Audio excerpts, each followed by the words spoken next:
Alright, folks. I'm going to start up a game called Doki Literature Club Plus. Hope you guys enjoy. This game is kind of a horror experience, as I hear from other people. Hope you guys enjoy the stream. I will be reading the dialogue as I go. Let's find out what's so horrifying about it. It's weird. It's classed as a horror game. All characters in the game are over 18. This game is not suitable for children. Oh boy. Suffering from anxiety or depression may not be a positive experience playing this game. Oof. Would you like to reveal detailed content warning which contains spoilers, alternate in-game content? Warnings can be enabled in the setting. Oh. You agree that you have noted the game's age rating, yes. There we go.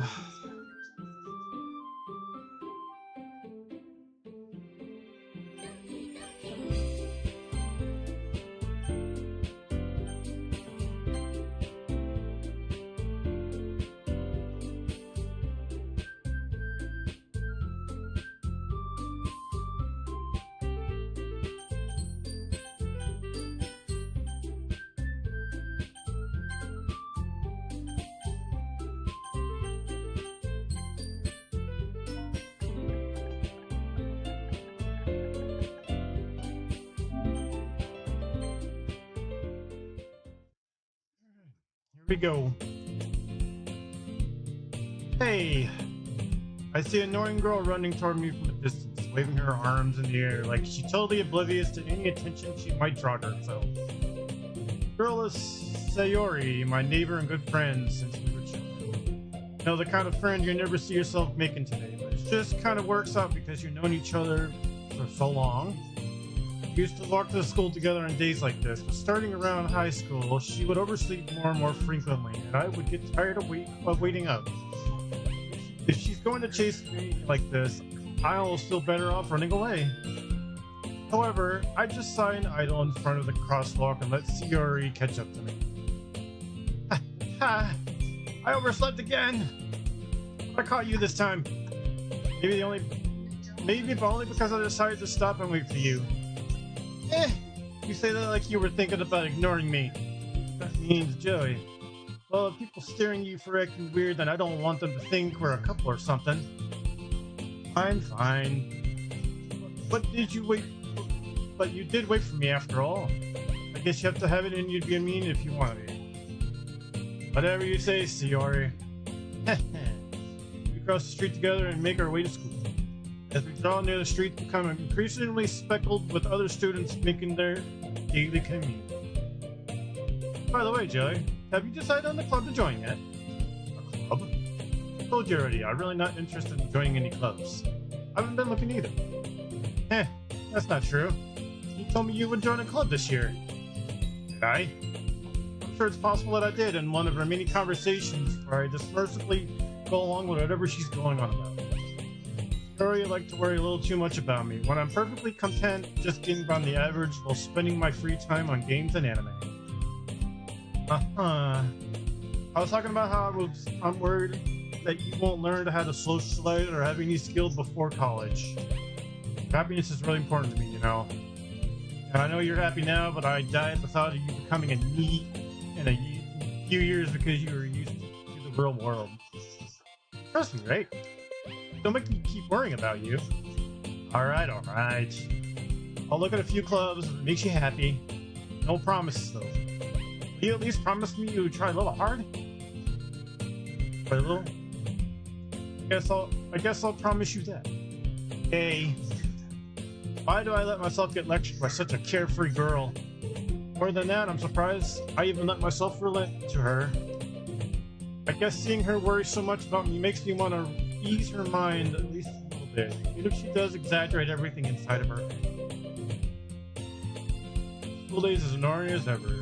It's over before I know it. After I pack up my things, I stare blankly at the wall looking for an ounce of motivation. Clubs.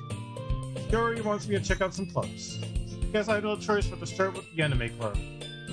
Oh, Yuri? Yuri must have come in the classroom while I was spacing out. I look around and realize I'm the only one who left in the classroom. I thought I'd catch you coming out of the classroom, but I saw you just sitting here and spacing out, so I came in. Honestly, you're even worse than me sometimes. I'm impressed. You don't need to wait up for me if I'm gonna make you late to your own club. Well, I thought you might need some encouragement, so I thought Know what?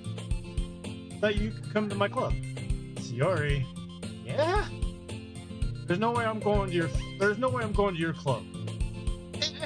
Meanie. Sayori is the vice president of Literature Club. Not that I ever were aware that she had an interest in literature. In fact, I'm 90% sure she only did because she thought it would be fun to help start a new club. She was the first one to show interest after the one who proposed the club. She inherited the title vice president. That said, my interest in literature is guaranteed to be even less. Yeah, I'm going to the anime club. Come on, please. Why do you care so much anyway? Hey Molly, what's going on? I kind of told the club yesterday I would bring in a new member. And Natsuki made cupcakes and everything. Hold on. The advertisement.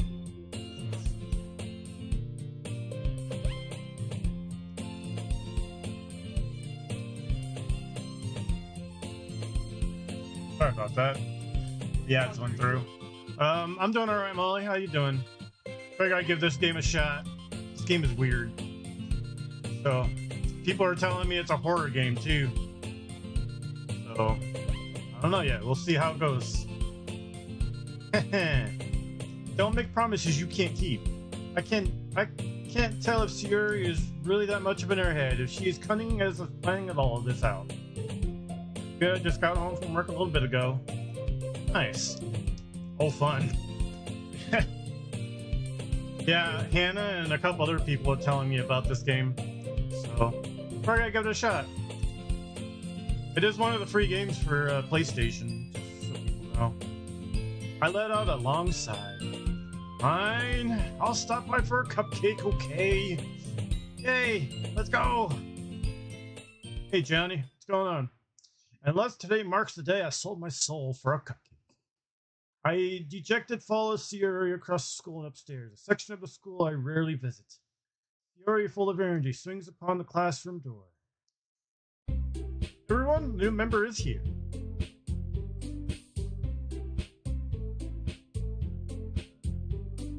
Sorry, Johnny, I don't speak Spanish, my dude. My bad, man. Told you, don't call me a new member. I glance over the room. Welcome to Leisure Club. It's a pleasure meeting you. Sayori always says nice things about you. Seriously? You brought a boy? Way to kill the atmosphere. Ah, Joey, what a nice surprise. Welcome to the club. All words escape me in this situation. This club. There's a full, incredible, cute girls. What are you looking at? If you want to say something, say it. Sorry? Natsuki? The girl with the sour attitude, whose name is apparently Natsuki, is one I don't recognize. Her small figure makes her look like a first-year student. She's also the one who made cupcakes, according to Sayori. You can just ignore her when she gets moody. Sayori says that quietly in my ear, then turns back towards the other girls. Anyway, this is Natsuki, and we're always full of energy. And that is Yuri, the smartest in the club. Don't say things like that.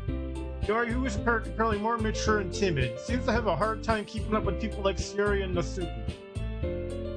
Oh well, it's nice meeting both of you. It sounds like you already know Monica, is that right? That's right. It's great to see you again, Joey. Monica smiles sweetly.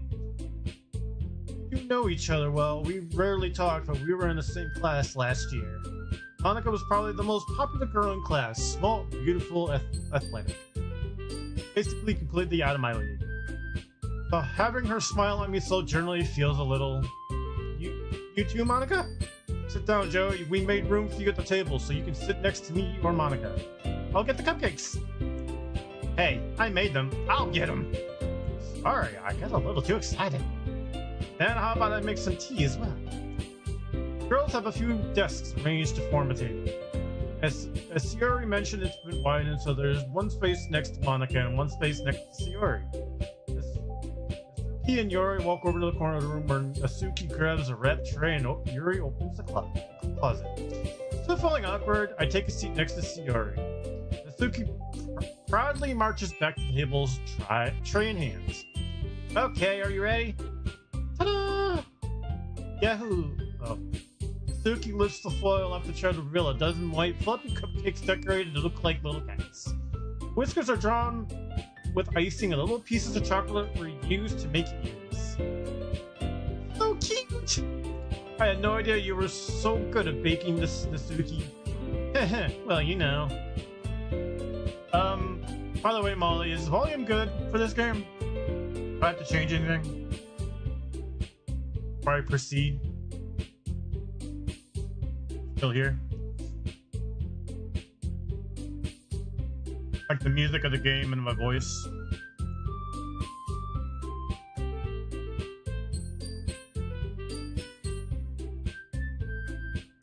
I was asking if the game's volume is good and the voice as well.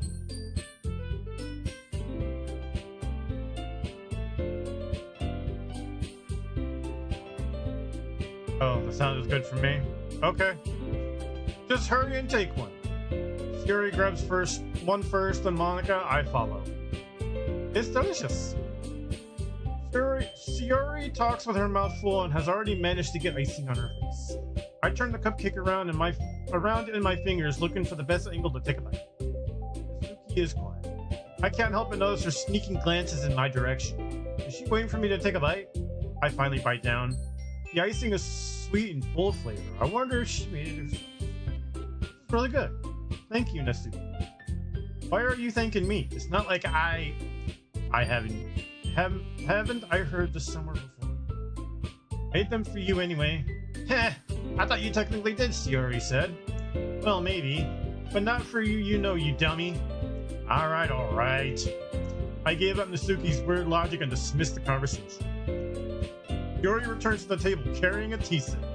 She carefully replaces a teacup in front of each of us before setting down the teapot next to the cupcake tray. Keep a whole tea set in this classroom?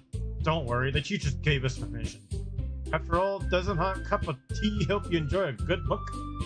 I guess. Don't let yourself get intimidated. Yuri's just trying to impress you. That's not insulting. Yuri looks away. I meant that, you know. I believe you. Well, tea and reading might not be a pastime for me, but at least I enjoy tea. I'm glad. Yuri faintly smiles to herself in relief. Monica raises an eyebrow, then smiles at me. Well, what made you consider the literature club? I was afraid of this question. Something tells me I shouldn't tell Monica that I was practically dragged here by Sayori. Well, I haven't joined any clubs yet, and Sayori seems really happy here, so that's okay. Don't be embarrassed. Make sure you feel right at home, okay? As president of Literature Club, it's my duty to make the club fun and exciting for everyone. Monica, I'm surprised. How come you decided to start your own club? You could probably be board members for any of the major clubs. Weren't you a leader of the debate club last year? Haha, yeah, well, you know. To be honest, I can't stand all the politics around the major clubs. It feels like nothing but arguing about the budget and publicity and how to prepare for events. I'd rather take something personally enjoy and make something special out of it. If it encourages others to get into literature, then I'm fulfilling that dream. Monica really is a great leader. Yuri also nods in agreement. And I'm surprised that there aren't more people in the club yet. It must be hard to start a new club. You could put it that way. Not many people are very interested in finding out all and the effect to start something brand new. Especially when it's something that doesn't grab your attention like literature. You have to work hard to convince people that you're both fun and worthwhile. But it makes school events like the festival and much more important. I'm confident that we can all really grow this club before we graduate. Right, everyone? Yeah. We'll do our best. You know it. Everyone enthusiastically agrees. such different girls, all interested in the same goal. Monica must have worked really hard just to find you free. Maybe that's why we're all so delighted by the idea of a new member joining. Though I still don't know if I can keep up with the level of enthusiasm about literature. So Joey, what kind of things you like to read? Well, considering how low I read these past few years, I don't really have a way of answering that. Manga. I mutter quietly to myself, half joking. Suki head suddenly perks up. It looks like she wants to say something, but she keeps quiet. Not much of a reader, I guess. That's true. That is true. I'm not much of a reader. Well, that can change. What am I saying? I spoke without thinking about after Shiori Yuri's sad face. Anyway, what about you, Yuri? Well, let's see. Yuri traces the rim of the teacup with her finger. My favorites are usually novels that build deep and complex fantasy worlds. The level of creativity and craftsmanship behind them is amazing to me. Telling a good story in such a foreign world is equally impressive. Yuri goes on, clearly passionate about her reading. She seems like reserved and timid since the moment I walked in, but it's obvious by the way her eyes light up and she finds her comfort in the world of books.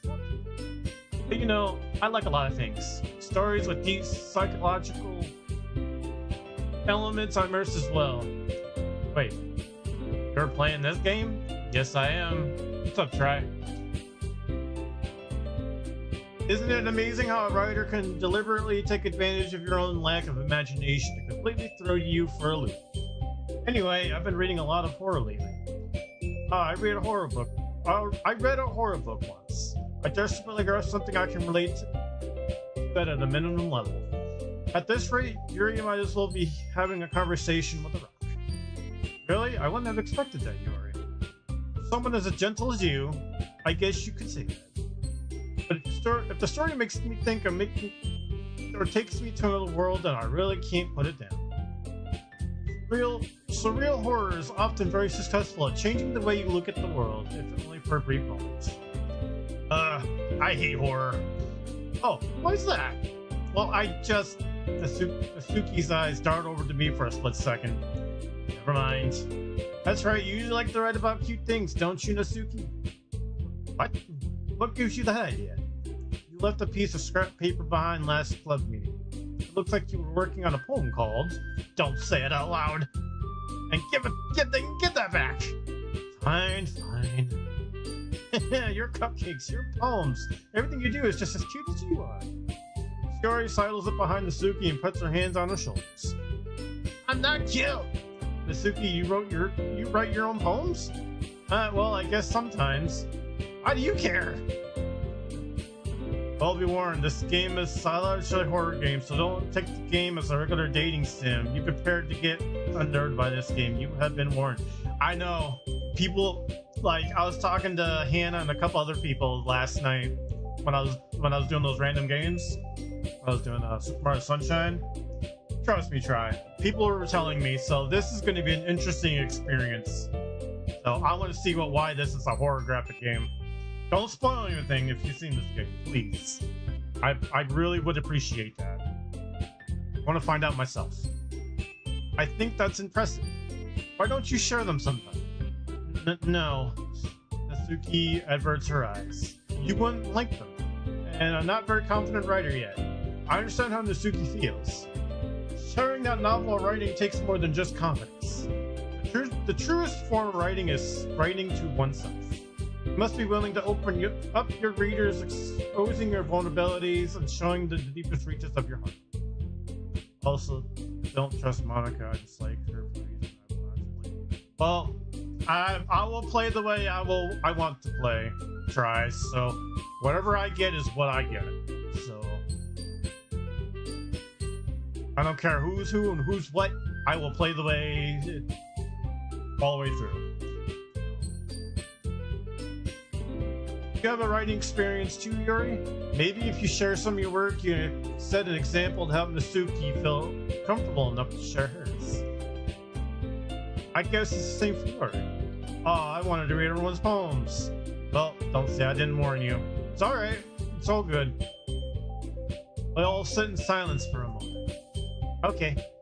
I have an idea. Yuri looked quizzically at Monica. Let's all go home and write a poem of your own. Then next time we meet, we all share them with each other. That's why everyone is even. Okay, let's do it. Plus, now that we have a new member, I think it will help us get a little more comfortable with each other and strengthen the bond of the club. Isn't that right, Joey?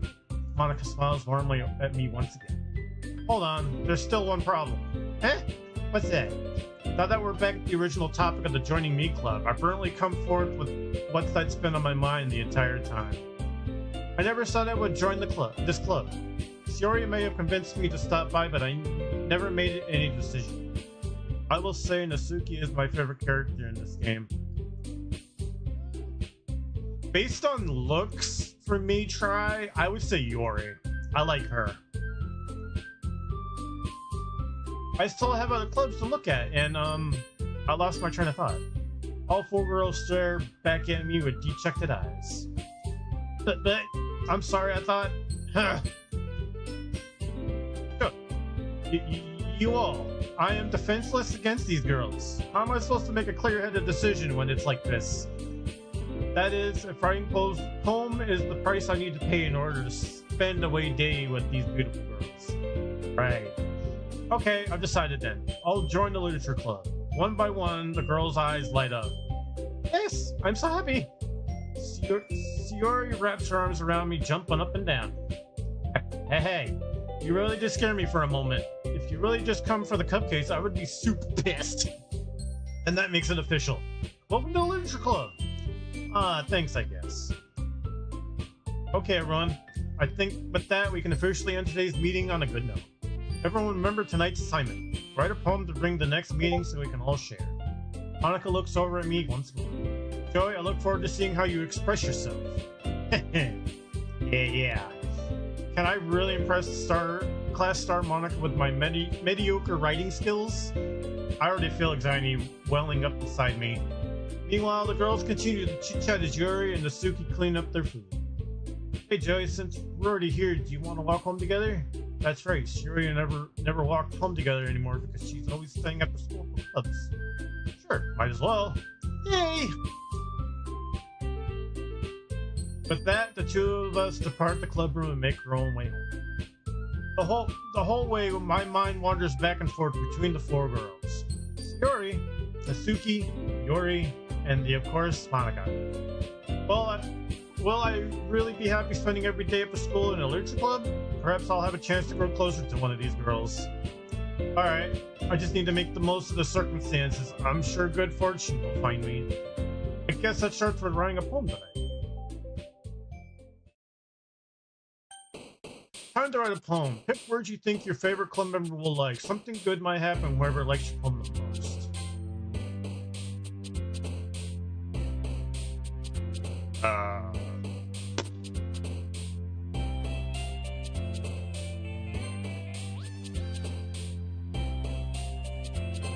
What the hell is this?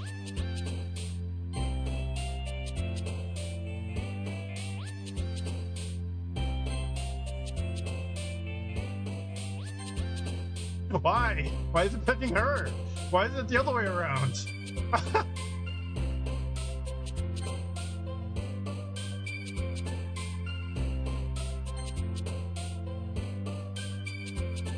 These specific words have some foreshadowing to describe certain girls. Well, I will do my best based on what I like here. I think the poem part will be what makes this gameplay a little interesting for me.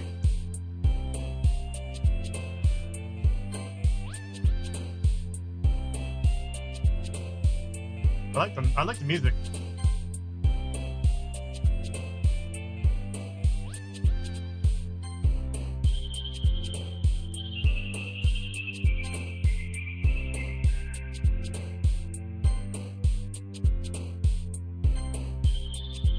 Interesting is the best way to describe DDL.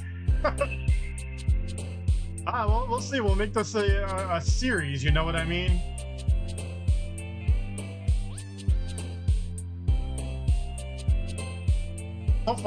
So far the girl on the left. So far she's liking all the stuff I'm doing.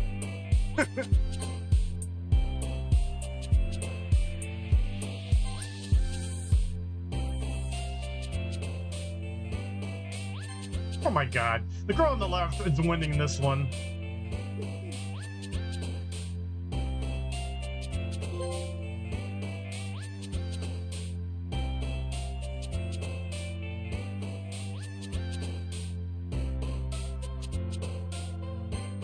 Well, we know the winner on this one. Wow. Hi again, Joey. Glad to see you didn't run away on us. Haha. Nah, don't worry. This might be a little strange for me, but at least I keep my word. Well, I'm back to Literature Club. I was at least to come in, so everyone else is already hanging out. Thanks for keeping your promise, Joey. I hope this isn't too overwhelming of a commitment for you. Taking your dive head first into literature when you're not accustomed to it. Oh, come on, like you deserve hitting slag. She already told me you didn't even want to join any clubs this year. And last year too. I don't know if you plan just to come here and hang out or what, but if you don't take us seriously and you don't want to see the end of it, Mizuki, you certainly have a big mouth for someone who keeps her manga collection in the club room.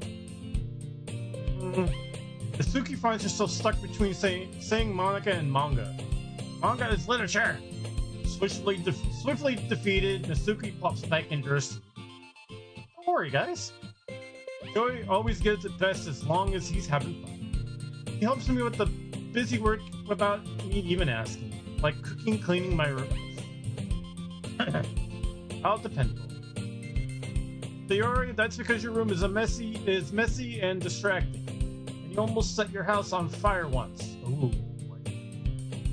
That's so. You two are really good friends, aren't you? I might be a little jealous. How come you and Joy can become good friends too? Monica says anything. Me immediately skips dialogue. Sayori.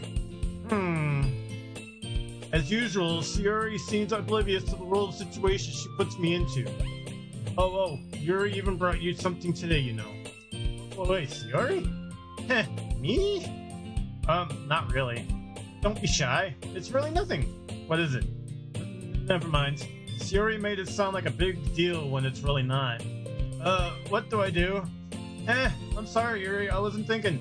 I guess that means it's up to me to rescue the situation. Hey, don't worry about it. First of all, I wasn't expecting anything in the first place. So any nice gesture from you is a pleasant surprise. It will make me happy no matter what. Is that so? Yeah, I won't make it a big deal if you don't want it to be. Alright. Well, here. Yuri reaches into her bag and pulls out a book. I don't want you to feel left out, so I picked out a book that I thought you might enjoy. It's short read, so it should keep your attention even if you don't usually read. As we could, you know. Discuss it if you want. I'm watching this live stream while playing Majora's Mask 3D as we speak. Oh, nice. Are you trying to 100% it? This is... How is this girl accidentally being so cute? She even picked out a book she thinks I'll like despite me not reading much. Sorry, thank you. I'll definitely read this. I enthusiastically take the book. Phew. Well, you can read it at your own pace. I look forward to hearing what you think. Now that everyone's settled in, I expected Monica to kick off some scheduled activities with club. That doesn't seem to be the case. Yuri and Monica are having a cheery conversation in the corner. Yuri's face is already buried in the book. I can't help but notice her intense expression, like she was waiting for this chance. Oh, I already 100%ed Oh, okay. What are you doing, like hard mode or something? Like making your game harder? Like a 3-hard challenge or something? Meanwhile, Natsuki is rummaging around in the club. Man, it looks like no one wants to be bothered today. I slumped down in the nearest desk. How am I supposed to occupy myself with something literature related by myself like this?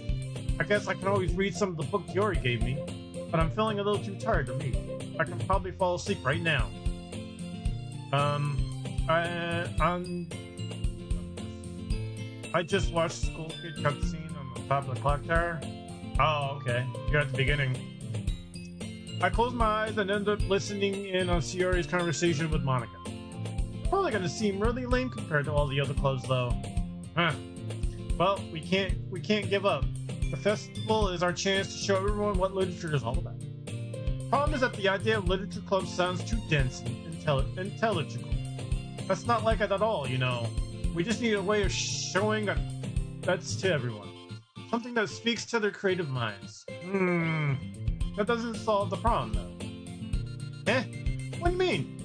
Even if you came up with the most fun thing ever, nobody will come in first place with the literature event. So the more important to figure out how to get the people to show up is the first place, you know. And after that come, we can do the thing to speak to their creative minds. What's this? Yuri is taking this really seriously. It's rare to see her deliberating like this. Huh? That's a good point. In that case, do you think food would do a trick? What kind? Oh, well, I guess we could. Cupcakes! Aha, good thinking. Suki would love to do that. Ah, you're right. Does it feel weird that Monica is just staring at us, and I mean directly at us? I mean, look at her eyes, man. It does look creepy, though. I gotta say that. That works out perfectly. That wasn't why you suggested it. Cupcakes speak to my creative tummy. Cupcakes it is then. I'm hungry. Anyway, we still need to work out the details of the event itself. I find myself smiling. In the end, Yuri is still her usual self. What's up, Skylander? How you doing, dude?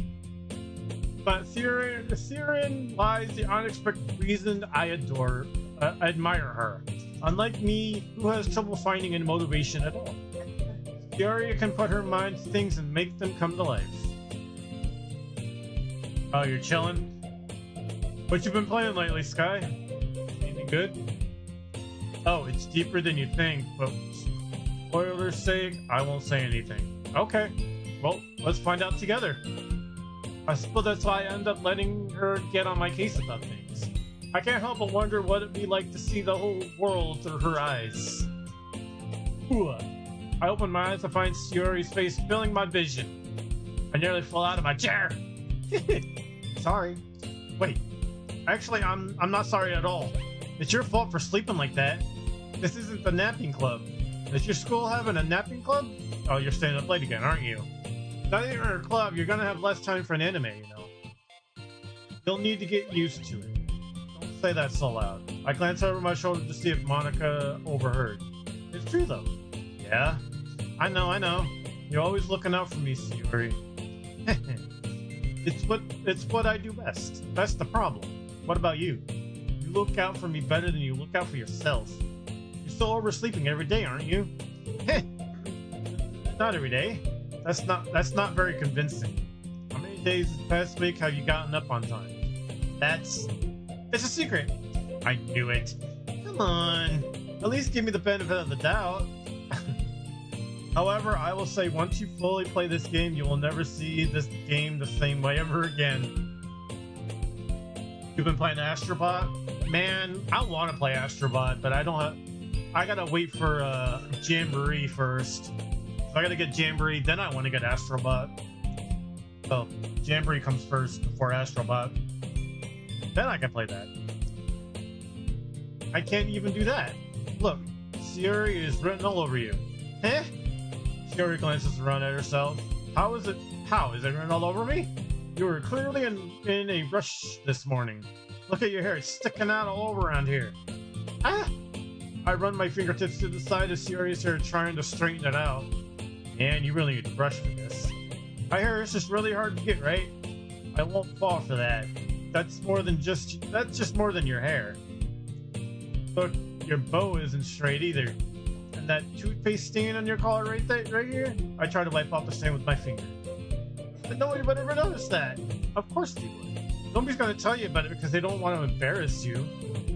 Fortunately, I really don't care about that. And what I've been doing lately, well, I keep getting notifications about the same Switch 2 leaks over and over again. Oh, really? I haven't seen any leaks on it either, so...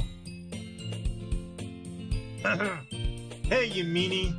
And you don't even keep your blazer buttoned up. Seriously, Sayori? Why do you think you don't have a boyfriend yet? Eh? That's super mean. Sorry, but you'll thank me later. I start to button her blazer from the bottom. And once you see how much better it looks, she'll change her mind. It's so funny. What is? Well, I was just thinking how weird it is to have a friend who does that kind of things. Heh. Alright. You know. Oh yeah, I played Doki Doki Literature Club. What'd you think of it without spoiling it to me? At this point, they use these Switch 2 weeks worth of bait. I mean, it's true. I feel like as I progress through this game, they're gonna get jealous of each other, and something bad's gonna happen. I don't know what it is. Don't say that. You'll make me feel weird about it, stupid. It's okay though. I'm happy we're like this, aren't you? I guess. Hey, be careful. That button might come off. Why is this one so hard to close? I struggle to fully close the button near her chest. Does this thing ever fit you properly? Are they,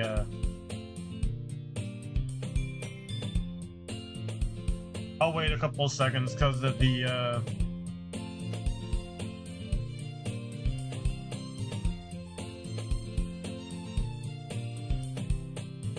Oh no.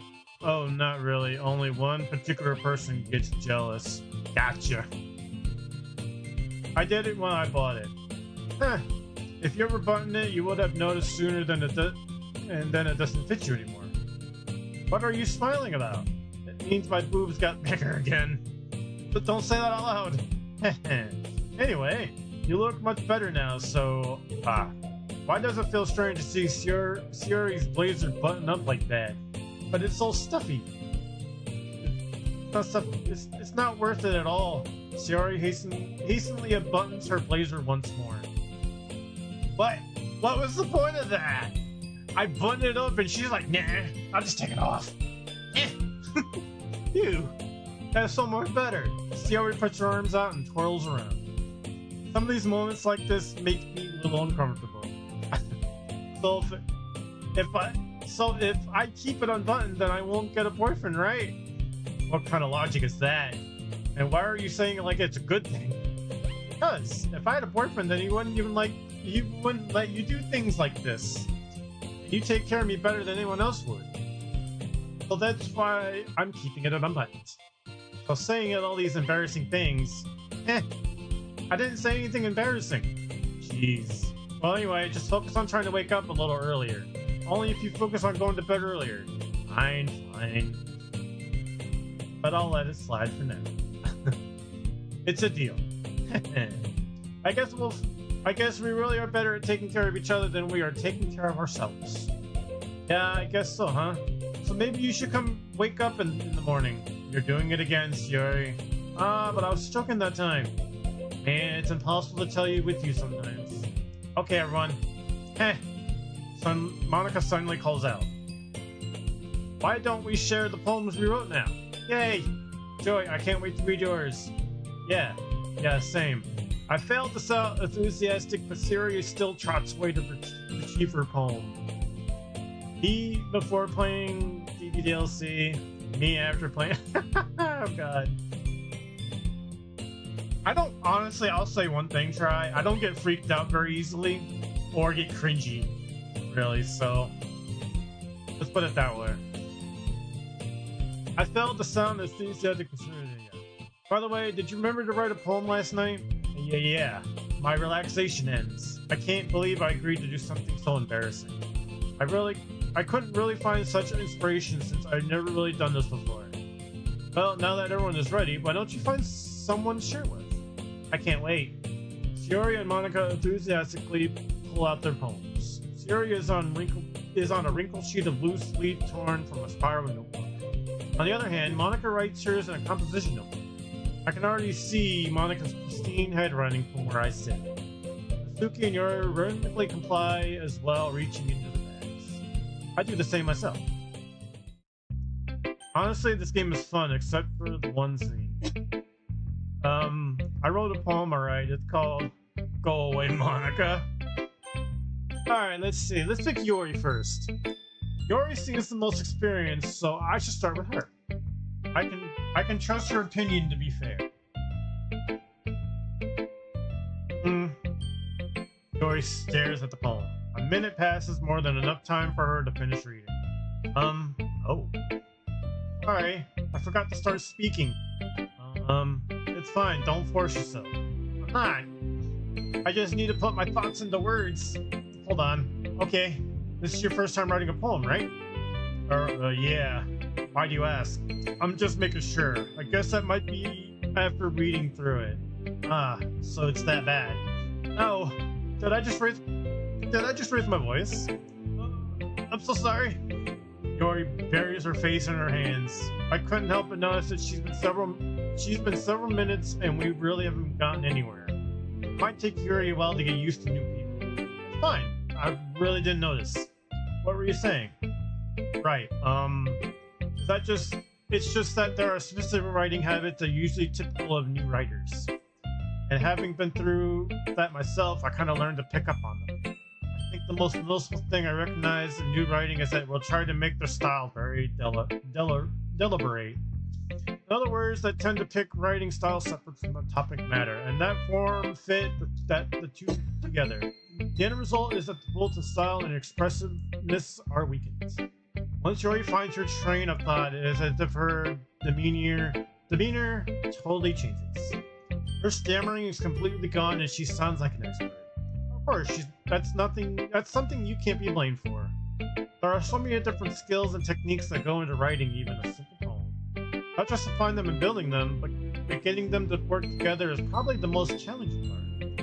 Might be taking some time, but all comes with practice and learning by example and trying new things. I also hope that everyone else in the club gives you valuable feedback. What's up, Donnie? How you doing? Welcome to the stream. Suki can be a little bit biased, though. Biased? How? Well, never mind. I shouldn't be talking about people like that. Sorry. My ranking on the ESL girls is Suki, Sayori, Yuri, and Monica. Ugh. Okay. It's fine. I'm not sure if Yuri's apologizing herself to me or to Nasuki. Do you mind if I read your poem now? Please do. I'd love to share my thoughts process behind it. Yuri smiles extremely as if there's a rare opportunity for her. Which itself is kind of funny. After all, this isn't supposed to be a literature club. Ghost under the light. You can't even read that. The tendrils of my hair illuminate beneath the amber glow. Bathing, it must be this one. The last remaining street light that have withstood the test of time. The last yet to be replaced by the sickening blue-green hue of the future. I bathe calm, breathing air of the present, but living in the past. The light flickers. I flicker back. I'm sorry, I have such a terrible handwriting. Don't get me wrong, folks. In real life, mine is just as worse as hers. I have head scratch. I can't print for nothing. Let's put it that way. I have to be like super focused to do perfect letters. So let's put it that way. What? I was thinking about that. I wasn't thinking that at all, but it took you time to read. Well, I just don't read script very often. I don't really think your handwriting is... I actually think your handwriting is pretty. I can't read Yuri's cursive handwriting. That's a relief. Also, I liked the poem. Even though it's short, it was really descriptive. It wasn't too short. I usually write longer poems. Not at all. I'm really glad you liked it. I'll be honest. Since it's our first time sharing, I wanted to write something a little more mild. Something easy to digest, I suppose. Are you getting into ghosts, Yuri? Actually, the story isn't about a ghost at all, Joey. Really? I must have totally missed the point. Well, I suppose you did not glance over... You did only glance over it after all. What is Yuri writing in her poems? I will never know.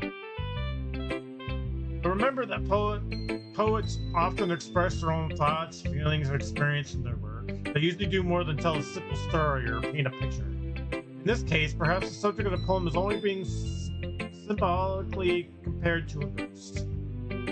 Lingering in her last remaining piece of comfort, unable to let go of the past, and soon to be left with nothing. That's a lot of Solomon putting it in that way. I hadn't even thought of that. That's impressive. It's nothing really. Well, it's making me happy that you think that. Remember that it won't be long before you pick up on these things too. So, let me ask you something, Try. Is this a long game or is it short? Like maybe like a stream or two of this? Or how long do you think it will take? Remember that it won't be long before you pick up these things too. And maybe you're right. I guess I'll have to keep trying. I'm counting on you.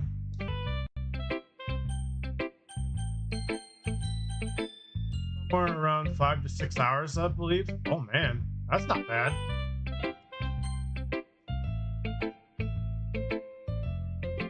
Well, it's about what I expected for someone like you. That's a little blunt. Well, excuse me. It's not like I said it was bad. I just didn't evoke my emotions. So basically, it's not cute enough for your tastes. You want to get smacked? I'll pass. Ugh. Well, anyway, I guess I need to show you mine. Not that you'll like it. Eagles can fly, monkeys can climb, crickets can leap, horses can race, owls can seek, cheetahs can run, eagles can fly, people can try, but that's about it. I feel like she tried. She tried to rhyme. Yeah, I told you that you weren't. I told you that you weren't gonna like it. I liked it. What? Just to be honest, I am. Why are you so convinced that I wouldn't like it? I would like a cupcake, but that's about it. Yeah, I know. She's like so into cupcakes. So is Molly. I'll tell you right now. Molly makes really good cupcakes. She made me and my girlfriend a couple recently. So, shout out to you, Molly. Well, because everyone in high school thinks about writing has to be all sophisticated and stuff. So people don't even take my writing seriously. But this isn't the point of poems for people to express themselves. Your writing style wouldn't make your message any less valid. Exactly. Yes, exactly. I like when it's easy to read, but it hits you hard. Like in this poem. Like seeing everyone around you to do great things to be really disheartening. So I decided to write about it. Yeah, I understand. But the other nice thing about simple writing is that it puts more weight on the wordplay.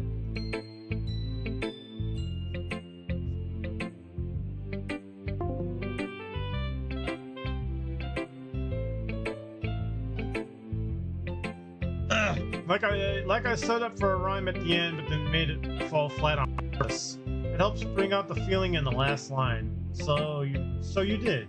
I guess more went into that than I realized. That's what it means to be a pro. I'm glad you learned something. I didn't expect that from the youngest one here, did you? Yeah, I guess not. I decided to humor her with that last comment. I don't really care how old everyone is, but if Nasuki is feeling proud, then I won't take that away from her.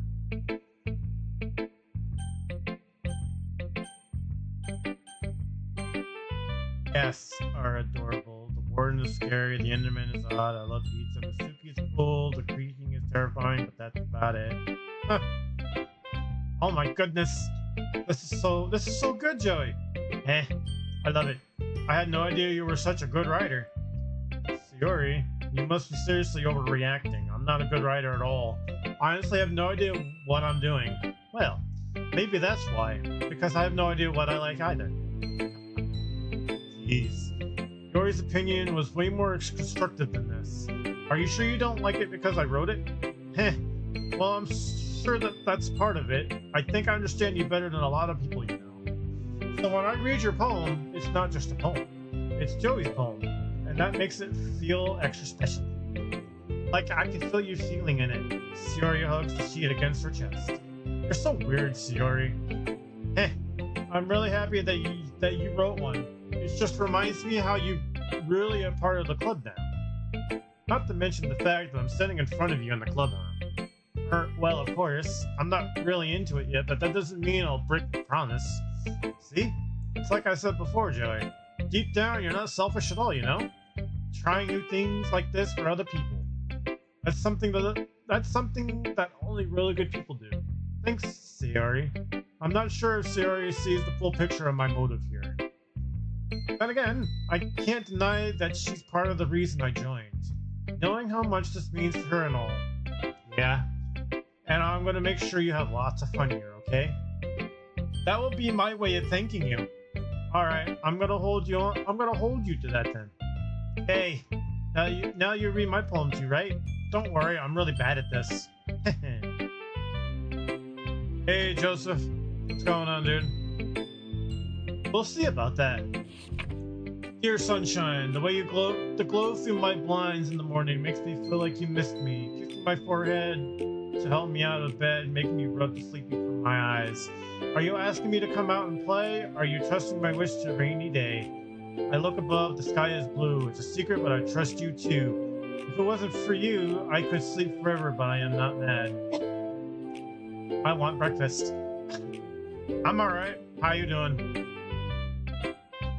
Sayori, this is just a guess, but did you wait until this morning to write this?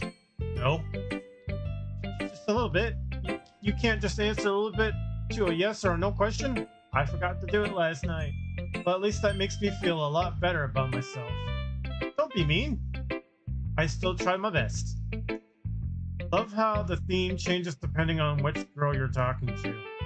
Yeah, I caught on to that with the poems. That's cool. Yeah. I didn't mean to say that it was a bad poem. It came out nice, or how I should put it. It seems just like you. Really? Yeah, especially that last line. I made eggs and toast, even though you were late to school? It's bad to skip breakfast. I get all cranky. Well, I guess there's no point to arguing. Anyway, thanks for showing me. That was so much fun. Monica's the best. Ah, yeah. The next time, I won't forget. I'm gonna write the best poem ever. Well, I guess I'll look forward to it.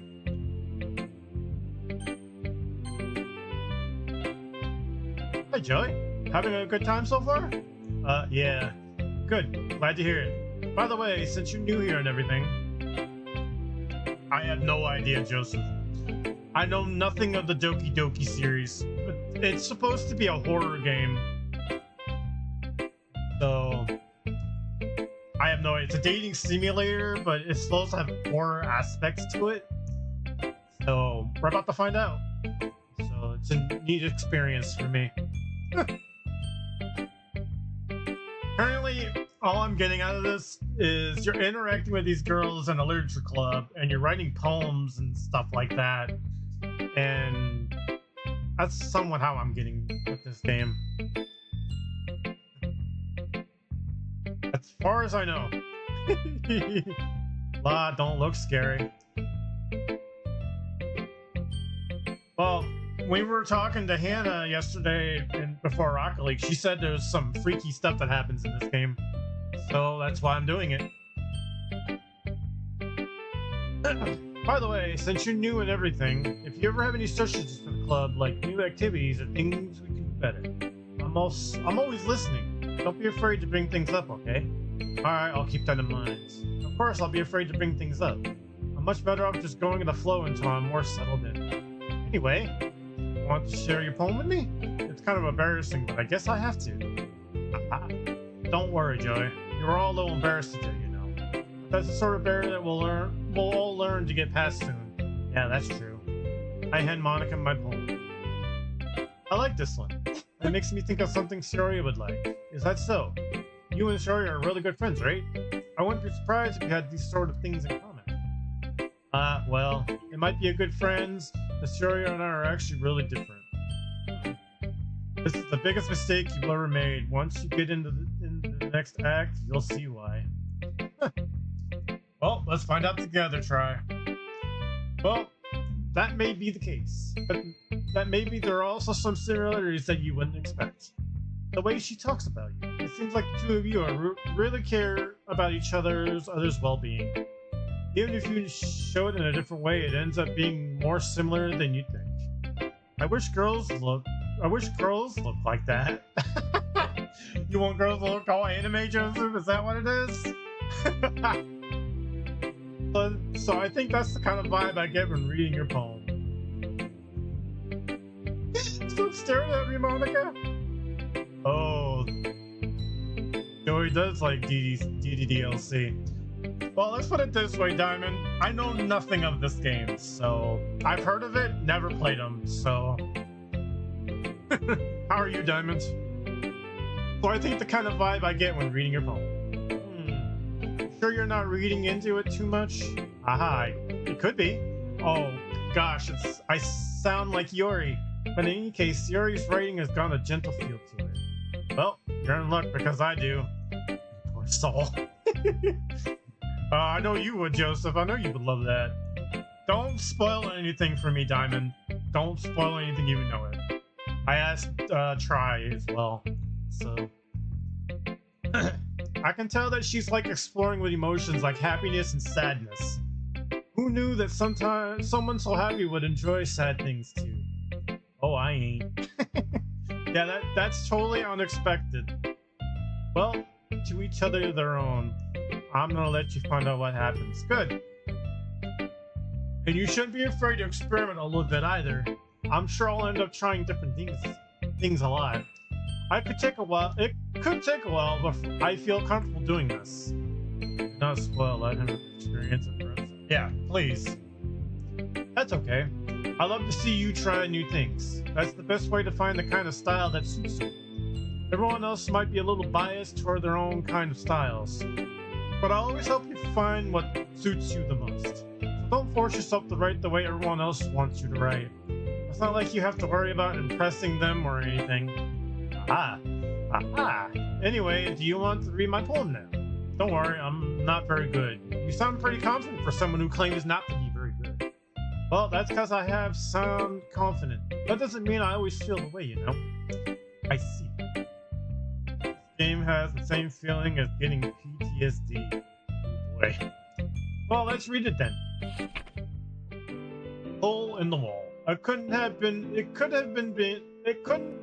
me, so the distraction that sparkled protrudes. A noisy neighbor? An angry boyfriend? I'll never know. I wasn't home. I peer inside for a clue.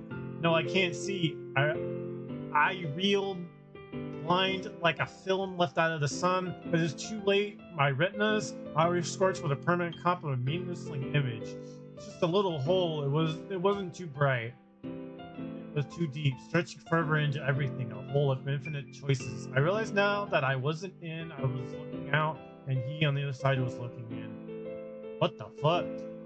Why is her sound so dark? What the hell? Oh my goodness. So what do you think?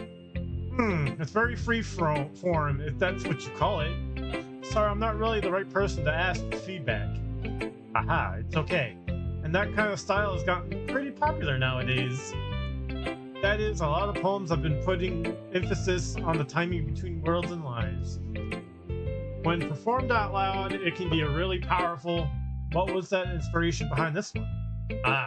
Well, I'm not sure if I know how to put it. I guess you could say that I had some kind of epiphany recently. It's been influencing my poems a bit. Epiphany? Yeah, something like that. I'm kind of nervous to talk about deep stuff like that because it's kind of coming on strongly. Maybe after everyone is better friends with each other. Anyway, here's Monica's writing tip of the day. Sometimes when you're writing a poem or a story, your brain gets fixated on it. If you try so hard to make it perfect, then you'll never make any progress. This protagonist. Just forces yourself to get something down on the paper and tidy it up later. Anyway, another way to think about it is this. If you keep your pen in the same spot for too long, you'll just get a big dark puddle of ink. So just move your hand and go with the flow. That's my advice for today. Thanks for listening. Yeah, I guess that's everyone. I glanced around the room. That was a little more stressful than anticipated. As if everyone is judging me for the mediocre writing abilities.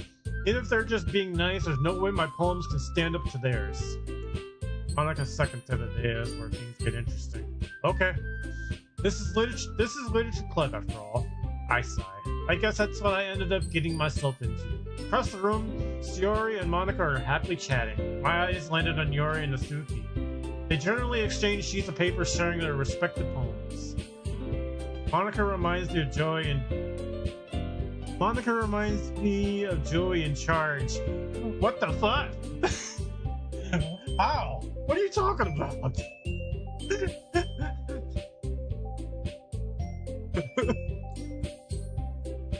As I read in tandem, I watch each other's expressions change. Natsuki's eyebrows furl in frustration. Meanwhile, Yori smiles sadly. What's with this language? Huh? Did you say something? Oh, it's nothing. Natsuki dismissively returns the poem to the desk with one hand. I guess you could say it's fancy. Ah, thanks. Yours is cute. Cute? Did you completely miss the symbolism or something? It's clearly about the feeling of giving up. How can that be cute? I know that. I just meant the language, I guess. I was trying to say something nice. Heh. You mean you have to try that hard to come up with something nice to say? Thanks, but I really didn't come out nice at all. Well, I do have a couple suggestions. If I was looking for suggestions, I would ask someone who actually liked it. Which people did, by the way. Shiori liked it, and Joey did too. So based on that, I'm glad to give you suggestions on my own. First of all, excuse me? I appreciate the offer, but I spent a long time establishing my writing style. I didn't expect to change anytime soon, unless, of course, I came across something particularly inspiring. Natsuki's grumpy face is literally me when I see Monica.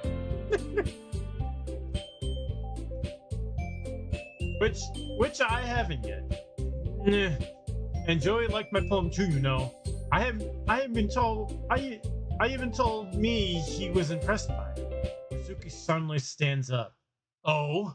I didn't realize you were so invested in trying to impress our new member, Yori. Eh? That's not what You just... Yori stands up as well. Maybe you're just jealous that Joey praised my advice more than he appreciated yours. Huh? How did you know he didn't appreciate my advice more? And are you fooling yourself? No. If I was full of myself, I would deliberately go out of my way to make everything I do overly cutesy. Is everything okay? Well, you know what? I wasn't the ones whose boobs magically grew a size bigger as soon as Joey started showing up. Natsuki? Natsuki, that doesn't involve you! Oh my goodness, what is going on? Fighting over each other! I see you like Monica, Joey. No, I like Yori, Diamond. I like her. I recommend getting Shiori to stop this argument. I don't like fighting, guys. Suddenly, both girls turned towards me as if they just noticed I was just standing there. Joey, she's just trying to make me look bad. That's not true.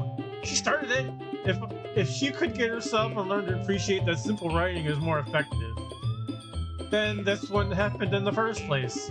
What's the point of making your poems all convoluted for no reason? The meaning should just jump out of the reader, not force them to figure it out. Someone likes, you caught me. Yeah, I kind of do. I'm not gonna lie about that one. Help me explain that to her, Joey. Wait, what? There's a reason we have so many deep and expressive words in our language. It's the only way to convey complex feelings and meaning the most effectively. Avoiding them is not only unnecessarily limiting yourself, it's also a waste. You understand that, right, Joey?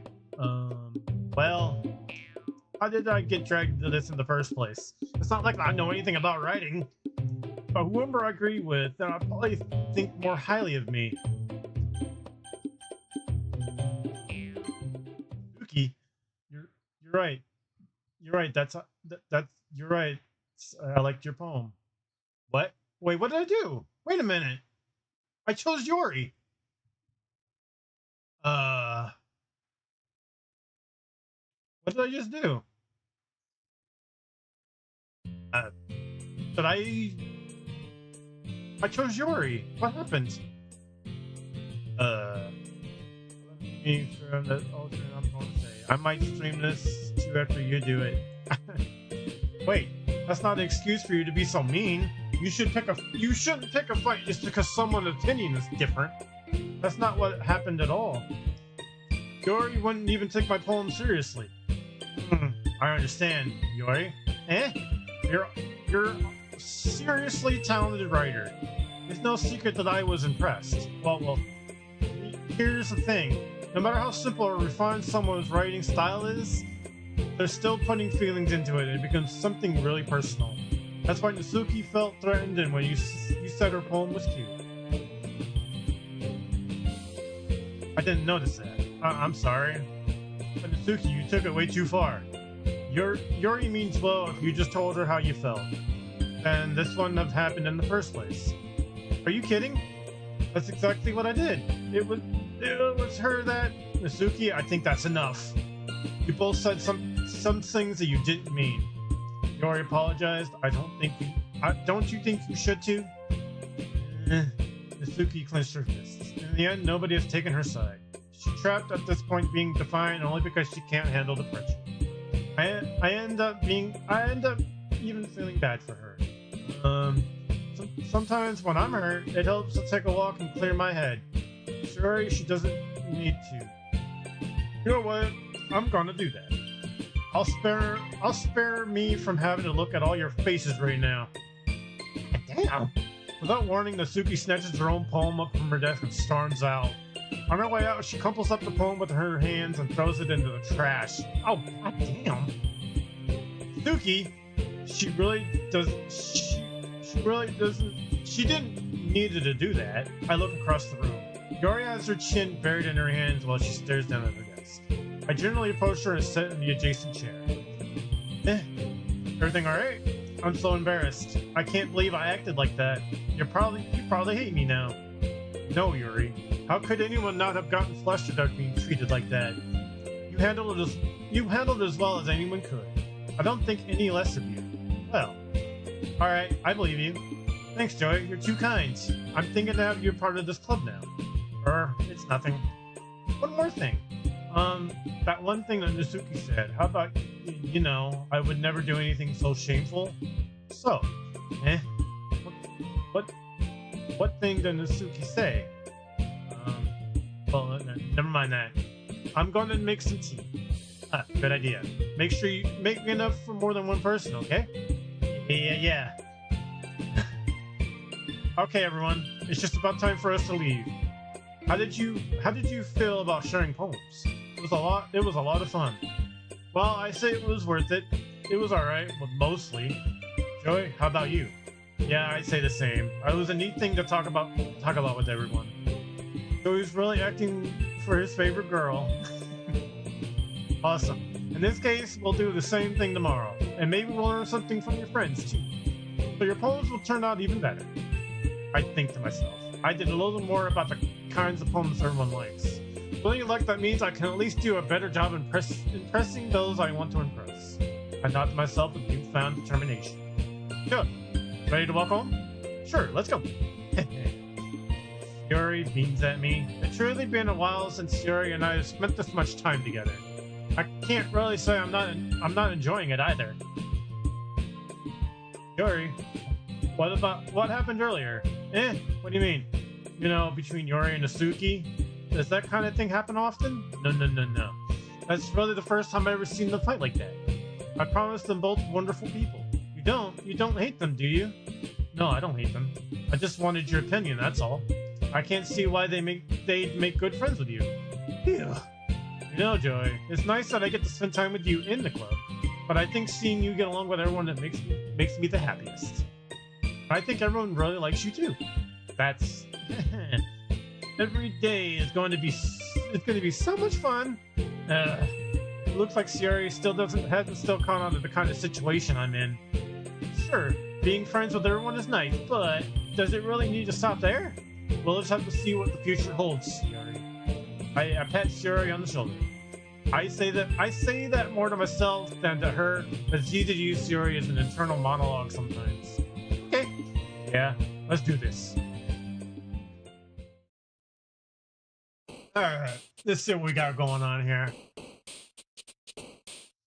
So, based on what she is more of a like, she's got a lot of passion into her poems. She likes dark stuff. Let me see here.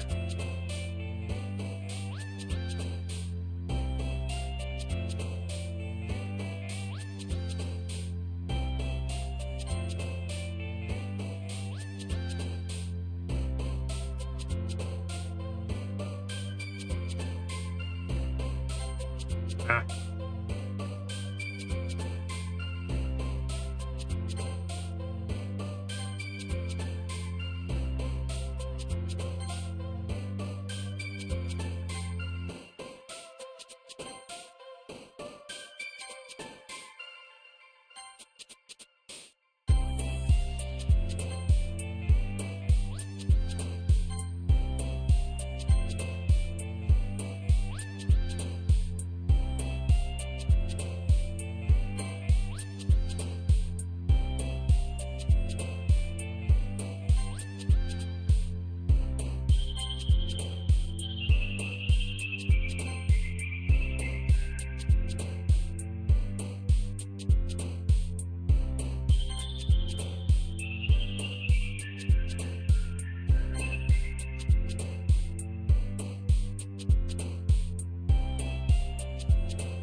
Interesting. I see how these girls operate. Another day passes and it's time for the club meeting already. I've gotten a little more comfortable here over the past couple days. Yuri is my favorite girl. She's very interesting to learn about. Entering the club room, the usual scene greets me. Hi, Joey. Yo, Sayori. Looks like you're in a good mood today. I'm just still not used to you being in the club, that's all. I see. That's pretty simple things to get in and to get you in a good mood.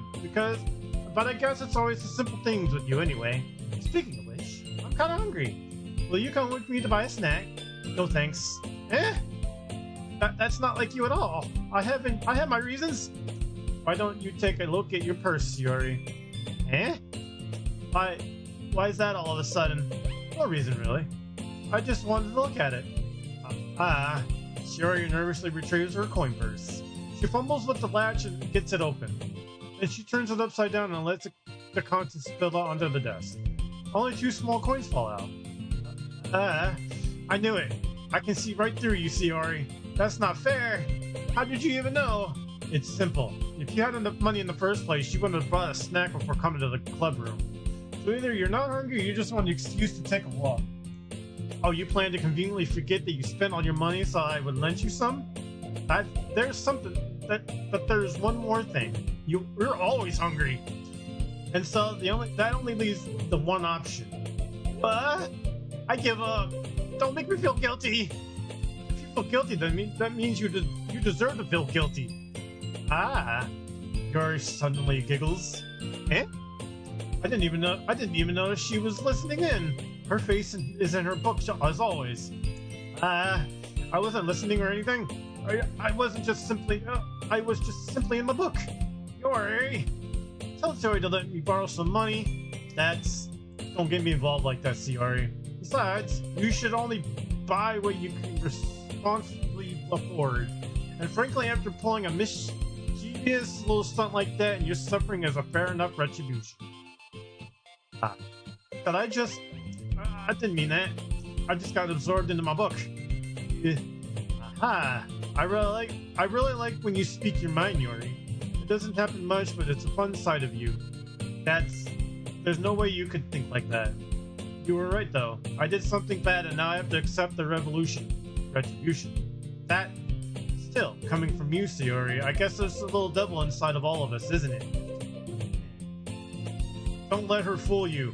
Sayori knows exactly what she's doing. After all, she told you guys that she was bringing me to the club before she even told me. You wouldn't have come if there weren't cupcakes. So I have to trick Masuki into making them. Come on, give me more credit than that, Sayori. Out of nowhere, something smacks Shiori in the face and tumbles onto the desk. Flat. Yeah. Ow. What was... Eh? A cookie? Sure enough, it's a giant cookie wrapped in plastic. Shiori glances around. Is this a miracle? Is it because I paid my restitution? Retribution? Actually, that one almost worked. Aha. I was just gonna give it to you. Well, then I heard you blab about cupcakes. I was totally worth seeing your reaction, though. Aha. Natsuki, that's so nice of you. I'm so happy. Shiori hugs the cookie. Jeez, just eat it. Shiori rapidly tears open the wrapper and takes a big bite. Oh, God. Shiori suddenly claps her hands over her mouth. I bit my tongue.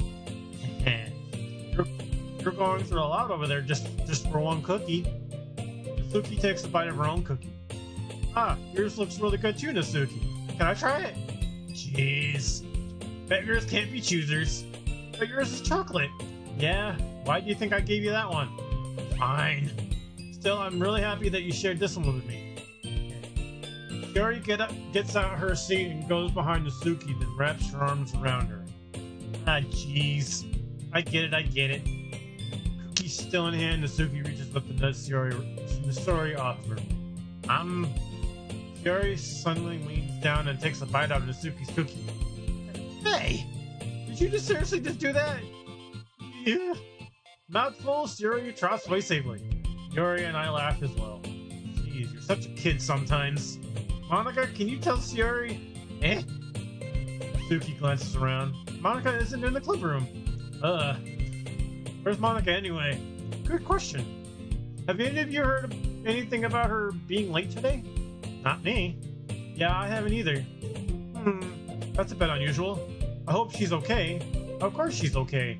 She's probably just had something to do today. She's pretty popular after all. You don't think she has a... I wouldn't be surprised. She's probably more desirable than all of us combined. That's true. Excuse me. Suddenly the door swings open. Sorry, I'm super sorry. Oh, there you are. I didn't mean to be late. I hope you guys weren't worried or anything. Monica chose the club over her boyfriend after all. You're so strong-willed. A boyfriend? What on earth are you talking about? Monica quizzingly glances at me. Oh, never mind that. What held you up anyway? Well, my last period today was study hall. To be honest, I kind of just lost track of time. Ah, that makes no sense though. You would have heard the bell ring at least. I must not have heard it since I was practicing piano. Piano? I wasn't aware you played music at all, Monica. Well, I don't really. I kind of just started recently. I've always wanted to learn piano. That's so cool. You should play something for us, Monica. Monica looks at me. Maybe once I get a little bit better, I will. Hey, that's so cool. I would also look forward to it. Is that so? In that case, I wouldn't let you down, Joey. Monica smiles sweetly. I didn't mean any pressure or anything like that. Aha, don't worry. I've been practicing this a whole lot recently. I recently love the chance to share once I'm ready. I see. In that case, best of luck. Thanks. So I didn't miss anything, did I? No, not really. I chose to leave out of Shiori's mischievous escapade. I'm sure Natsuki will end up complaining to her anyway. It looks like everyone has already settled down. Shiori somehow already finished her entire cookie. Shiori's picked her book and Natsuki disappeared into the closet. I'm really curious to talk to Yuri a little bit more, but at some time I really feel bad for distracting her from reading. I catch a glimpse of the cover of a book. It looks like the same book that she went to me, or of that she seems to be on the first few pages. Ah, crap! I think she noticed me looking at her. She sneaks another glance at me and our eyes meet for a split second. But that only mistakes her hide her face deeper in her book. Sorry, I was just spacing out. I muttered this, sensing I made her uncomfortable. Oh, it's fine. If I was focused, then I probably wouldn't have noticed in the first place. But I'm just rereading a bit of this, so... That's the book that you gave me, right? Mm-hmm. I wanted to reread some of it. Not for any particular reason. Just curious on how come you have two copies of the same book. Well, when I stopped at the bookstore yesterday, and that's not what I meant. I mean, I just happened to buy two of them. Ah, I see. There's something fairly obvious that Yuri isn't telling me, but I decided to let it go. I'll definitely start reading it soon. I'm glad to hear. Once it starts to pick up, you might have a hard time putting it down. It's a very engaging and relatable story. Is that so? What's it about anyway? Well, Yuri closes the book and scans her eyes over the book. Over. Oh. The book is titled Portrait of Markov. There is an ominous looking eye symbol on the front cover. Alright, I just wanted to make sure I don't accidentally give anything away. Basically, it's about this girl in high school who moves in with her long-lost younger sister. But as soon as she does so, her life gets really strange. She gets targeted by these people who escaped from a human experience prison. And while her life is dangerous, she needs to desperately choose who to trust.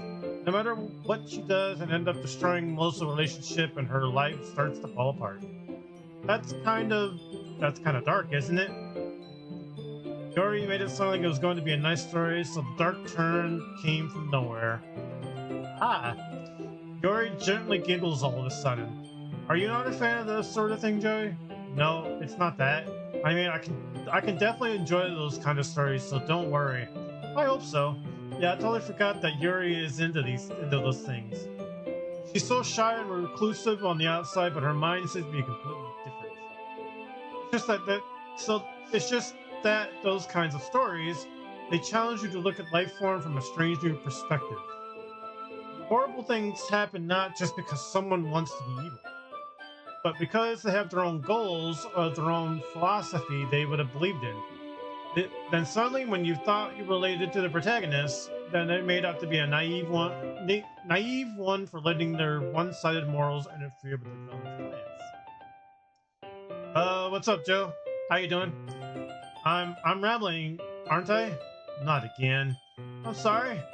Hey, don't apologize. I haven't lost interest or anything. Well, I guess it's alright then. But I feel like I should let you know that I have this problem. When I let things like books and writing fill my thoughts, I forget to pay attention to other people. So I'm sorry if I end up saying something strange. Good, just chilling? Nice. So I'm sorry if I end up saying something strange. And please stop if I stop talking too much. Please stop me if I start talking too much. I really don't think you need to worry. That just means you're passionate about reading. The least I can do is listen. It's a literature club after all. Ah, that's true. In fact, I might as well get started reading it, right? You don't have to. Ah, what are you saying? Just a moment ago you said you were looking forward to it. Let me get the book. I quickly retrieved the book and I put it into my bag. Alright, it's fine if I sit here, right?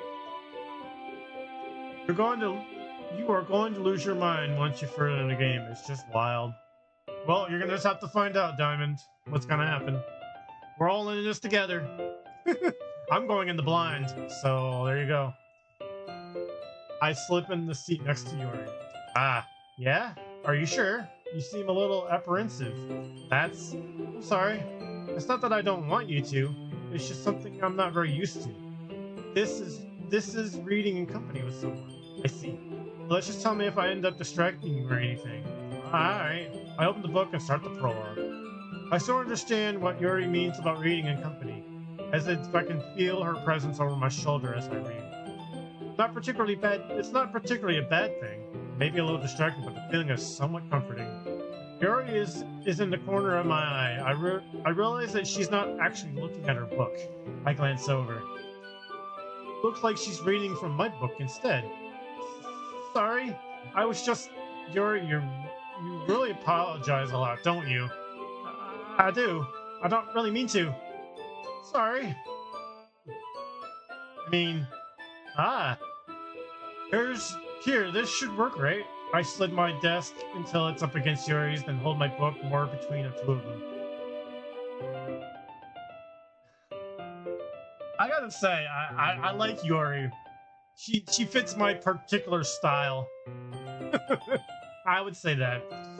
Ah, I suppose so. Yuri timidly closes her own copy. Once we lean in a little bit, our shoulders are almost touching. I feel like my arm is in the way, so instead I use my right hand to hold the book open. Oh, I guess that makes it kind of difficult to turn the page. Here. Yuri takes her left arm and holds the left side of the book between her thumb and forefinger. Ah, I do the same with my right arm on the right side of the book. Very dark, and I like joy. Pun intended. I do the same with my right arm on the right side of the book. That way I turn a page and Yuri slides it under her thumb after it flips to her side. But holding it like this. But we're huddled even closer together than before. It's actually kind of distracting me. As if I can feel the warmth of Yuri's face and she is in the corner of my vision. Are you ready? Eh? Turn the page. Oh, sorry. I think I got a bit distracted for a second. I glanced over Yuri's face again and our eyes meet. I don't know how I would be able to keep up with her. Ah, that's okay. You're not as used to reading, right? I don't mind being patient if it takes you a bit longer. It's probably the least I can do. Since you've been so patient with me. Yeah, thanks. We continue reading. Yuri no longer asks me if I'm ready to turn the page. Instead, I just assume she's finished the page before me, so I turned it on my own volition. We continue the first chapter in silence. Even so, turning each page almost feels like an intimate exchange. My thumb gently letting go of the page, letting it flutter over to her side as she catches it on her own thumb. Hey Yuri, this might be a silly thought though, but the main character kind of reminds me of you a little bit. You think so? How does she? Well, I guess she's more blunt in a lot of ways, but she's also a second guesser all the things that she says and does. Like she's afraid she'll do something wrong. It's not that I can see into your head or anything, but that's kind of reminiscent of something of your mannerism. I see. Yuri remains silent for a moment. Joey, but that's probably a terrible thing to have in common with her. That's so embarrassing that you think that. Wait. I didn't mean it in a bad way or anything. Sorry, I really didn't know you were self-conscious about that sort of thing. I guess I more meant that it's kind of cute. What are you saying? What are you saying all of a sudden? Okay, everyone. I think it's about time we share today's poems with each other. We might have enough time if we wait. We might not have enough time if we wait too long. Yuri exhales, spared from finishing her thought. Is that all right, Yuri? You look kind of down. I'm sorry if you haven't been looking forward to this. It's not. It's fine. Yuri releases her hand from the book, causing it to close on the top of my thumb. Alright, I gotta use the restroom, folks. I'll be right back.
Alright.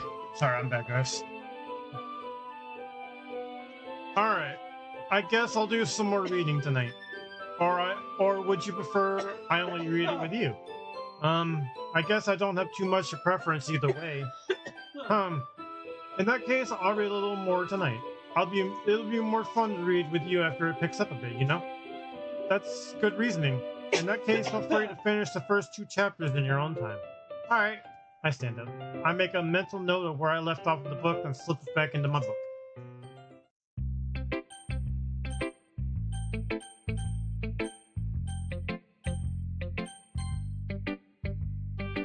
Let's see what you've written. Let's see what you've written for today. Joey stares at the poem with a surprised expression on her face. You like it, Joey? How did you pick up on this so quickly? Just yesterday I was telling you this kind of technique worth practicing. Maybe that's why. You did a good job explaining. I really wanted to try getting at more imagery. Yuri visually swallows. Even her hand appears sweaty.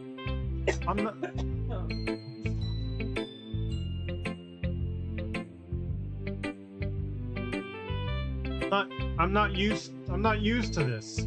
Used to what? I don't know. It's fine, take your time. Yuri breathes and collects her thoughts. I know that Yuri likes to think before she speaks, so I offer that patience to her. Yeah?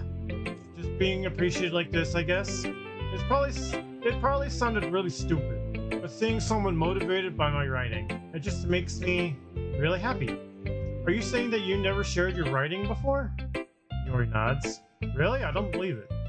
I really only write for myself. And besides, people would just laugh at me. Do you really think that? Yuri nods. Huh? Even your close friends? Yuri doesn't respond to that. I wonder why. Anyway, do you want to show the poem you wrote today? Yeah, I do. If it's with you.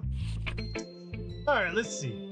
The raccoon. It happened in the dead of night while I was slicing bread for a guilty snack, but my attention was caught by the scattering of a raccoon outside my window. That was, I believe, the first time I noticed my strange tendency as an ordinary human. I gave the raccoon a piece of bread, my subconscious well aware of the consequences. Well aware the raccoon that is fed will always come back for more. The enticing beauty of my cunning knife was a symptom. The bread, my hungry curiosity. The raccoon and urge. Is that urge? Moon increments its phase and reflects that much light off the cutting knife. The very same light and glistens in the eyes of the raccoon friend. I slice the bread fresh and soft.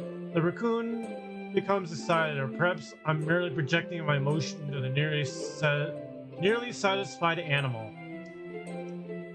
Let's see. I got the crucible on Doom. That is filthy. Oh, you got the crucible? Nice. That's an interesting weapon.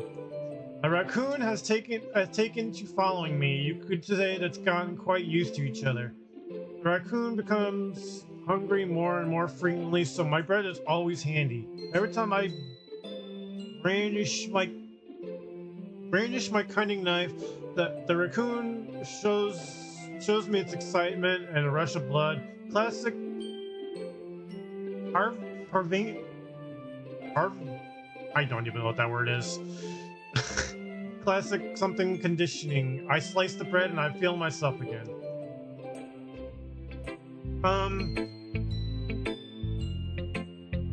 I was a little more daring with this one than yesterday. I can see that. It's a lot more metaphorical. I don't know if it's my fault, but I can't begin to imagine what this poem's about.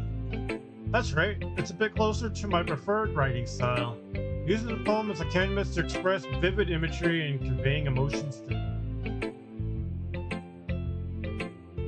If I take it as face value and I can't even figure out what it's supposed to mean, well, I think it's something that different people can relate to it in their own way.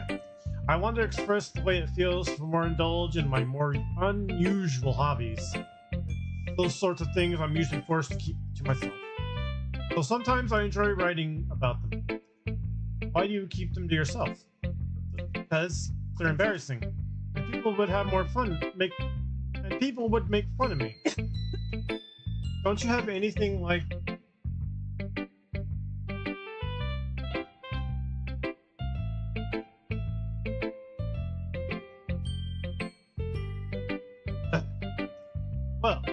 Yes. Yeah, I guess I do. I feel like everyone has a little something like that.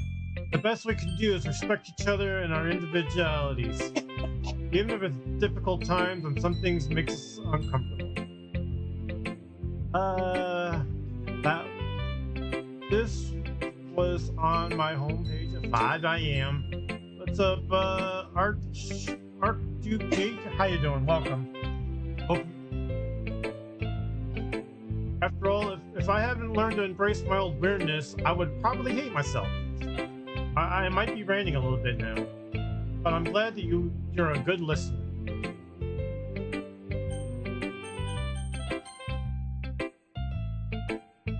Oh, I like this one, Joey. It has some nice feeling in it.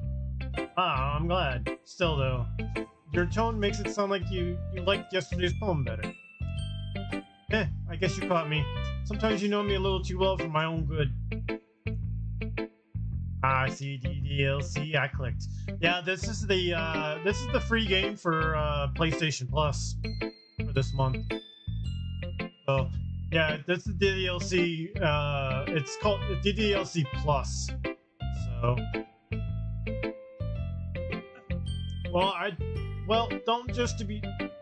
don't just try to be nice about it. If I'm doing a bad job, then I'd rather just hear it. No. I still like this one, I promise. You know I wouldn't lie to you, Joey. Never ever. Yeah, I guess so. What made yesterday's poem so compared to this one then? Well, I'm not very good at figuring out if poems are good or bad. But that's why I just go by my heart. If it makes me feel things, then it must be a good poem.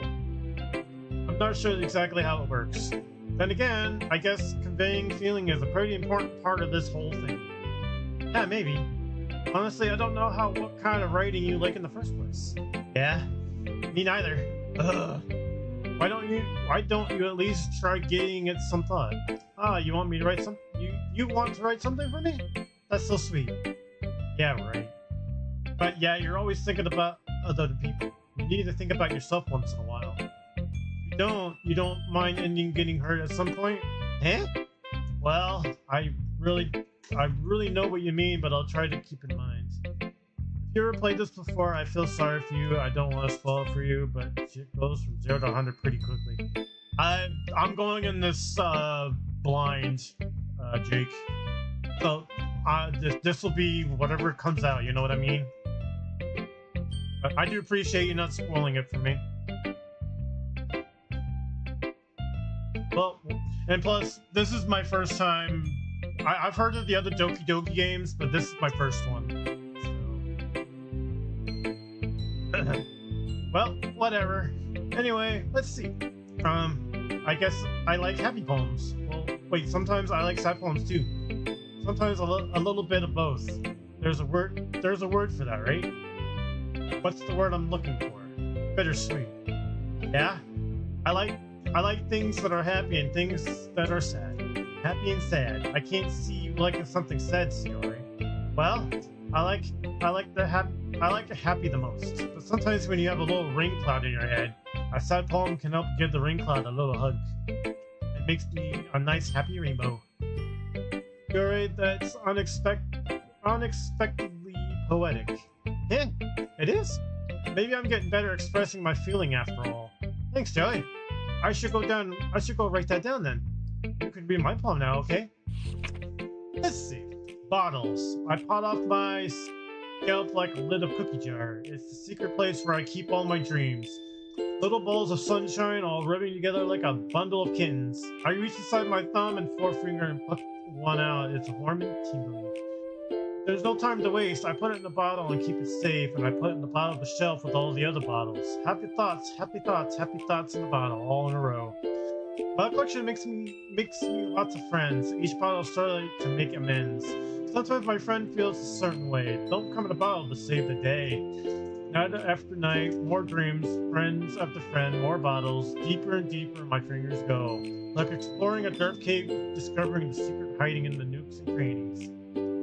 Digging and digging, scraping and scraping. I blow dust off my bottle cap. It doesn't feel like time to last. My empty shelf could use some more. My friends look through my locked front door. Finally all done, I open up and then come in, my friends, and just come in such a hurry. Do they want my bottles that much? I frantically pulled them from the shelf, one after other, holding them out to each and every friend, each and every bottle. But every time I let one go, it shatters against the tile between my feet. Happy thoughts, happy thoughts, happy thoughts, and shards all over the floor. They were supposed to be from friends who aren't smiling. They're all shouting, pleading, something, but all I hear is echo, echo, echo inside my head. Holy crap! Shiori, did you really write this? Oh, of course I did. Didn't I tell you yesterday I was gonna write the best poem ever? Yeah, but I mean, I didn't expect something like this coming from you. Monica taught me a whole lot, and I've been really in touch with my feeling recently. I see that. It's almost kind of creepy. Creepy? Well, not exactly, but just because I'm used to being cheerful. Well, never mind. I'm thinking too hard about it. The point is, it came out good, and you should be proud of it. Aw, thanks. I feel like I was meant to express myself this way. It even helps me understand my own feeling a little bit more. Writing is like magic. You've gotten pretty passionate about this, huh? I hope you keep it up. Yeah? Writing's the best. I'm gonna keep writing until I die. Haha, don't get ahead of yourself. Shiori's always had a habit of being obsessed with something before dropping it more than a week later. I wonder if this is one of those times, but seeing the passion in her eyes makes it hard for me to be pessimistic.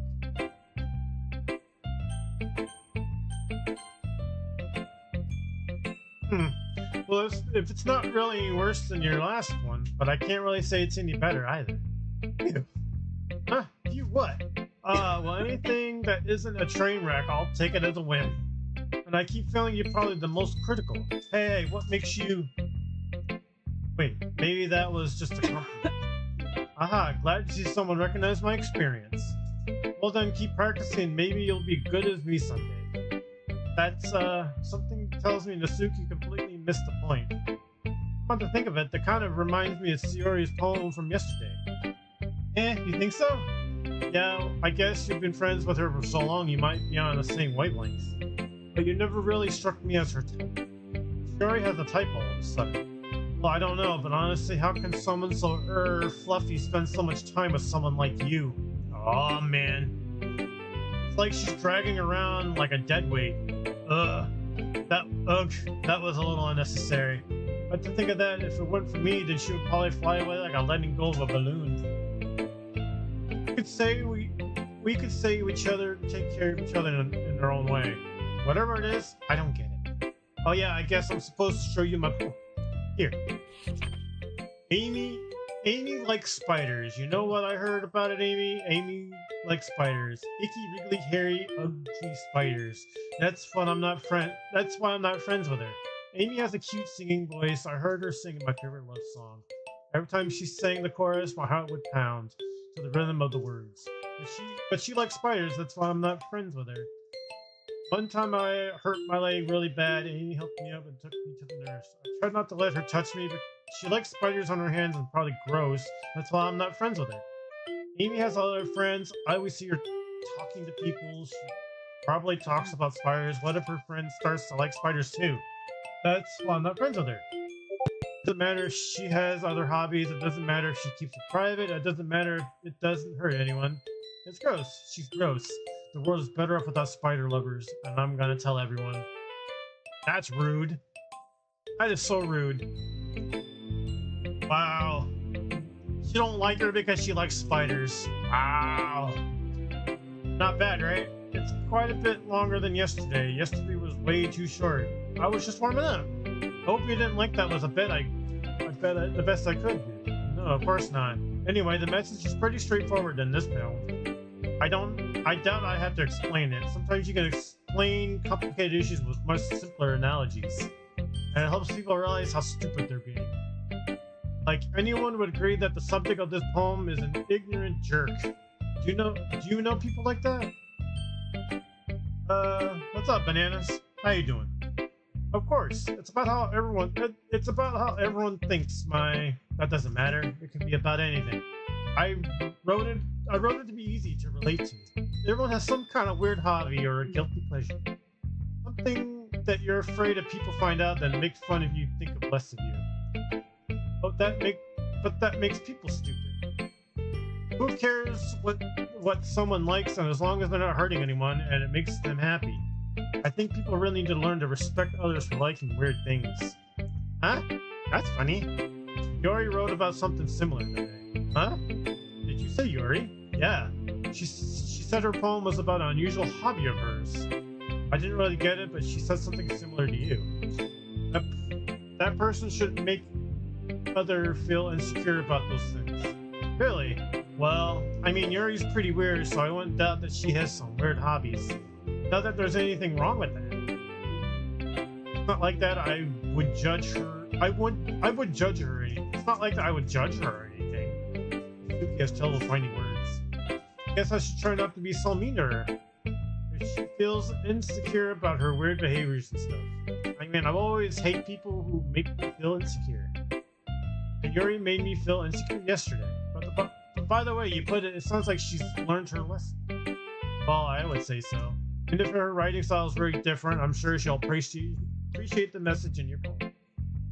But I do best after all. I don't like writing unless there's a good message to take away from it. Like conveying emotions is a poem. But I want to make people think, not just feel. Remember that. I'm gonna write a good one for tomorrow too, so look forward to it.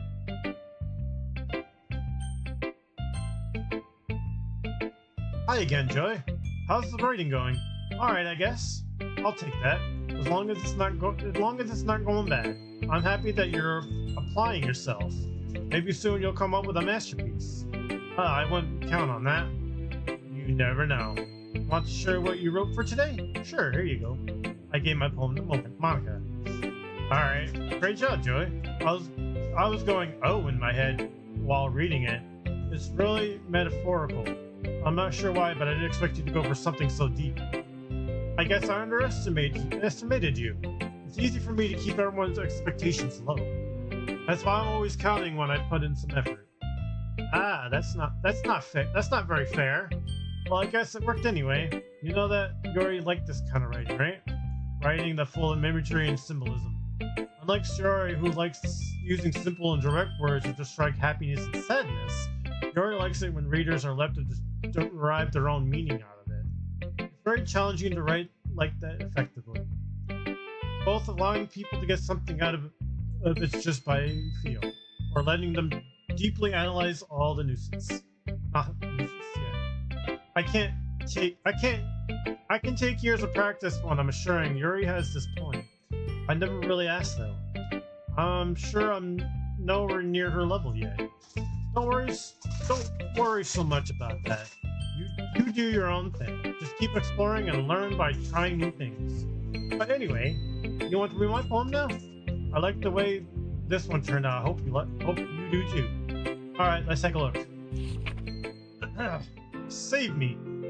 The colors, they won't stop. Bright, beautiful colors. Flashing, expanding, piercing. Red, green, blue, an endless cacophony. A meaningless noise. Noise, it won't stop. Violent, grating waveforms. Squeaking, screeching, piercing, sine, coaxing, tangent. Like playing a chalkboard on a turntable. Like playing a vinyl. I can't talk. On a pizza crust and endless, calm or meaningless. Load? What'd that say? Load me? Huh. It's even more abstract than your last one, huh? I guess it's just the way I write. I'm sorry if you don't like it. No, I never said that.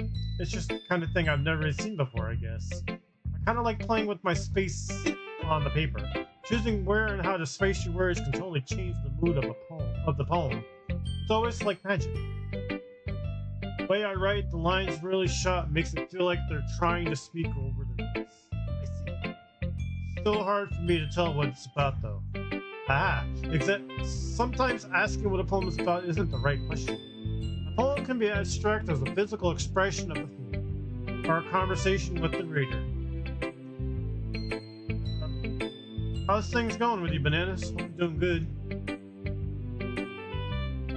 So putting it that way, not every poem is about something. Anyway, here's Monica's writing tip of the day. Sometimes you'll find yourself facing a difficult decision. But when that happens, don't forget to save your game. You never know when you might change your mind, or when something unexpected may happen. Wait, is this tip even about writing? What am I even talking about? Ah, that's my advice for today. Thanks for listening. Okay, everyone, we're all done reading each other's poems, right? I have something extra planned today, so if everyone could just sit in front of the room. Is this about the festival? Well, sorta. Do we really have to do something for the festival? It's not like we can put together anything good in just a few days. We'll just end up embarrassing ourselves instead of getting any new members. That's a concern of mine as well. I don't really do well with last-minute preparations. Don't worry so much. We're going to keep it simple, okay? We don't need much more than a few decorations. Sari has been working on posters and I've designed some pamphlets so we can give out during the events.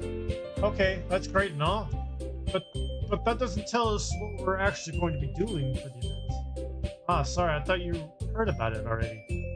We're going to be performing. Monica? Yeah, we're going to be having a poetry performance. Each of us are going to choose a poem to recite during the event. But the cool part is, we're also going to let anyone else come up and recite the poems too. Dory's putting it on all the posters in case someone wants to prepare ahead of time. Heh. Dory, who's been coloring a poster and holds it up for us? Are you kidding me, Monica? You didn't already start putting these posters up, did you? Well, I did. Do you really think it's that bad of an idea? Well, no, it's not a bad idea. But I didn't sign up for this, you know. There's no way I'm going to be performing in front of a group of people like that. I agree with Natsuki. I could never in my life do something like that. Imagining it, Yuri shakes her head in fear. Guys! No, Yuri. I understand where they're coming from. Remember that Natsuki and Yuri have never shared their poems with anyone else in just a couple days ago. It's a lot to ask for them to recite their poems out loud to a whole room full of people. I guess I'm kind of overlooked that. So I'm sorry. But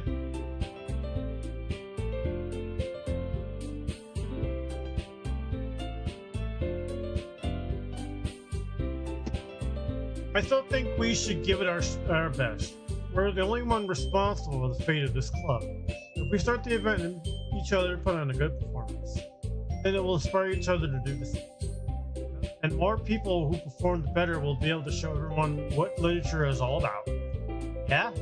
It's about expressing your feelings, being intimate with yourself, finding some more horizons, and having fun. That's right. And it's all those reasons that we're all in the club today. Don't you want to share that with others? To inspire them to find the same feeling they brought here in the first place. I know you do. I know we all do. If it all takes standing in front of the room for 2 minutes and reciting a poem, I know you can do it. Suki and Yuri remain silent. Yuri looks worried. I guess that leaves me no choice. I agree. I don't think it's too much to ask. I think Yuri and Monica have been trying really hard to get new members. The least we can do is help them out a little bit. Well, maybe, but it looks like Natsuki doesn't have any arguments left. Okay, fine. I guess I'll have to get it over with. All right. Phew. Thanks, Natsuki. What about you, Yuri? Yuri dejectedly glances around at everyone else's expanded faces. I guess I don't really have a choice. Haha, that's everyone. You're the best, Yuri. This club is seriously going to be the death of me. Oh gosh. You'll be fine, Yuri. But anyway, let's move on to the main event. I want each of you to choose a poem of yours. We're going to practice reciting them in front of each other. No way! Monica, this is too sudden. Well, if you can't recite your poem in front of the club, how do you expect to do it in front of strangers? Oh no. Don't worry. I'll start up to help everyone feel a little more comfortable. Can I go next? Aha, of course. Now let's see. Monica flips through her notebook to a specific poem she has in mind for herself. Then she stands behind the podium. The title of the poem is The Way They Fly. Ahem. Monica begins reciting her poem. Sorry, I'm back. What did I miss? We're doing stuff for the festival. Now, Monica wants everyone to recite everyone else's poems in front of strangers. Her clear, confident voice fills the room. More than that, her inflection is pristine. A bunch of baloney. She knows exactly how to apply emotion behind each line she recites, bringing the word to life. Is this something she's done before, or is she simply a natural? I glance around me. Everyone has their eyes on Monica. Yuri looks amazed. Yuri has an intense expression on her face that I don't understand. Finally, Monica finishes the recitation. Four of us applaud. Monica takes a breath and smiles. That was so good, Monica. Aha, thank you so much. I was just hoping to set a good example. Are you ready to go next, Yuri? I'll go next. Yuri's fired up all of a sudden. Yuri clutches a sheet of paper between her hands and stands up, keeping her head down as she walks coldly over to the podium. The poem is called. Yuri anxiously glances at each other. You can do it, Yuri. It's called The Afterimage of a Crimson Eye. Yuri's voice shakes as she starts reading the poem. Just a minute ago, she practically refused to do this. Why is she suddenly putting it in so much effort? If Yuri gets past the first couple of lines, her voice changes. It's almost like what happens when Yuri gets absorbed into her books. Her quivering words transform into a sharp syllables of fierce and confident woman. The poem is full of twists and turns and structural shit. Initiate. Perfect time. This must be a rare glimpse into the whirling fire Yuri keeps concealing inside her head. I love how this is a literature game and you gotta learn about reading, but I can't read certain words. Suddenly, she's finished. Everyone is stunned. Yuri snaps into reality and glances around her. If she's bewildered even herself. It's up to me to save this situation. I'm the first to start applying. Everyone joins me after, and we gave Yuri the recognition she deserved. It's not that we didn't want to applaud for her. But we were so off guard that we must have forgotten. As we applaud, Yuri holds the poem to her chest and rushes back into her seat. Yuri, that was really good. Thank you for sharing. Looks like Yuri is down for the count. Okay, I guess I'm next then. Yuri hops out of the chair and cheerfully walks through the volume. This one's called My Meadow. Sorry, I giggled. Yuri, it's a lot harder than I thought. How did you guys do it so easily? Try not to think of it like you're reciting to the other people. Imagine you're reciting to yourself like in front of a mirror or your own head. It's your poem, so come out the best way. I see. Okay then. Yuri begins her poem. Somehow it feels like her soft voice made a perfect match. The poem isn't aimlessly cheery like Sayori is, like serene and bittersweet. If I were to read this on paper, I probably wouldn't think of it. But hearing it came from Sayori's voice almost gives it a whole new meaning. Maybe this is what Sayori meant when she said she likes my poems. It's like I get to reach more deeply into someone I thought I knew through. Sayori finishes and we applaud. I did it! Good job, Sayori. Even Joey liked it. I guess that's a good sign. What does that even mean? You came out nicely, Sayori. The atmosphere of the poem fits you really nicely. It might be that the old poems wouldn't work as quite as well as the kind of delivery. I don't really understand. In other words, I've seen poems of yours where the sort of gentle delivery wouldn't work as well. There might be needed a little more force behind them, depending on what you're reading. Oh, I know what you mean. That's, well, I've been practicing, what kind of thing. It's just embarrassing to do in front of everyone. The next time, I'm going to make you pick a poem that challenges you a little more. We don't have much time left for the festival, you know. Okay. Now, who's next? Natsuki? don't make me go before Joey. It's not like I can compare to you guys anyway. Might as well let Joey lower everyone's standards a little before I have to do it. Suki, it's fine, it's fine. I might as well get it over with. It's not like I have much of a selection of what to read. I'll have to go with what I wrote for today. I stand up and stand in front of the podium. Everyone has their eyes feel terribly awkward. I recite my poem. Since I'm not exactly confident in my own writing, it's hard to put energy into it. Despite that, once I finish, I receive applause anyway. Sorry, I'm not really as good as everyone else. Don't worry about it so much. I think it's less about your ability and more about your lack of confidence in your writing. That's something that I improve over time, though. Yeah, maybe. Alright then, that just leaves you, Nasuki. Yeah? I'm going. Nasuki begrudgingly gets out of her seat and makes her way to the podium. The poem is called... Why are y'all looking at me? Because you're presenting. Anyway, this poem is called Jump. Nasuki takes a breath.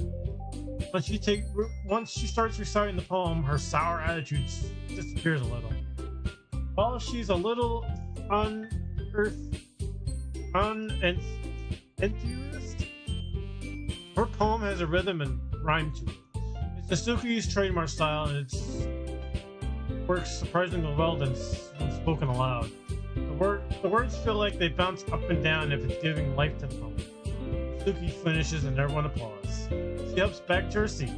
That wasn't so bad, was it? Easy for you to say. You better not make me do that again. Well, do you at least feel prepared enough to recite a poem in front of other people? I mean, doing it in front of other people will be way easier. I can put on whatever face I want for other people. But when it's just my friends, it's just embarrassing. That's a surprise, Nasuki. I think it would be the other way around for me. Well, that's just how it is, so... Well, I guess in that case, you won't have much to worry about for the festival. That said, I want to thank everyone for coming through. It might be hard, but I hope that you all have an idea of what it's like now. Make sure you pick a poem and get enough practice for the festival, okay? I'll be making pamphlets, so let me know ahead of time what you're reciting. Jeez. I should probably find some poems to recite instead. That's fine, too. It doesn't have to be on your own. I've already pleasantly surprised that you're putting in all your effort for the club. Makes me really happy. Yeah, no problem. Okay, everyone. I think that's about for today.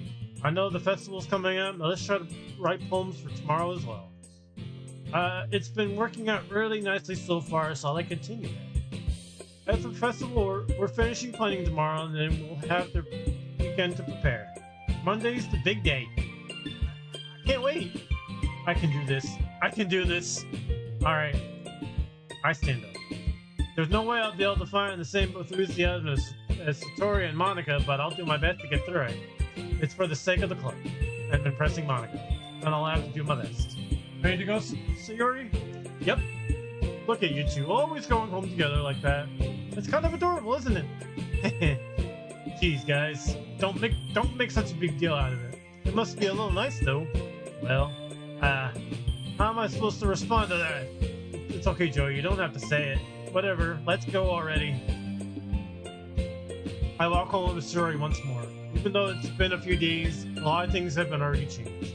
But today, Sayori is being a little quieter than usual on her way home. Hey, Sayori. Sorry, I was spacing out. No wonder. I was thinking about something from earlier. Like, how we get to, Sayori fumbles with her words. So let's just say that one day Yuri asked to walk home with you. Huh? What would you do? What kind of question is that? You're kind of putting me on the spot here.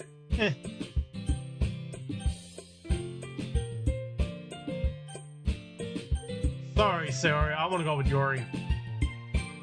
Walking home with Yuri, huh? What? Why does that thought of that make my heart pound? I mean, giving how hard it is for her to socialize, I would feel awful turning her down. So, isn't she so beautiful and smart? That has nothing to do with what I just said. Aha, you just admitted it. There's not even any point in speculating something that's never going to happen. Well, maybe. What the hell? What's up, Moon Girl? How you doing? Well, maybe, but I just like to think about it. It's not long before you won't need me anymore, you know? You? Sierra? I can't figure out how you're seeing things in your head right now. Sorry. Everyone is different. Nobody in the club is replacement for me. If you say so. The conversation trails off and I'm left feeling awkward. But it was kind of her fault for championing me with such a weird question. I can't just lie to her. How far are you in the game? I think the second day. I'm on to the third day. I just got done. They were doing the recitments of their poems in front of each other. So they want to recite their poems in front of in the festival. That's what's going on next. If there's something that makes her happy, I would hate to take that away from her. That's what I said. There's no point in speculating. Then again, the festival's only a few days away. Who knows what will happen in that time? Getting to that part.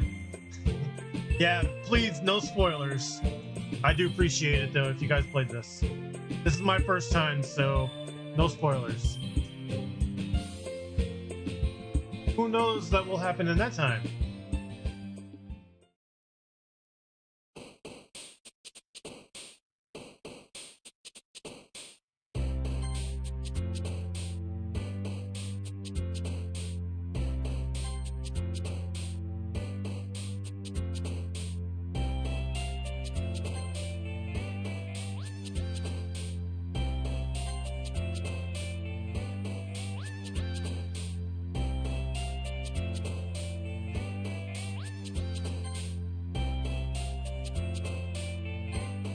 Wow, we're on a good start.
Wow, I didn't even have to try that one.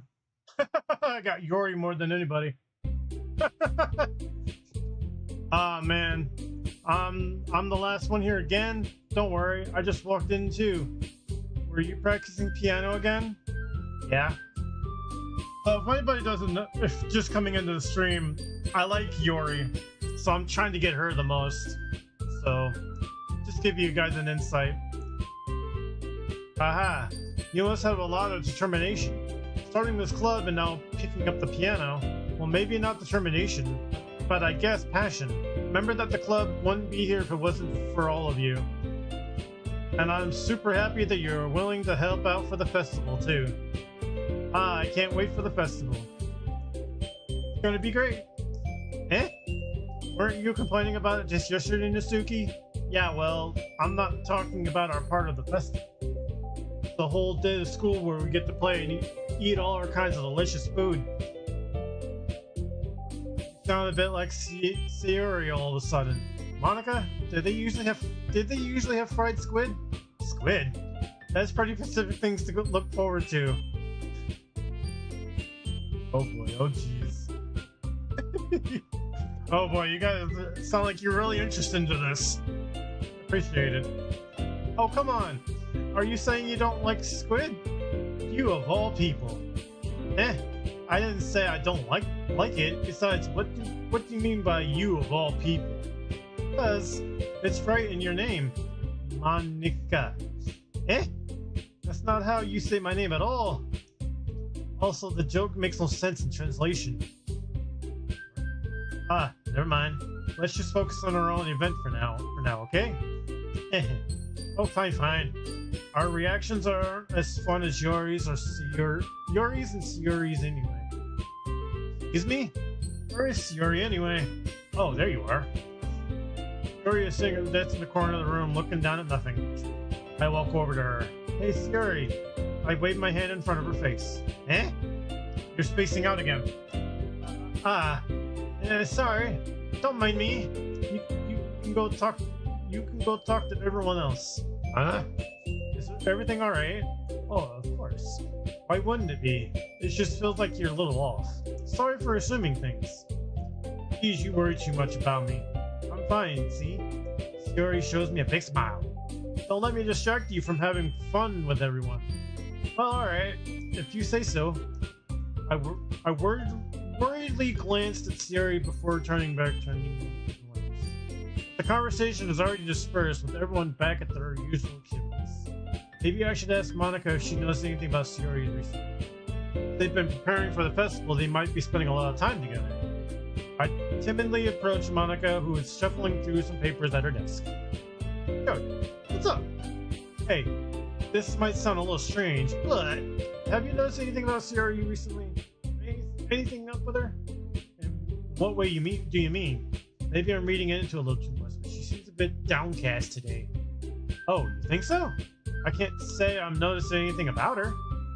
Monica peers across the room at Sayori, who is idly dragging a rubber eraser up and down her desk.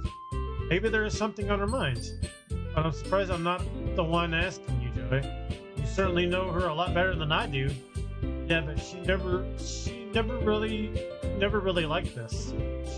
She always talked to me about things that bothered her.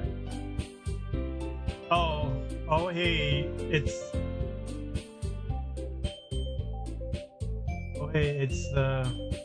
derpy jump scare. How you doing, Taryn? But this time when I asked her, she was really dismissive. Sorry, I know it's not your problem. I just wanted to ask if you knew anything, so I'll drop it now. No. It's important to me too. I mean, I'm also friends with her. I also care about the well-being of my club members, you know. Maybe I'll try talking to her. Are you sure about that? She seemed like she wanted to be left alone. Are you sure? Maybe she had the hard time bringing it up with a person of interest. Person of interest? What do you mean by that? I'm saying that maybe the thing on her mind is you two. Me? How on earth would you come to that conclusion? Well, I probably shouldn't say too much, but Sayori talks about you more than anything else, you know. She's been so much happier ever since you joined the club. It's like an extra light was turned on inside of her. What? No way. Sayori is always like that. She's always been full of sunshine. It's not any different now than it's always have been. You're so funny, Joey. Have you ever thought that maybe you're always seeing her as so cheerful? Because that's just how she is when she's around you. I said too much. Sorry, what do I know anyway? I didn't mean to jump conclusions, so you just forget about what I said. I'll try to talk to her, so try not to think about it for now. Alright. Monica smiles meaningfully. I know she said to forget about it, but I actually know I won't be able to get her words out of my head. Monica stands up from her desk and walks away from the room to where Sayori is sitting. I watch her kneel down next to Sayori and gently talk to her. She's keeping her voice so quiet that I can't hear from here. I sigh and sit myself down. Now Sayori told me not to worry about her, and to have fun with everyone else. But that's impossible to do when she's behaving like this. Because how much do I care about her that I'm letting this weight me down so much? That feels like I'm the one behaving out of ordinary. That's something I can do besides wait for Monica. Why does it feel like I'm being watched? I glance around the room. Suddenly, I notice Yori peering at me from over her book. But she looks away with a flustered look on her face. I realize she won't be getting anywhere like this. I've never really seen Yori approach anyone on start conversation on her own accord. So I have no choice but to approach her myself. But now it's a little easy for me to do that. I stand up from my desk and sit down. I sit in one next to her own. I didn't mean to bother you or anything. Relax, you didn't even do anything. But I could tell you that you wanted to be alone. I could tell that you wanted to be alone with your thoughts. Alone with your thoughts? How were you able to tell that? I was thinking about that. Well, it's something that I do a lot. It wasn't hard for me to spot based on your posture and expression. Not that I was staring or anything. I didn't do anything creepy like that. In any case, I guess you were right. I guess if I caused you any concern, don't apologize. Your troubles are only the concern of those who willingly share in that concern. Of course, there are certainly those who find the most comfort in keeping to themselves. But if you would prefer to share what's on your mind, then I would be glad to listen. It's not that big of a deal. I was just feeling a bit uneasy about Sayori. Sayori? Yeah, she seems a little off today, but when I asked her about it, she didn't want to admit it to me. I can't help but wonder if something happened to her. Oh? That's quite a romantic. Eh? Sorry, I didn't mean to say something stupid. It's not that, I just didn't want you to misunderstand. Sayori and I have just been friends for a long time, that's all. I see. That perhaps is unusual for her to be dismissive to you about her feelings. Or maybe I'm just reading into it a little too much. Anyway, the world is full of meaning, often hidden deep beneath plain sight. Oh, there are so many untold stories behind every person, so no matter how well you may know them. So you think there might be something behind it after all? I think that Sayori is a very complex person. Her mannerism on the outside doesn't always match what may be going on inside her head. And she may not always know what she wants. I noticed her strange behavior today too. Also, I feel some concern for her. But in your case, it looked like she was fully occupying your thoughts, wasn't she? Well, I guess that was the case. Sayori, she really means a lot to you, doesn't she? I guess. But you don't need to put it that way. We're just good friends, that's all. Sayori suddenly looks deeply into my eyes. Her expression is gentle and curious, as if she was searching for something. Embarrassed, avert my gaze. Sometimes a person's mysteries are untold even to themselves. You, as someone honest and caring, may uncover feelings you weren't aware were in you. That is, I think that she would be a very fortunate person to have you feel that way about her. Yori, you're giving me too much credit. I'm a pretty simple guy, so I think I'm pretty good at understanding my own feelings. I'm not nearly as sophisticated as you.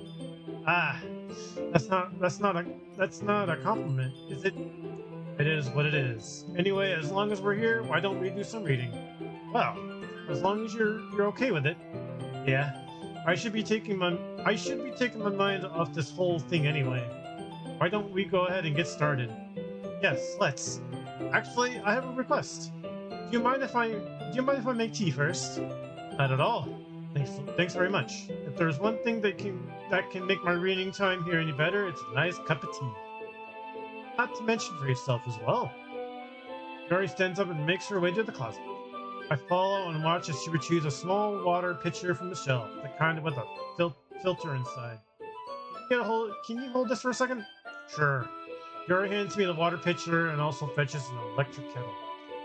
I'm going to plug this into the teacher's desk and we'll go get some water. She walks past me and sets the kettle down on the teacher's desk. I simply watch her movements. To surprise, the way she moves really contrasts her speaking mannerism. Especially because of her long legs, Yori appears elegant and methodical. Okay, I have the water pitcher? Thanks, I'll be right back. I might as well walk with you. Yeah, why not? Shall we go then? Yeah. Where are you two off to? Eh? Yori was going to make some tea. I suddenly realized how weird it sounds to explain this to Monica. We're just filling the water pitcher. Okay. Sorry, I was just a bit curious. This is the kind of one-person job, isn't it? That's Monica, please mind your own business for once. Or do you want me to tell or do you want to tell me there's something wrong with helping involve Joey in the club activities? Eh? My mouth gapes. I I suppose there's nothing wrong with that. Huh. Then let's go, Joey. Ah. Yuri quickly exits the room and then I follow. Oh boy. Once in the hallway, she suddenly puts her forehead against the wall. I spoke without thinking. How could I say something like that? Yuri? Something about the way she said that. It just makes me so irritated. What's wrong with me? No, Yuri. I think you did the right thing. I wasn't expecting it, but it's also not right for Monica to judge people like that. Good. How come even when I do something bad, you're being nice to me? Because nothing that you do is bad as you make it sound in your head. Nobody's perfect. We have emotions and we can always hide them away. But you always amplify things in your head. Your mind turns a light rain shower in a hurricane. Ah. No. Wouldn't you hate me for something as terrible as that? Why would I hate you? I can't hate someone for having emotions. What kind of friend would do that? Friend, you say? Yuri lifts her head. Joy, I really like being friends with you. Aha. Thanks, Yuri. I like being friends with you too. I feel kind of awkward saying something like that, but I'm doing my best to help Yuri feel better. Anyway, yeah, shall we go? Yes. Yuri and I walk into the nearest water fountain. Once we filled up the water pitcher, we return to the classroom. Joy, do you like oolong tea? Yeah, anything is fine. Very well. Yuri sets the temperature in the kettle for 200 degrees. Now it's time to get to the teapot. You really do this properly, don't you? Of course. I shouldn't do any less when I'm making tea for others, even if I'm not an expert on tea or anything. In that case, you'll be even more impressed, and perhaps I will. Yuri fetches the teapot and begins measuring the tea leaves. To my surprise, she even starts humming a little to herself. You must be in a good mood now. Is that so? I was letting it show? Yeah, and you noticed. I was doing a bit of thinking, and I decided that I would try to express myself a little bit more. Turns out it's not very hard for me to do. When it's you who's around anyway. Ah, that's great, Yuri. Just don't push yourself too much. Always worrying about me, Joey. It's very injuring. That's Yuri wasn't kidding. I didn't even know if I could keep up with this. I watched Yuri pour a cup of tea for each of us. Joey, I have another request. Do you mind if we sit on the floor today? Eh? Why's that? It's a little bit easier on my back. I can read with my back against the wall rather than bending over it at my desk. Sorry, I didn't realize. No worries. I just have back pain fairly regularly, so I do my best to manage it. Is that so? I wonder why that is. It's most likely because your posture, right? Always hunched over like that while reading. Yes. I have a terrible reading posture, so that's why we should sit on the floor. Fair enough. I'll go ahead and get the book. I retrieve my book from the back. I have some chocolate as well. It's a bag of small chocolate candies that I kept hidden from Yuri's candy radar.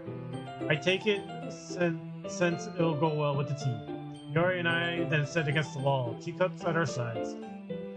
As in sync, we assume the same reading posture at the same time, each holding one half of the book. Except this time, our bodies are even closer to each other. I can't see too well. Yuri slides closer until our shoulders are touching. How am I supposed to focus on reading like this?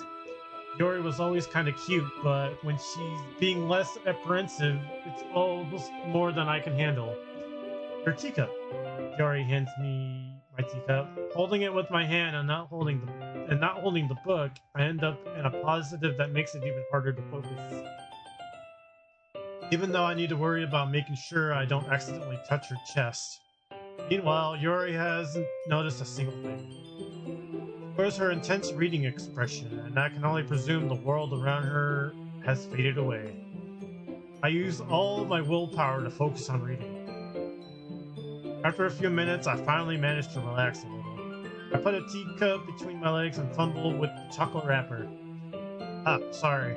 I briefly let go of the book to finish opening the wrapper. You can have as much as you want. Ah, that's okay. I won't take any. Are you sure? Well, if I touch it, then I might get smudges on the pages. Ah, you're right. I didn't even think about that. My bad. No need to apologize. I'll hold the book, okay? Are you sure? Yeah, of course. Yori opens the book with both hands. She holds it to that so I don't. She holds it so that I don't have any harder time reading from it. As a result, her left arm is practically resting on the top of my leg. Well, in that case, Yuri is always totally focused on reading again. I take a chocolate candy and pop it in my mouth. And I take another chocolate and I hold it up to Yuri. And she doesn't even look away from the book. And simply parts her lips as the situation is completely natural. That means I can't stop here. I apparently place the chocolate in her mouth. Just like that, Yuri closes her lips over it. Yuri expression suddenly breaks. Did I just... Yuri looks at me like she needs to confirm what just happened. Sorry. I guess I shouldn't have done that. Well, you were just helping. That's something that friends do. Right. I mean, not really in this kind of context, but yeah, that's all it was. Yeah? Then, you don't need to stop or anything. I see. The situation has gotten really tense. Yori tries to return to the book, but I can tell by her expression that even she can't focus now. My heart is pounding. I nervously take another chocolate between my fingers, but this time Yuri's eyes meet mine. How did it even come to this? Yuri doesn't avert her gaze. I notice her chest rising and falling to the rhythm of her breaths. I raise my arm. Ah. Like before, Yuri parts her lips. But it's different this time. I take the chocolate and place it in her mouth. I feel her hot breath on my fingers. What? That's totally random. It just... Okay. Okay, everyone. Ah. Yuri jolts back. It's time to share poems. Joey, can you help Yuri put away the tea stuff right? Yeah, of course. Okay, thanks. The spell is abruptly broken. I'll take care of the cups. Yeah. Yori picks up the teacups from the floor. I pick up a bag of chocolates, and at the end we hastily clean up without so much as a word between us. I get the feeling that there's something neither of us will have the courage to bring up.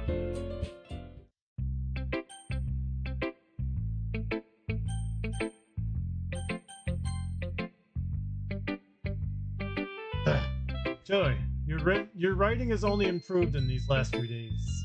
Every poem you've shown me has been nothing short or spectacular. I can really feel the emotions. I'm a little envious even. I don't think it's even came to me this naturally. Gary, that's the wrong way to put it. This never did come naturally to me, but I've never been able to improve so much thanks to you. You're really the example I was chasing after. Is that so? Yuri gently smiles to herself. This feeling. I'm so glad I got the chance to share my writing. I never thought it would feel like this. I remember you mentioning that yesterday.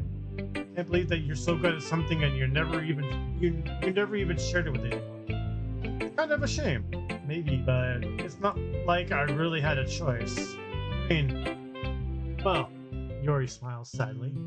Joey, during lunchtime, I eat by myself. Did you know that? It's a great time to find a quiet spot and do some reading. In fact, I always have some books with me. You could say I really enjoy reading. Did you fuck anyone yet? What's up, Slayer? I'm doing alright. How you doing, dude? No, I didn't fuck anybody yet. You could say I really enjoy reading. Well, that's one way to put it anyway. But books are so fully amazing and inspiring people. People you want to fall in love with, or people you just know would make a really good friend. Cheerful people who always put a smile on your face. I'm good. How is this weird game? Weirdly interesting. I will say that. Slayer, really interesting. And this is supposed to be a horror game, by the way. So, but surprisingly good. I'm having a good time with it. Cheerful people who always put a smile on your face, or deep thinkers and problem solvers who discover that mysteries of life. So when you look at it that way, I'm surrounded myself every day, you know. And those friends don't laugh, and those friends don't laugh at me. They don't tease me for spacing out all the time. They don't make fun of my body type, and they don't hate me for acting like a know-it-all. People say that about you, and I'm not a know-it-all, Joey. It's just the opposite. I don't know anything. I don't know how to talk to people. I don't know how to make people see me as normal. I don't even know how to make myself happy. I have all these feelings, and all I can do with them is read and write. But it wasn't until now. But then I started sharing it with you. And I really understood what was missing all this time. But I haven't really done anything. No, that's wrong. Just being patient and respectful. That's really important to me. I know I'm a difficult person, Joey. I speak too slowly. I second guess myself all the time. I read too deeply into things, but every time you're always treated me just like everyone else. I'm so rare that I feel comfortable with myself when I talk to others. But that's why every time I talk to you, I feel really happy. I see. I treat you how you deserve to be treated, Yori. And if other people don't see it that way, then screw them. Damn, that's a lot of reading. Yeah, tell me about it. I mean, I joined this club hoping I would make friends. And I would say I had at least one success. Wouldn't you? If you want to put it that way, yeah. We really are friends now, aren't we? Yori puts her head in her hands. Well, this time she's smiling as she does it. Do you want to show me your poem? Yeah, I do. Let me get it for you. Alright, let's see. Beach, a marvel millions of years in the making, where the womb of Earth chaotically meets the surface until the clean blue sky expanse of bliss. Beneath gray rolling clouds, an endless enigma. The easiest would get lost in is one where everything can be found. Once can you only build a sandcastle where the sand is wet, but where the sand is wet, the tide comes. Will it gently lick at your foundations until you give in? On will a sudden wave send you crashing down in the blink of an eye? Either way, the outcome is the same, yet we still build sandcastles. I stand where the foam wraps around my ankles, where my toes squish into the sand. The salty air is pyramidtic. The breeze is gentle, yet powerful. I sink my toes into the ultimate boundary line, tempting by the foamy tendrils. Turn back and I abandon my piece to erode at the shore. Drift forward and I return to the earth forevermore. I'm aware that the beach is kind of an insane thing to write about, but I did my best to make a metaphorical approach to it. You say that like you didn't even want to write about it. Oh, you haven't heard? Oh yeah, after yesterday, Nasuki and I, well, it wasn't amusing that we wrote about something similar in a certain different way. Nasuki wanted us to write something the same topic as each other again. I suppose to be better compared to the difference in our writing styles or thought processes. Anyway, it was her idea. Knowing her, it's no surprise that she wanted to do something like that. Oh, by the way, Slayer, I want to play more of that football mode. I really enjoyed that one last night, just so you know. That was really cool. Probably just wanted to show off. It's not like I have a particular interest in her writing style. just went with her request. But, well, I suppose it's not so bad to write something simple on occasion. I can be refreshing, you know. It's good for me to calm my thoughts once in a while. Yeah, I think I agree. Thanks for sharing.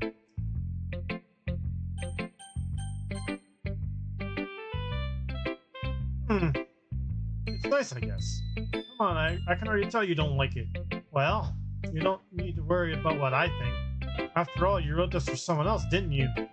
Probably Yuri. Eh? I didn't write this for anyone specifically. Maybe? That's not really what I meant, though. But it's okay. You're making new friends just like I was hoping. Makes me really happy. And you're happy too, right? In this club, well, of course I am. Good. That's all that's mattered to me. Thank you, Joey. Yuri, is there something wrong? Nothing. I'm just a little tired today. Alright. Just tell me if you need anything. I will. Don't worry about me, okay? You can go play with everyone else now, if you insist. Hey! I'm gonna go home a little bit early today.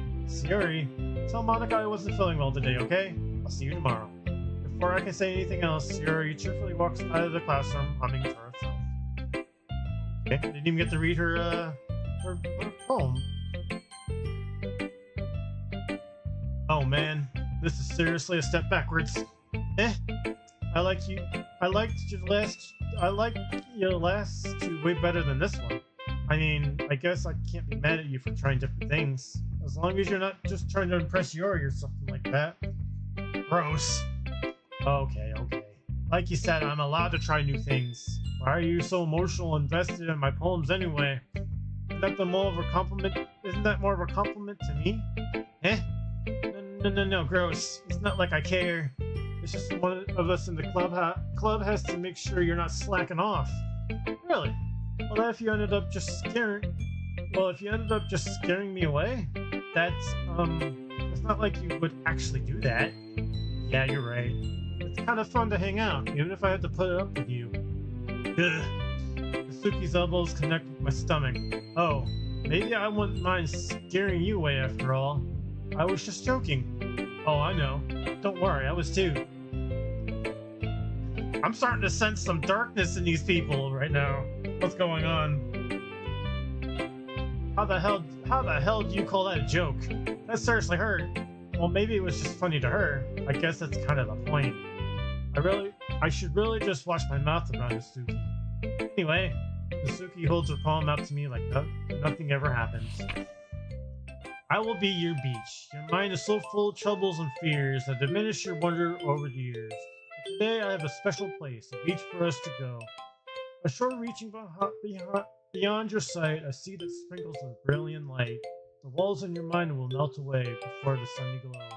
I will be the beach that washes your worries away. I'll be the beach that danger about each day. I'll be the beach that makes your heart leap in a way you thought I left you long ago.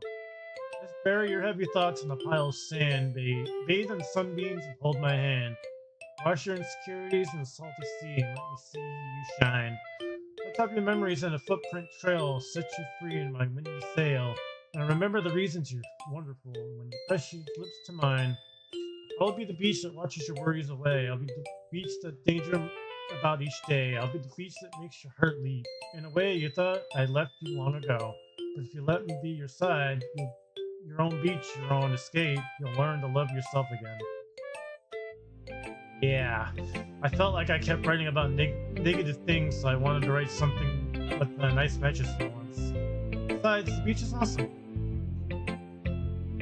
Kinda hard to write something negative about the beach. Well, your takes on what's a little more solemn. Well, that's... Jeez. She better not have said anything bad about mine. After all, she was the one who wanted us to write something of the same topic. You can't really see her doing that too. Making us write something simple topic that's trying to impress me by coming with something all fancy. Well, it's not like I care. It's just... I just did it anyway. I mean, I guess mine ended up being kind of metaphorical too. But there's nothing wrong with doing that once in a while. At the very least, it was good. It was a good practice. Hi, Joey. Have you thought about what you want to submit to perform at the festival? Well, being in this club is one thing, but performing in front of a bunch of people, I'll have to give it some more thought. Okay, no pressure. But whatever you do, I'm sure it will turn out great. It would also make me happy to see. Anyway, let's take a look at today's poem. Sure. I'll let Monica take the poem I'm holding in my hands. This one's good. It feels like you're not only getting more comfortable with your style, but the imagery is better than the last one I read. Just wondering, what have you been finding inspiration in Yori's writing style? I guess so. You can't deny that she's talented. Yeah, totally. I think her poems are the most romantic. That's the best way to describe it. She's like a totally different person when she picks up a pen. I noticed that too.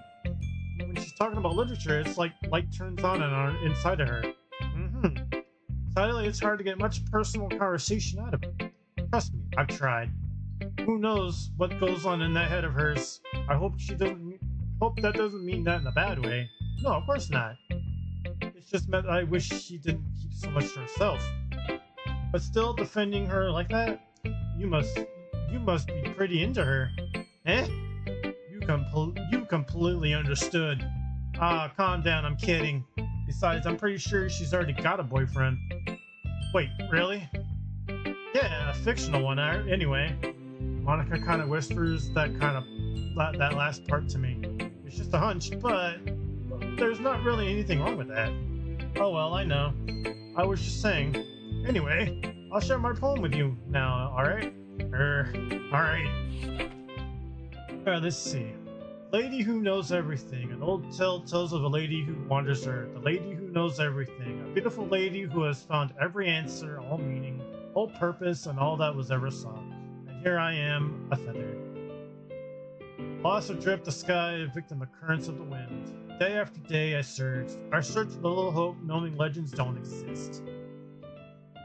But when all else has failed, with all others have turned away, the legends all remains. The last dim star glimmering in the twilight sky, until one day the wind ceases to blow. I fall and I fall and fall and fall even more. Gentle as a feather, a dry quill, expressionless, but the hand catches me between the thumb and forefinger, the hand of a beautiful lady. I look at her eyes and find no end to her gaze. The lady who knows everything knows what I'm thinking. Before I can speak, she responds to a hollow voice. I found every answer, all must amount of nothing. There is no meaning, but there is no purpose. As we seek only the impossible, I am not your legend. Your legend does not exist. And with that breath, she blows me back afloat, and I pick up a gust of wind. You know, I feel like learning and looking for answers, all sort of things that give life meaning. Not to get too specific or anything, but it was kind of on my mind. That's what I write about. I see. I never really put much thought into it. And in a way, it's also paradoxical. Because it was all the answers I went, and when the world starts to lose its meaning, you know, that's one thing I noticed. It seems like everyone in the club prefers writing about things that they are more sad than happy. Are you surprised? I mean, if everything was okay, we wouldn't really have anything to write about, wouldn't we?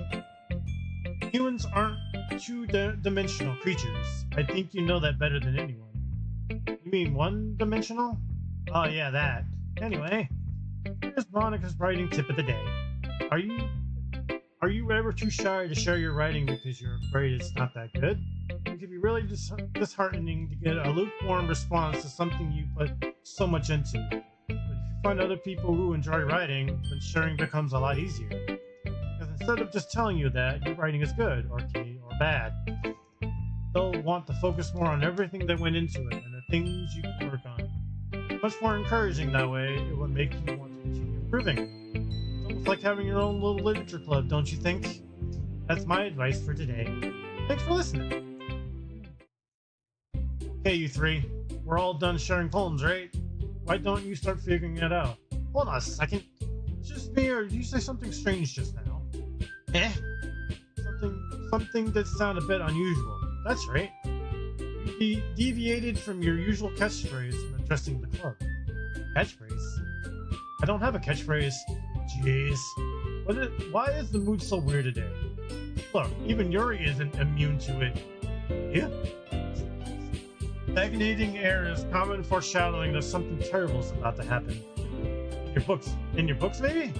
Look, the only thing different is that Sayori isn't here. Ah, it seems like you're right. Sigh. Sayori always helps lighten the mood a little bit, doesn't she? It's always like everyone's balanced and thrown off a little when she's not around. Where the heck did she run off to anyway? I thought she went to pee. Natsuki, please show some decency. Oh, come on. She actually wasn't feeling too well and went home early. Is that so? I hope she's alright. Seriously? Of all the times not to go home with her, you picked the time she's not feeling well. So much for you two being all lovey-dovey. No. First of all, stop misunderstanding my friendship with Sayori. And second, she's kind of been avoiding me today, so I didn't want to force it. Oh?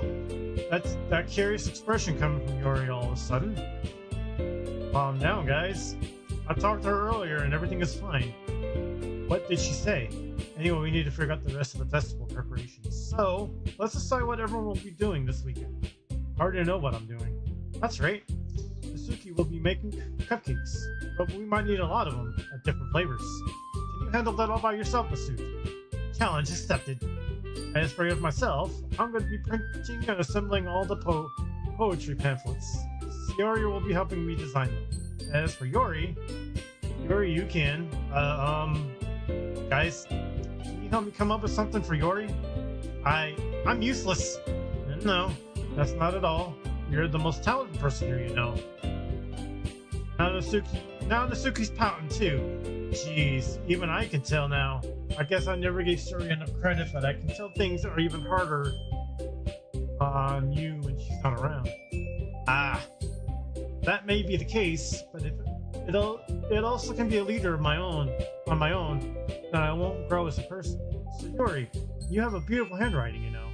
So you should make some banners and decorations to help our atmosphere. About that, I love atmosphere. Yuri's expression suddenly changes as she stares at her desk and starts nodding to herself. Her mind is always racing, I see. That's great. You'll be a wonderful help, Yuri. But anyway, that just leaves you, Joey. The one who is truly useless. Don't say that. In fact, both Natsuki and Yuri have some pretty heavy tasks to handle. It would be pretty go along to give one of them a hand. You could always help me out as well. I would really appreciate that. Is Monica suggesting I spend every one of my club members? How on earth am I going to respond to a suggestion like that? I suppose I wouldn't mind a bit of help. Well, even if you don't know how to bake, there's always some dirty work I could give to you. It's not like Monica's gonna give me a chance, and you shouldn't be sitting in your butt anyway. Natsuki tries to mumble a bunch of excuses like that. If I recall, Natsuki, you mentioned that you would like to handle the baking on your own. Joey may not like to be around if you're only making him out to be a nuisance. So therefore, he may be more suitable assisting with decorations. Hold on, I never said that.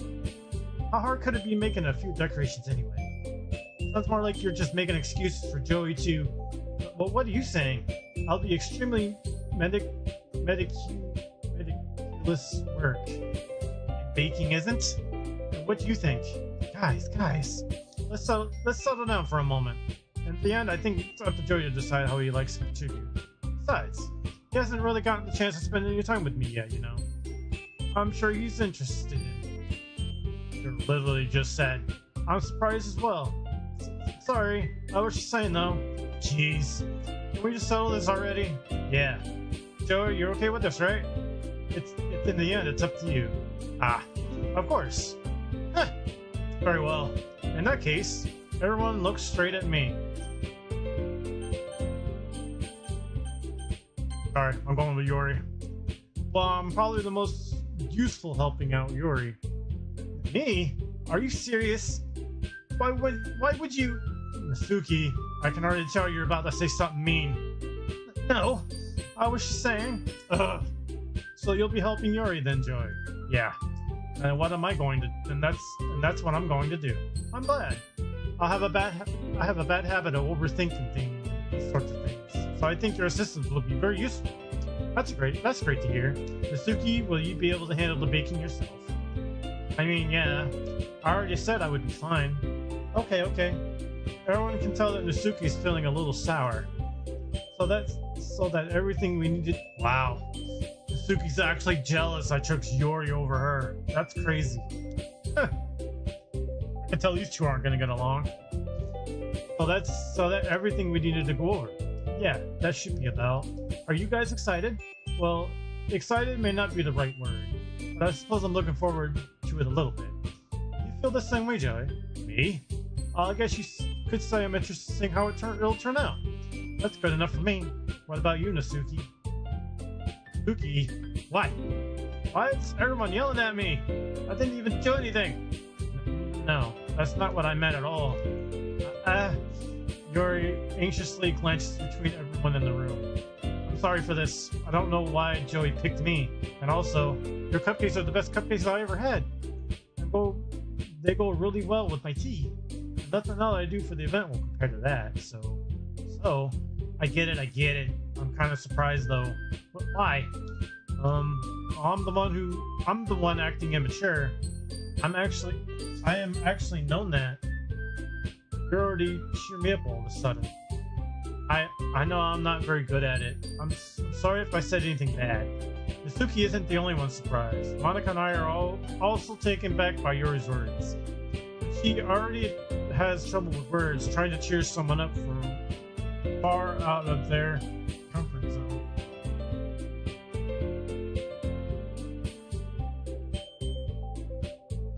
But I began to understand. Yuri was trying to sound like Sayori, but if it didn't work perfectly, I can tell that she tried saying something Sayori would say at a time like this. Sayori always helps everyone smile and feel good about themselves. No, I kind of appreciated it. I'm sorry for making a big deal out of nothing, but I'm going to say this. You better bet that my cooks are going to be the best part of the whole event. I believe you. Yeah. I hope to see everyone do their best. But with that, there's nothing more for today. But I guess it's time for us to head out. Alright, let's get out of here then. Everyone packs up their things. Start to follow Monica and Nasuki out the door as they chat between each other. I turn around. Sorry, I realize that I don't have any way of contacting you this weekend. Oh, you're right. I can't believe that slipped my mind. Should I give you my phone number? I think that would be the best way, yes. Alright then. Yuri and exchange each other's phone numbers. Okay, then I'll be stopping by your house on Sunday. My house? Is that a problem? No, not at all. I just thought that I'd be the one going to your house since I'm the one helping you. I suppose that makes sense. If you don't mind, I would rather prefer going to yours. Alright, in that case, it won't be a problem. I decided not to press Yuri for a reason. It's not like it should matter either way, or I just need to make sure my room is clean. I hope I managed to make myself useful in some way. I'm not nearly as creative as you are. Don't underestimate yourself, Joey. I think you'll make a very productive team. If you only chose me because you felt bad or something, wait. You don't actually think that, do you? I don't know. It's difficult to come up with any other reason you may have chosen me. You're forgetting the one reason with the most common sense. I chose to help you because that's what I want to do. But... Yuri thinks to herself an extremely tense expression. Yuri, you're overthinking this. You wanted me to point out when you're overthinking, right? I didn't realize that. I'm telling you I want to. That's all there is to it. Do you believe me? Yuri thinks really hard again. She looks straight into my eyes for a long time. I believe you. If it takes a tremendous effort, Yuri finally says that and relaxes her expression. I'm finally looking forward to Sunday. Yeah, I am too. After that exchange, I make my way out the door and Yuri follows. I can't believe this. Yuri is going to be coming to my house on Sunday. My anxiety shoots to the roof. Even though I've gotten pretty used to handling her at this point. There's no telling what might end up happening when we're outside of school. More than that, she told me that she was looking forward to it. Is this a chance I have to make something happen between us? Or is it too early for that? Only time will tell. Probably then I won't be able to take my mind off it. I seriously can't wait. It's already Sunday. I've been getting increasingly anxious about Yuri's upcoming event, or visit. I keep telling myself no reason to be nervous, but it doesn't help much. Yuri is clearly an introvert and also an intimate person in general. There's also no doubt that she opened up a little bit when it's just the two of us. Meanwhile, we're just being texting occasionally, but she was extremely apprehensive at first, but it wasn't long before I was already learning more about her. But putting Yuri aside, I haven't heard anything from Yuri since she left club the other day. It's not like we text each other all the time or anything. It's just I've been worried about her in the back of my mind. Between what Yuri said and what Monica said, it really is okay for her to put Yuri's feeling aside when she might need me. I decided to visit Yuri before Yuri comes over. Rather than asking, I simply tell her I'm coming over, much like we've done in the past. Once I reach Yuri's house, I knock on the door before entering it myself. Again, we used to play so often that we made it a habit of simply entering each other's house like we were family. The house is quiet. Yuri isn't anywhere on the first floor, so I'm assuming she's up in her room. It's oddly strange of her not to run down and greet me. I head up to the bedroom when I finally find her. Yuri. Hi, Joey. I sit down in her room. Yuri forces a smile. It's easy to tell that she's different. There's a minute of silence between us. You haven't come over like in a long time, have you?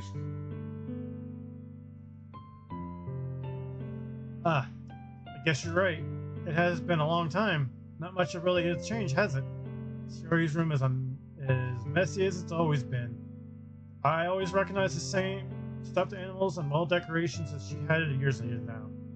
If you come over more often, it wouldn't be such a mess. That's because I end up cleaning it for you. How come you suddenly wanted to come over today? Aren't you supposed to see Yuri today? Yeah, but wait, how did you know that? Yuri has already left by the time we decided that last meeting. Monica told me. It's only natural for her to keep informed about the festival preparations, right? Oh, that's right. That's true. What about you? Aren't you going to be helping Monica today? Oh, of course. But I'm just helping her online. We didn't plan to meet up or anything. So it's just me and Yuri then. Yep. And there's more silence between us.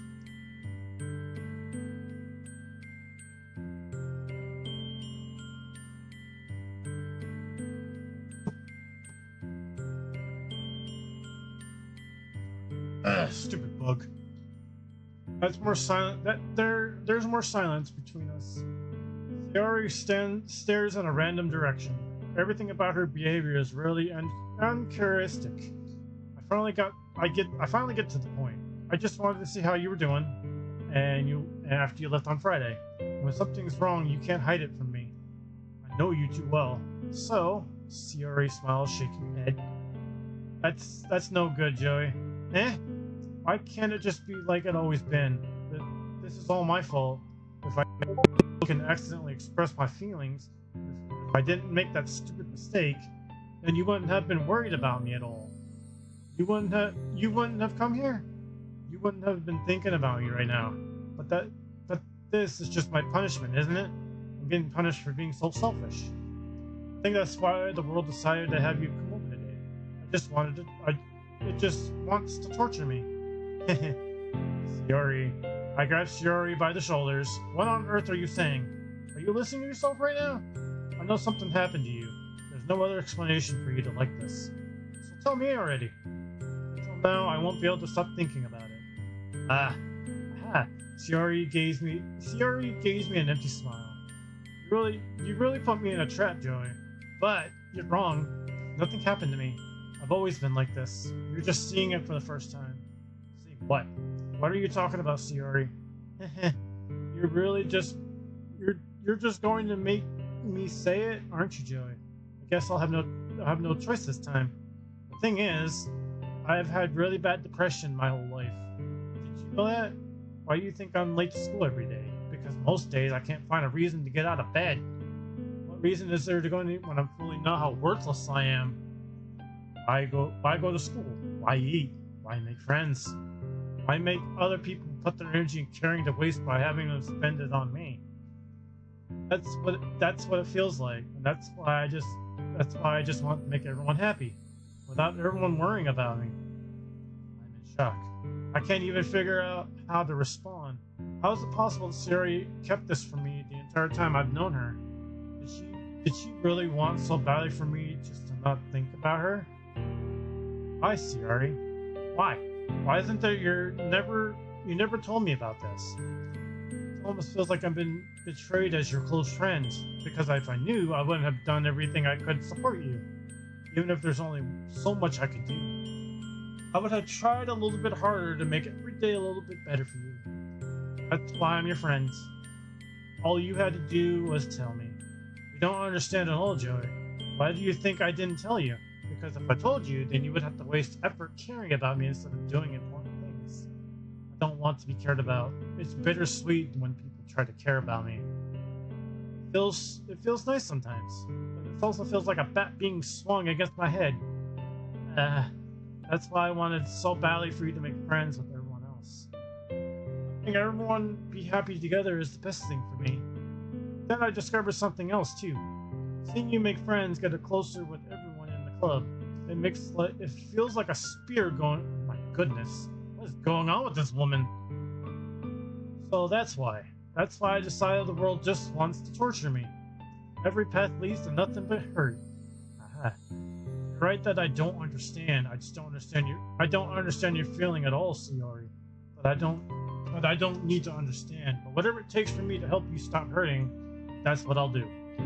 No, Joey. There's nothing at all. The only thing that that could have been helped is everything could have been it always was. But it was selfish. I finally showed you what a horrible person I am.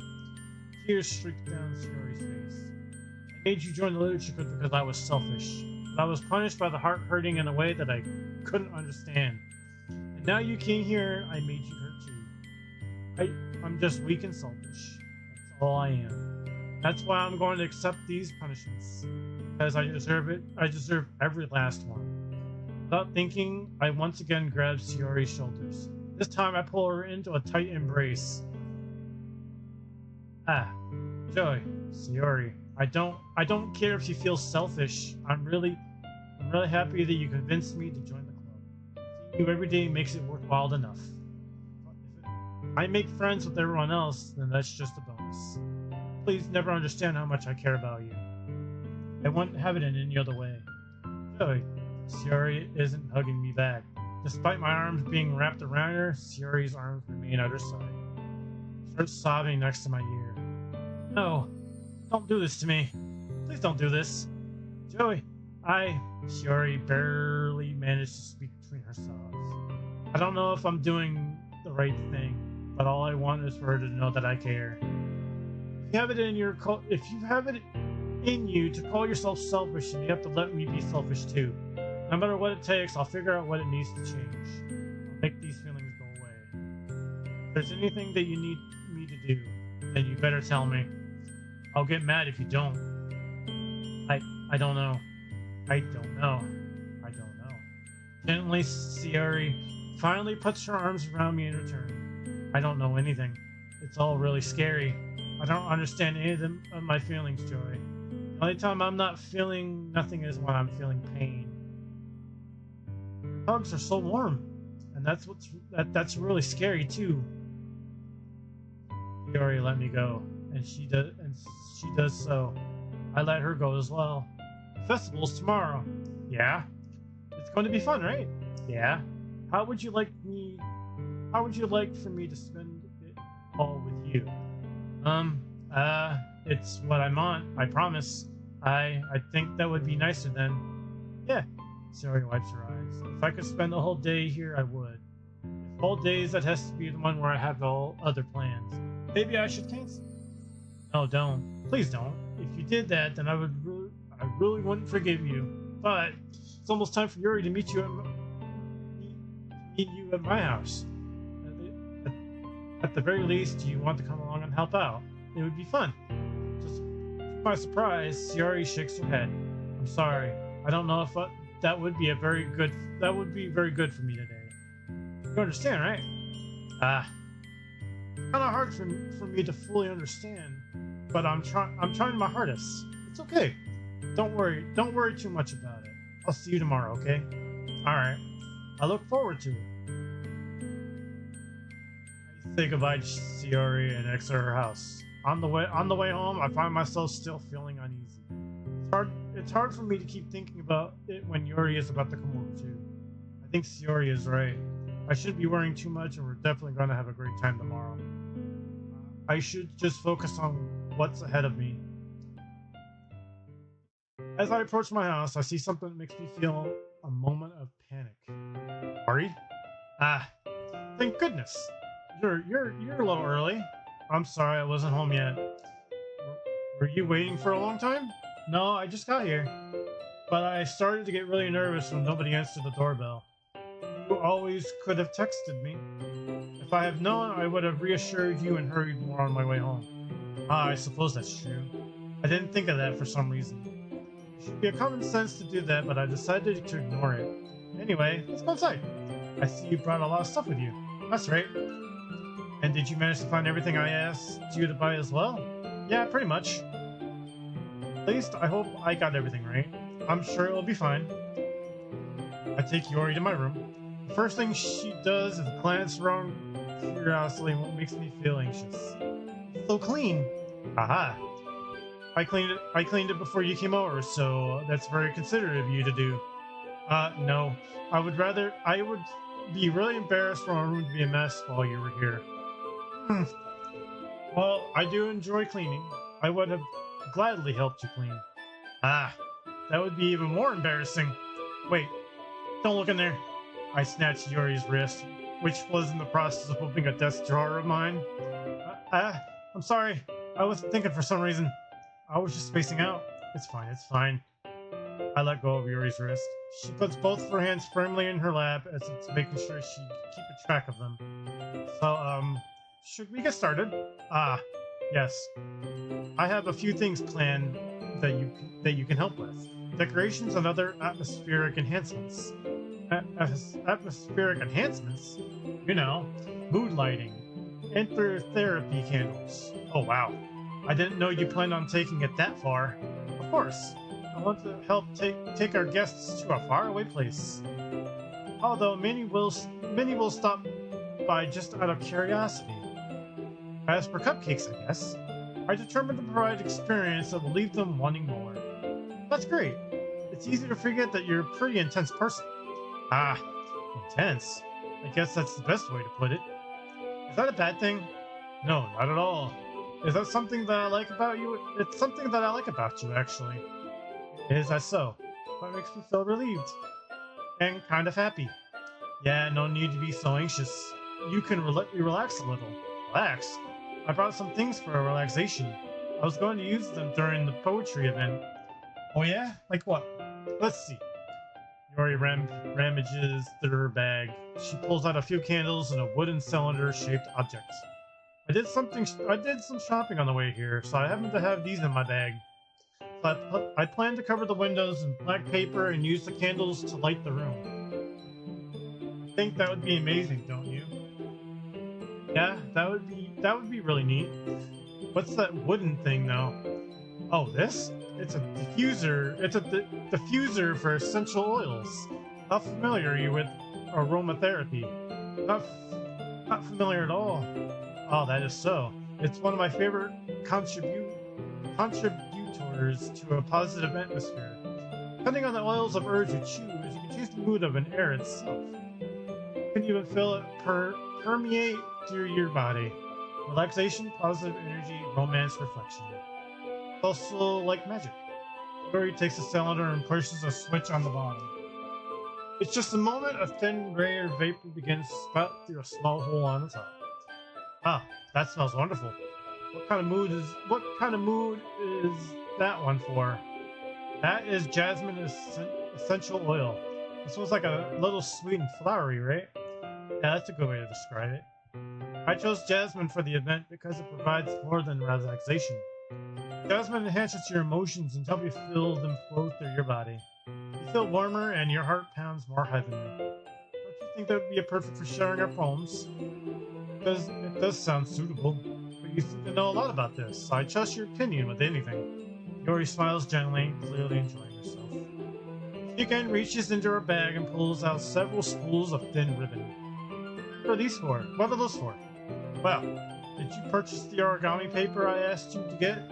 Yeah, I have it over here. We won't be using the paper for folding origami. What I like to do is write a different word on each paper.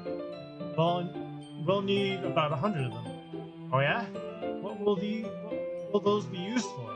Well, I'm gonna cut pieces of ribbon to hang from the doorway of the classroom, and we can fasten the paper on the ribbons to create a doorway curtain.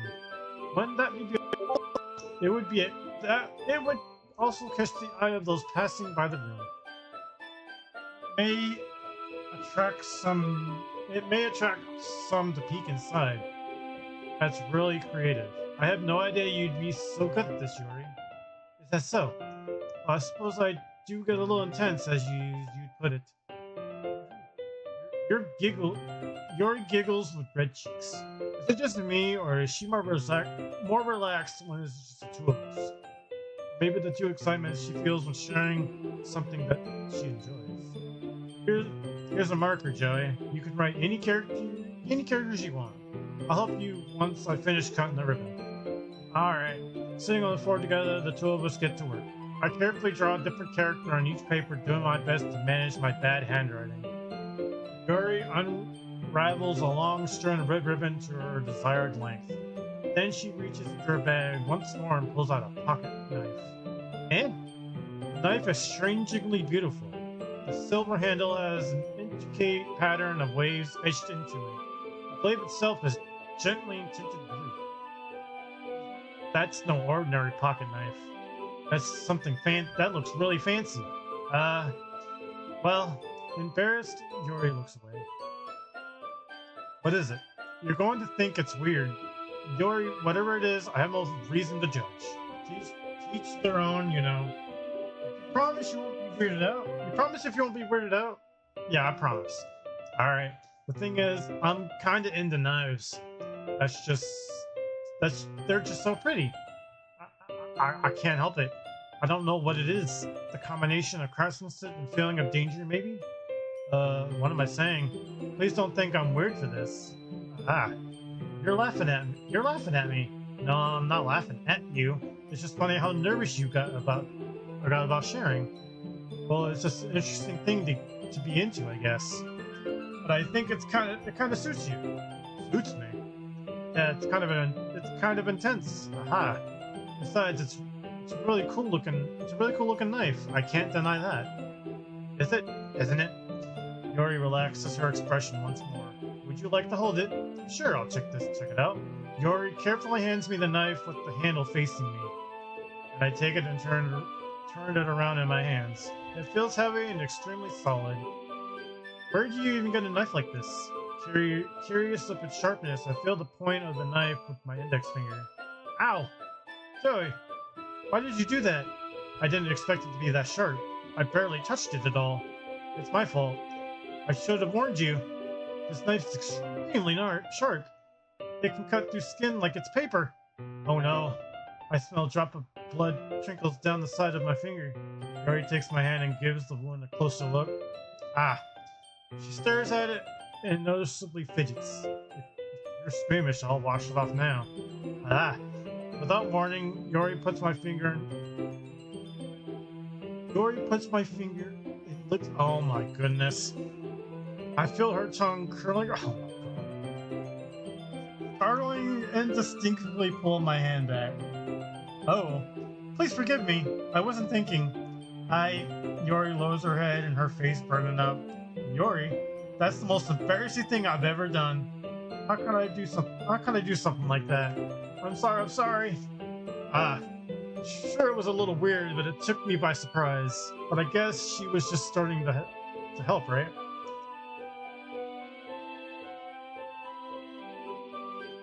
Yuri, I think you were overreacting a little. She doesn't lift her head.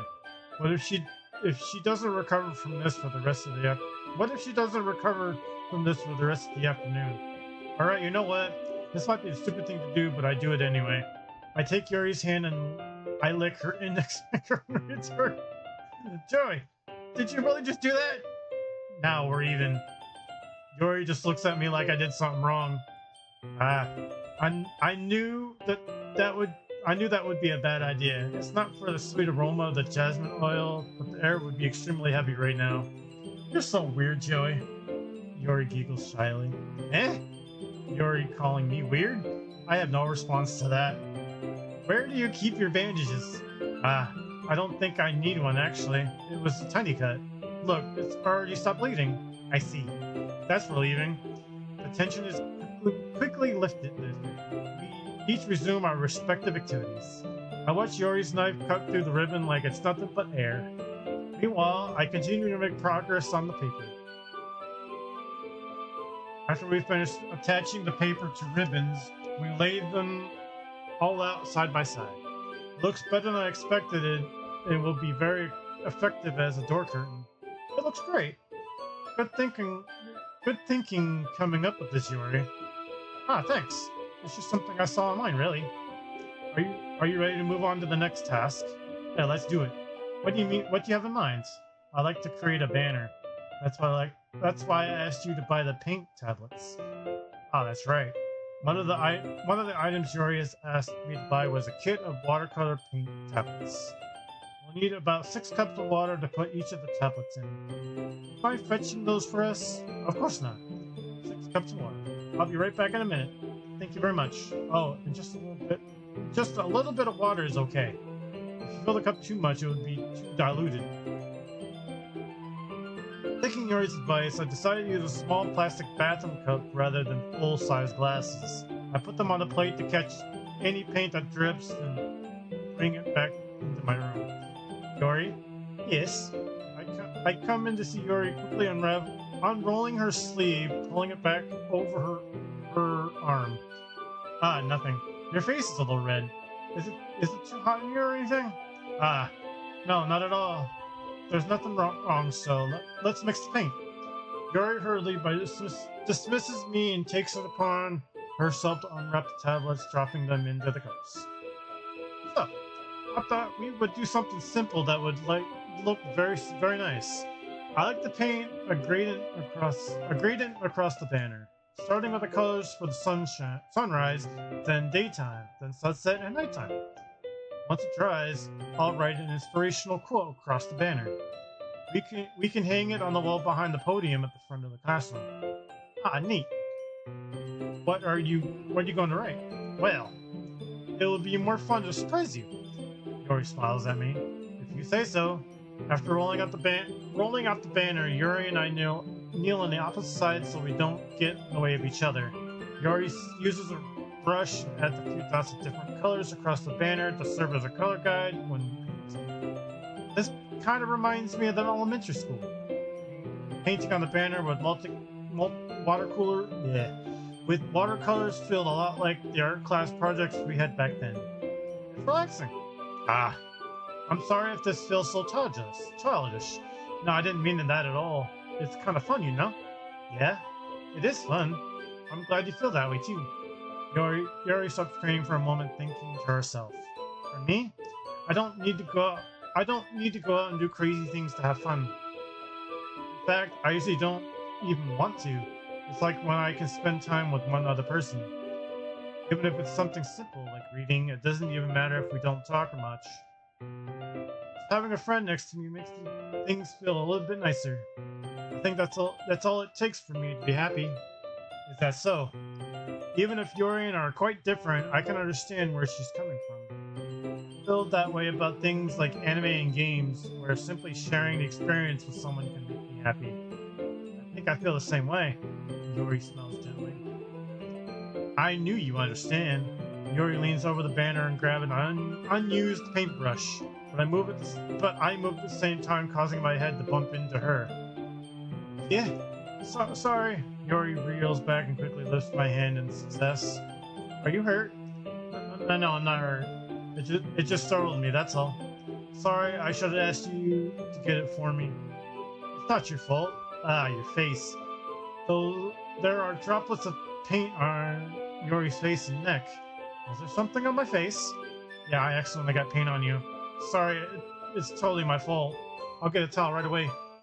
I rushed out and fetched a small towel, then I dampened it with hot water. I returned to my room and kneeled back in front. I kneeled back in front of her. Here, I pat down Yuri's face and neck with the towel. Is something wrong? It's hot. I just didn't expect it. Sorry, I didn't want to use cold water. Having finished, I started to retract my hand, but Yuri suddenly holds my wrist. Wait, eh? Just for a little longer. It feels really nice. Ah. I keep my hands still against Yuri's neck. She looks in my eyes. It's an intense expression that I recognize from when she reads her books. Almost as if she lost engagement, enveloped by her own thoughts. She breathes gently halfway through the slightly parted lips. What is happening? Is this the aroma of the jasmine oil giving me this dizzy feeling? Yuri gentle fingers wrapped around my wrist, sending a tingling sensation through my arm. And suddenly her face seemed to be much closer to mine than it was just a moment ago. Ah! Yuri slowly pulls away. Sorry, I've been feeling a little lightheaded today. I didn't mean to space out. It's fine. The moment is over as soon as it began. Yuri picks up her brush again, but her movements seem clumsier, like she's unable to focus. I remain silent, forced to ignore the event just aspired. I hesitantly retrieve my own brush and continue following Yuri's example. That should do it. I finished filling the night sky with white dots that look like stars. Looking at the banner as a whole, it's very pretty and natural looking. I think it came out better than I expected. I'm very happy with the results. Yeah, me too. Are you going to add the lettering now? Not yet. It needs to dry first. That's true, but won't that take a while? Well, perhaps it would be best leaving it here than have you bring it in the morning? I can do the lettering in the classroom before our event starts. Is that okay? That's totally fine. Wonderful. I don't think there's anything more for us to do here. Phew. You say that like you're glad it's over. Was I wrong to assume that you were at least enjoying yourself a little bit? No, it's not that. I'm just glad that we managed to get everything done. I see. I am too. I was a little concerned about time. I need to start making dinner soon. So you don't have any time left? I was secretly hoping we would have extra time after finishing the work. Well, Yuri thinks to herself, I think it would be too irresponsible for me to wait much longer. I'm sorry. I was hoping there would be more time as well. It's probably my fault. Sorry for being such a slow worker. No, it's not your fault at all. And the important thing is that we got everything done, right? Yeah. So, I shouldn't be disappointed or anything. Gathering all her things, Yuri seems to look a little downcast. I understand why. It sounded like she rarely gets the opportunity to spend time with friends in a relaxed environment. That doesn't mean that this is the last time it can happen. Yuri packs up again. I walk her out the front door. Thank you very much for having me today. No problem. I'm glad I was able to help. Just let me know if there's anything else you need me to bring tomorrow. I will. Well then, Yuri fidgets. I guess I'll see you tomorrow. Wait. I kind of say that without thinking. About today, it's fine that we didn't have as much time as we wanted, because we could do this again. Whenever you want, you can come over, or you can go out somewhere. Oh, I forgot you don't like going out much.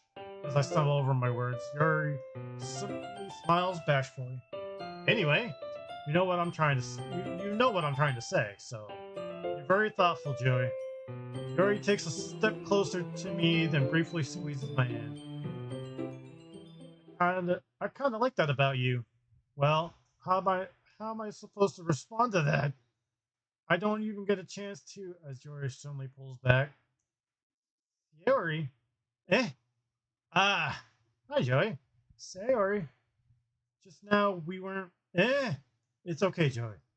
I just stopped by to say hi. Um, well, it's nice to see you. I'm sorry I'm already on my way to leave. Ah, really? That's too bad. I'm sorry. But we'll all be together at the festival tomorrow, so that's fine, right? Of course. Sayori beams. Yeah, so I'll see you tomorrow. And clearly embarrassed, Yori hurries off. Sayori waves goodbye after her. Sayori, I thought you didn't want to come over today. Well, I tried staying in my room, but my imagination was being really mean to me. So I had to come here and see it for myself. See what? What? What are you talking about? You know, how much fun you were having with Yori, and how close you got to her. It makes me really happy that you made such good friends. That's all that matters to me. Tears start the tears start to fall down Sayori's face. That's all that matters to me. Why am I feeling this way, Joey? I'm I'm supposed to be happy for you. Why does it feel like my heart is splitting in half? It hurts so much. Everything hurts so much. This would be so much better if it could just disappear. Sayori, don't say that. It's true, Joey. If I wasn't there, then you wouldn't have wasted your sympathy on me. You wouldn't have to put up with me being selfish. Monica was right. I should just Monica. Monica was right about what? Sorry. What I said before is true. I'm not going to let this continue. Caring about you like this isn't the burden your mind is making it up to me. It's something that makes me happy. What's up, Sora? How you doing, dude?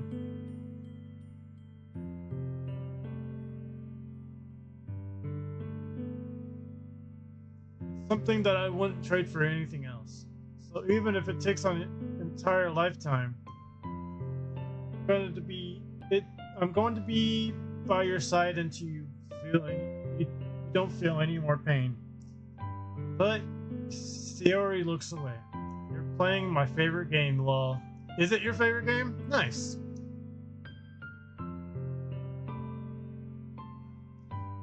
I put a hand on her shoulder to reassure her.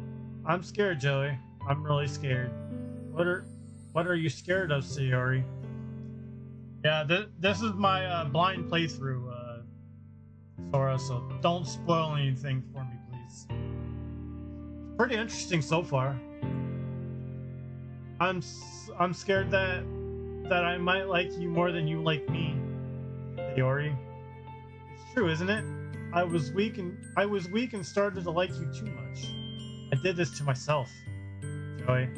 I like you so much that I want to die. What the fuck? How do you like somebody? Wow, that's dark. What the fuck? That's how I feel. And that's enough, Sayori. I don't want you to hurt anymore. I slid my hand down Sayori's arm and squeezed her hand in my own. Do you remember how I said I always know what's best for you? You still believe in me? You still believe me? Wordlessly, Sayori nods. And if you don't understand all your own feelings, I know what you need the most right now, and that's what I'm going to give to you.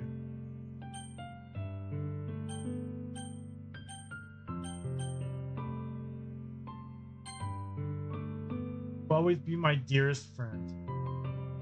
What you need most is for things to be like they're always been. Monica told me the truth.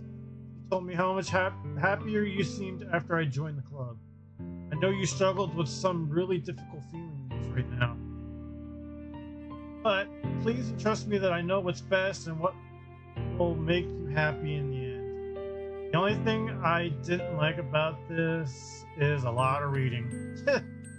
I've been doing this for like 3 hours, my guy.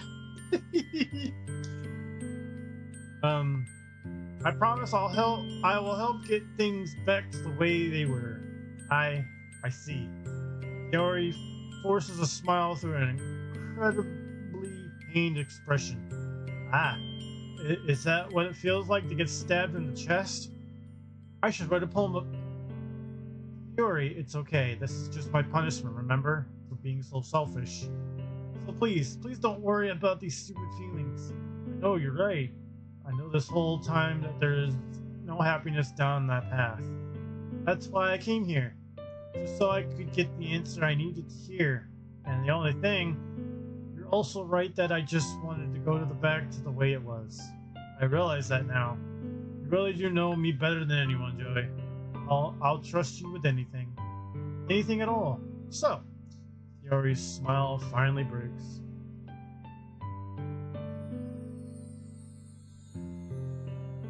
How's things with you, Thor?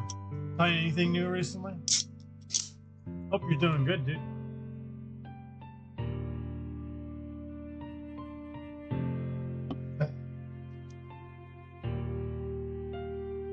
All of a sudden, she turns around and drops to her knees. Ah! Clenching her head with both hands, she screams as loudly as she can. I'm so shocked that I didn't know how to react. Tori looks over her shoulder and flashes me one more weak smile before turning around and running off. Tori, I'm left helplessly standing in front of my house. Why am I feeling so horrible about this? There's nothing more than I could have done. Most I can do is support Shiori through her feeling and help her on the path that's right. But I'm having so much trouble understanding Shiori's feelings as she is. Even though I can comfort her. I'm good, just playing Epic Mickey rebrushed before he became PH King Mickey, lol. Yeah? How are you enjoying it?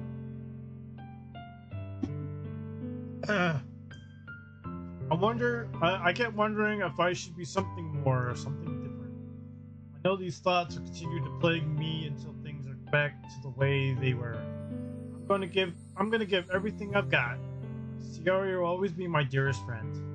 But I'll do whatever it takes to put a smile on her face every day. It's the day of the festival.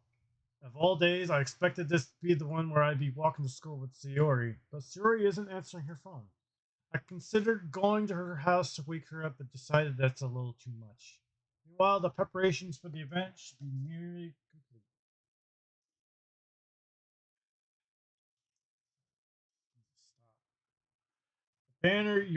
The banner Yori and I painted is dry, and I gently rolled it up to take it with me. She sent me a pleasant text reminding me not to forget anything, and I reassured her. Funnily enough, I probably feel the same way as Nasuki about the event. I'm more excited for it to be over so I can spend time with Shiori and Yuri at the festival. But knowing Monica, I'm sure the event will be great too. It's so fun. Can't stop playing. It's really addicting. Nice. I'm glad you're enjoying it. Joey, you're the first one here. Thanks for being early. That's funny. I thought at least Yuri would be here by now. Monica's placing little booklets on each of the desks in her classroom. They must be the ones that she prepared that have all the poems we're performing. In the end, I found a random poem online that I thought Monica would like and submitted it. So that's the one I'll be performing. I'm surprised you didn't bring Shiori with you. Yeah, she overslept again. That dummy. You think that on a day that's important she'd try a little harder. I say that, but I suddenly remember what Shiori told me yesterday. I suddenly feel awful knowing it's not nearly as simple for her. I only said it's because it's the only way I'm used to thinking. But maybe I should have gone to wake her up after all. Ah, you should take a little responsibility for her, Joey. I mean, especially after your exchange with her yesterday. You kind of left her hanging this morning, you know. Exchange? Monica, you know about that? Oh, of course I do. I'm the press president, after all. I am the but I'm stammering embarrassed.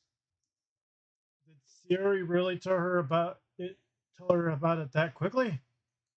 About how I basically turned down her confession? About how I basically turned down her confession? That make That makes me really seem like the bad guy here. But I'm the one who knows what's best for her, right? Jeez. You don't know the full story. You don't know the full story at all, so don't worry. I probably know a lot more than you think. Eh? Monica is being as friendly as usual, but for some reason I feel a chill down my spine after hearing that. Hey, do you want to check out the pamphlets? They came out really nice. Yeah, sure. I grabbed one of the pamphlets laid on the desk. Oh yeah, that. Oh yeah, they really did. Oh no. Oh no, Monica in that pose that she does. Sometimes this will definitely help people take the club more seriously. Yeah, that's so too. I flipped through the pages. Each member's poem is nearly printed on its own page, giving it to an almost professional feel. I recognize Nasuki and Yori's poems from the ones I performed during our practice. What's this? I flipped to see Yori's poem. It's different from the one that she practiced. It's the one that I haven't read before.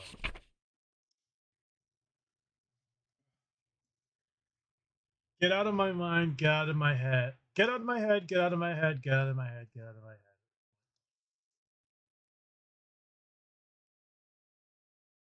What in the hell? What is going on with Sayori? Get out of my head. I get out of my head before I do what I do is best for you. Get out of my head before I listen to everything she said to me. Get out of my head before I show you how much I love you. Get out of my head before I finish writing this poem. But the poem is never actually finished. It just stops moving. Whoa, dude. Oh,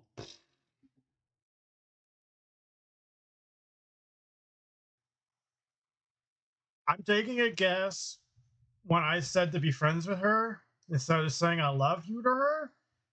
Holy shit, that impacted her like that? Damn. Ah, what is this? Reading this poem, I get a pit in my stomach.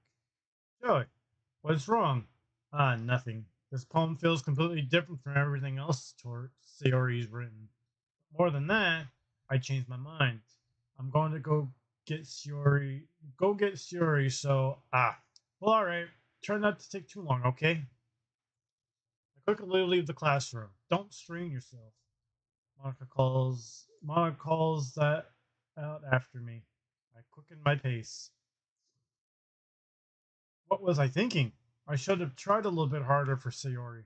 It's not a big deal to at least wait for her or help her wake up, but even the simple gesture walking her to school makes her really happy. Besides, I told her yesterday that things will be the same as they always been. That's all she said, and that's what I want to give her. I reach Sayori's house and knock on the door. I didn't expect an answer since she's not picking up her phone either. Like yesterday, I opened the door and I let myself in. Sayori, she really is a heavy sleeper. I swallow. I can't believe I ended up doing this after all. Waking her up in her own house. Isn't that more like something a boyfriend would do? It just feels right. Outside Sayori's room, I knock on her door. Sayori, wake up, dummy. There's no response. I really didn't want to have it. I didn't really want to enter her room like this. Isn't it kind of a breach of privacy? But she really leaves me no choice. I gently open the door. Oh my god. Are you fucking serious? Holy shit.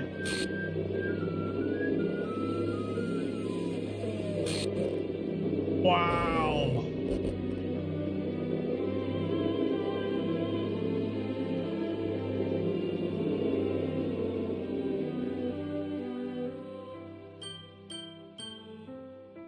Okay, I see the horror of this game now. Holy shit. Ugh. What the hell? What the hell? Is this a nightmare? It has to be. This isn't real. This is what I meant to 0 to 100. No fucking kidding. Holy shit. All that because of Monica and me saying being friends with her? Whew. There's no way this can be real. Sayori wouldn't do this. Everything was normal up until a few days ago. That's why I can't believe that my eyes are showing what my eyes are showing me. I suppressed the urge to vomit. Then just yesterday, I told Shiori I would be there for her. I told her I know what's best and that everything will be... Then why? Why would she do this? How could I be so hopeless? What did I do wrong? Turning down her confession? That has to be what pushed her over the edge. Okay, so this began because I picked Yori over her, and then she started acting funny. Then she left the other day in the game, and then I picked Yori over her to do the her project, and then not accepting her confession. That's crazy. Her agonized scream still echoes in my ears. Why did I do that to her when she needed me the most? Why was I so selfish? This is my fault. My soaring thoughts kept telling me everything I could have drawn to prevent this.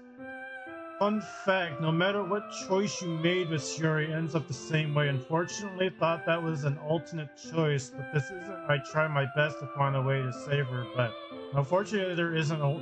So that happens anyway? Huh. Shit.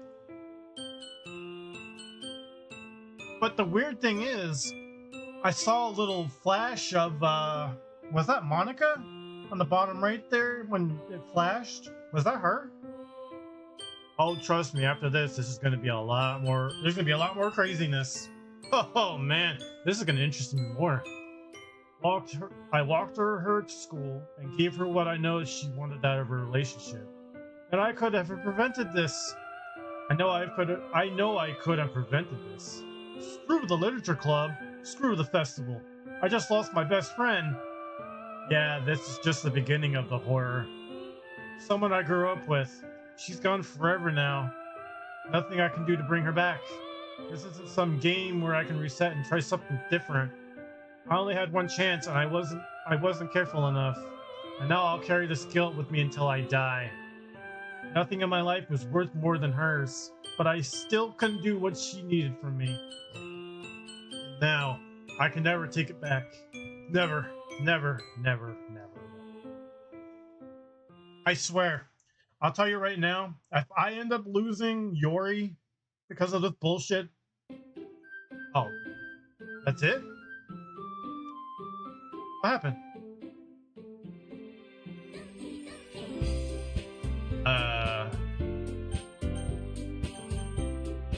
What do I do?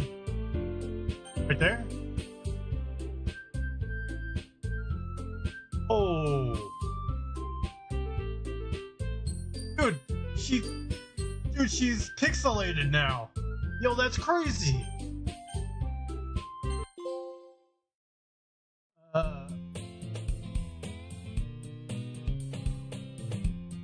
I see an annoying girl running toward me with a distance, waving her arms in the air like she's totally oblivious to any attention she might draw to herself. This girl is my neighbor and good friend since we were children. She broke your game, lol. No, the kind of friend you never see yourself making today, but it's just of work just because you've known each other for so long.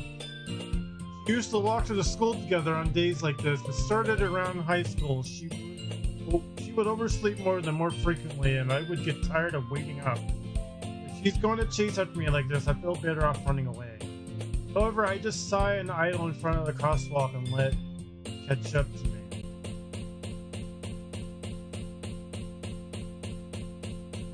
What the fuck? It's an ordinary school day like any other. Morning are usually the worst, being surrounded by couples and friend groups walking to school together.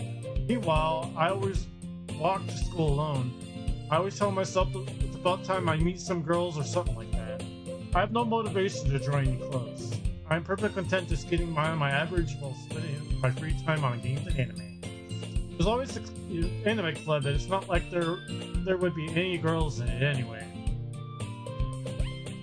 School days are nerdy as ever. It's over before I know it. After I pack up my things, I stare blankly at the wall and look for an ounce of motivation. Clubs. There really aren't any that interest me. Besides, most of them would probably be away demanding for me to want to deal with. I guess I have no choice but to start with the anime club. Joey. Monica? What the fuck? Monica? Oh my goodness, I totally didn't expect to see you here. It's been a while, right? Yeah, it has. Monica smiles sweetly.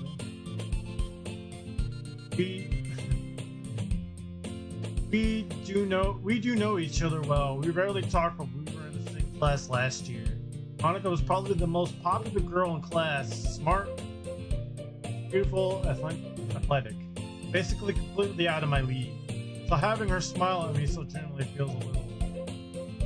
What did you come in here for anyway? I was just looking for some supplies and to use for my club. You know if there's any construction ink right here? Or markers? I guess we could just check the closet. You're in a debate club, right? Ah, about that. I actually quit the debate club. Really? You quit? Yeah. To be honest, I can't stand all the politics around the major clubs. I feel like nothing but arguing about the budget and publicity and how to prepare for events. I'd much rather take something I personally enjoy and make something special out of it. In that case, what club did you decide to join? Actually, I'm starting a new one. Literature club? Literature. That sounds kind of dull. How many members do you have so far? It's kind of embarrassing, but there's only 3 of us so far. It's really hard to find new members for something that sounds so boring. Well, I can see that. But it's something that, it's really not bothering at all, you know. Literature can be anything. Reading, writing, poetry. I mean, one of the members even manga collection in the club room. Wait, really? Yeah, it's funny, right? She's always insisted that manga is literature too. I mean, she's not wrong, I guess. But besides, a member is a member, right? Monica says she. Hey, Joey. By any chance, are you still looking for the club to join? I mean, I guess so, but in that case, is there any chance you could do me a big favor? I won't ask you to join, but if you could at least visit my club and it would make me really happy. Please. Well, I guess I have no reason to refuse. Besides, how could I ever refuse someone like Monica? Sure, I guess I could just check the club. Ah, awesome. You're really sweet, Joey. You know that? It's nothing really. Shall we go then? I'll look for the materials another time. You're more important. Unless today's marks the day I sold my soul to Monica and her irresistible smile. I dejected to follow Monica across the school and upstairs in a section of the school I rarely visit. Monica, full of energy, swings open the classroom door. Hey! What the fuck? What's going on? What is going on with Monica? Okay, this is getting interesting. I'm back, and I brought a guest with me. Eh? Eh? A guest? Seriously? You brought a boy? Way to kill the atmosphere. Don't be mean, Nasuka. And by the way, welcome to the club, Joey. All words escaped me in this situation. This club is full of incredibly cute girls. So let me guess. You're Monica's boyfriend, right? What? No, I'm not. Nasuki, the girl with the sour attitude, whose name is apparently Nasuki, is one I don't recognize. Her small figure makes her look like a first-year student. So it keeps repeating, but it gets different. Ah. Anyway, this is Nasuki, energetic as always. And this is Yuri, the vice president. It is nice to meet you. Yuri, who apparently more mature and timid, seems to have a hard time keeping up with someone like Nasuki. Yeah, it's nice to meet both of you. So I ran into Joey in the classroom and decided to come check out the club. Isn't that great? Wait, Monica, didn't I tell you to let me know in advance before you brought anyone new? I was going to, well, you know. Sorry, I didn't forget that, but I just happened to run into him. In that case, I should at least make some tea, right? Well, that would be great. Why don't you come sit down, Joey? Girls have a few desks around and form a table. Dory walks in the corner of the room and opens the closet. Meanwhile, Monica and Nasuki sit across from each other. Still feeling awkward, I take a seat next to Monica. So I know you didn't really plan on coming here, but we'll make sure you feel right at home, okay? As president of the Literature Club, it's my duty to make a club fun and exciting for everyone. Surprised there aren't more people in the club yet. It must be hard to start a new club. You could put it that way. Not many people are very interested in putting out all the effort to start something brand new. Especially when it's something that doesn't grab your attention like literature. You have to work hard to convince people that you are both fun and worthwhile. Big school events like the festival that makes it more important. I'm confident that we can all really grow this club before we graduate. Right, Masuki? Well, I guess. Masuki reluctantly agrees. Such different girls all interested in the same goal. Monica must have really worked hard to find these two. Dory returns to the table carrying a table set. She carefully places a teacup in front of each of us before setting down the teapot in the middle. Keep a whole tea set in the classroom? Don't worry, the teacher gave us permission. After all, doesn't a hot cup of tea help you enjoy a good book? I get. So, am I just repeating the same day over and over, but a different output? Because they don't seem to remember me. Is that what's happening here?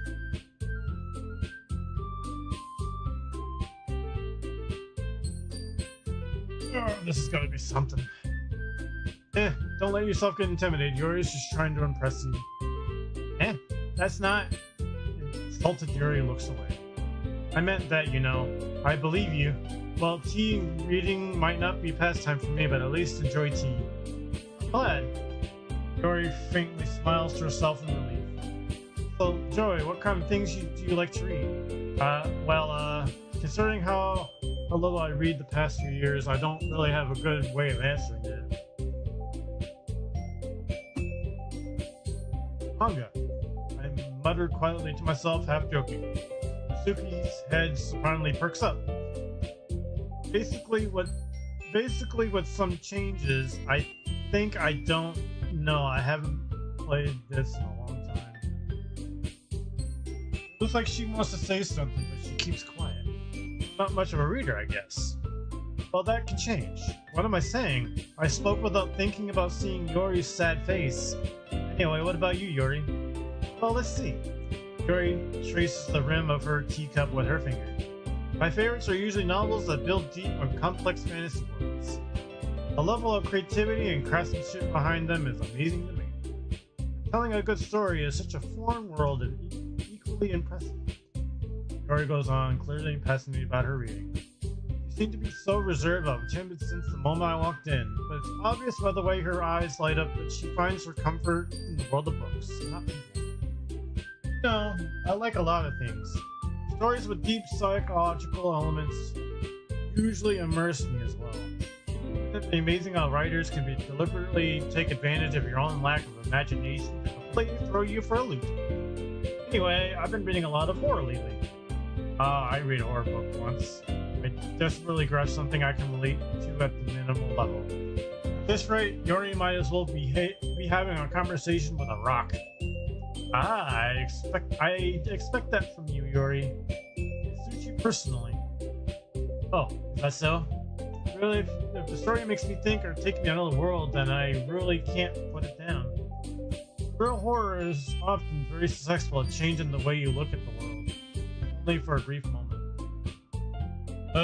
I hate horror. Oh, why is that? Well, Masuki's eyes dart over to me for a split second. Never mind. That's right, you don't really like to write about cute things, don't you, Nasuki? But what? What gives you that idea? You left a piece of scrap paper behind the last club meeting. It looks like you're working on a poem called Don't Say It Out Loud. And give it that back. Fine. Nasuki, you write your own poem. You write your own poems. Well, I guess sometimes. Why do you care? I think that's impressive. Why don't you share them just sometime? No. Nasuki averts her eyes. You wouldn't like them. Not a very confident writer yet. I understand how Natsuki feels. Sharing that level of writing takes more than just confidence. The truest form of writing is writing to oneself. You must be willing to open up your readers, exposing your vulnerabilities, and showing even the deepest reaches of your heart. Do you have writing experience too, Yori? Maybe if you share some of your work, you could set an example to help Natsuki feel comfortable enough to share hers. I guess it's the same for Yori. We all sit in silence for a moment. Hey, I just got an idea. How about this? Natsuki and Yori look quizzingly at Monika. Let's go home and write a poem of your own. Then the next time we meet, we'll all share them with each other. That way, everyone's even. I thought it was a good idea. Well, I think you're right, Monika. We should probably start finding activities for all of us to participate in together. I did decide to take on responsibility of vice president, after all. I need to go to my best to nurture the club as well as its members. Besides, now that we have a new member, it seems like a good step for us to take. You agree as well, Joey. Hold on, there's still one problem. What's that? Now that we reached the most important topic, I bumped come forward with what's been on my mind the entire time. I never said I would join this club. Monika may have convinced me to stop by, but I never made any decision. I still have other clubs to look at, and I lost my train of thought. All these girls still back at me with dejected eyes. But, I'm sorry, I thought, Girls exchange glances before Monika turns back to me. I guess I need to tell you the truth, Joey. Thing is, we don't have enough members yet to form an official club. We need 4, and I've been trying really hard to find new members. And if we don't find one more before the festival, I am defenseless against these girls. How am I supposed to make a clear-headed decision when it's like this? I would feel horrible for letting everyone down in this situation. And besides, the club itself seems pretty relaxed. Writing poems and the price I need to pay in order to spend every day with these beautiful girls. Right. Okay, I've decided then. I'll join the literature club. One by one, the girls' eyes light up. Oh my goodness, really? You really mean that, Joey? Yeah. It could be more fun, right? You really did scare me for a moment. I mean, if you really just left after this, I would be super pissed. Joey, I'm so happy. We can become an official club now. Thank you so much for this. You're really amazing. I'll do anything and I can give you a great time, okay? Okay, thanks, I guess. Okay, everyone, I think that we can officially end today's meeting on a good note. Everyone remember tonight's assignment. Write a poem to bring the next meeting so we can all share. Monika's over at me once more. Joey, I look forward to seeing how you express yourself. Yeah. Can I really impress the class, Monika, with my mediocre writing skills? I already felt anxiety welling up inside me. Meanwhile, the girls continue to chit-chat as Yuri cleans up the tea set. Guess I'll be on my way then. Okay, I'll see you tomorrow then. I can wait. With that, I depart the club room and make my way home. But the whole way, my mind wanders back and forth between the 3 girls. Suki, Yuri, and of course Monika. But while I'd really be happy spending every day at the school in the literature club, perhaps I'll have the chance to grow closer to one of these girls. Alright. I just need to make one of my circumstances, and I'm sure good fortune will find me. I guess that starts with writing a poem tonight. You have unlocked a special poem. Would you like to? Sure. Let's read it.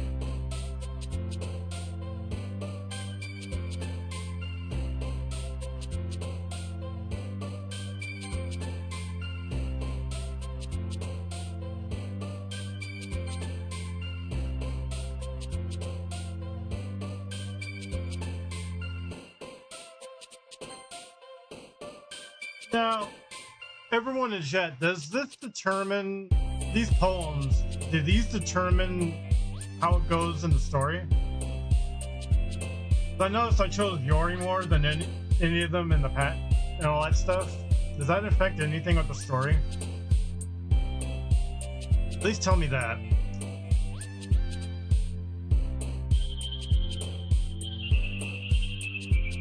But what the hell is the point of this? If it doesn't affect the story, then what's the point of this?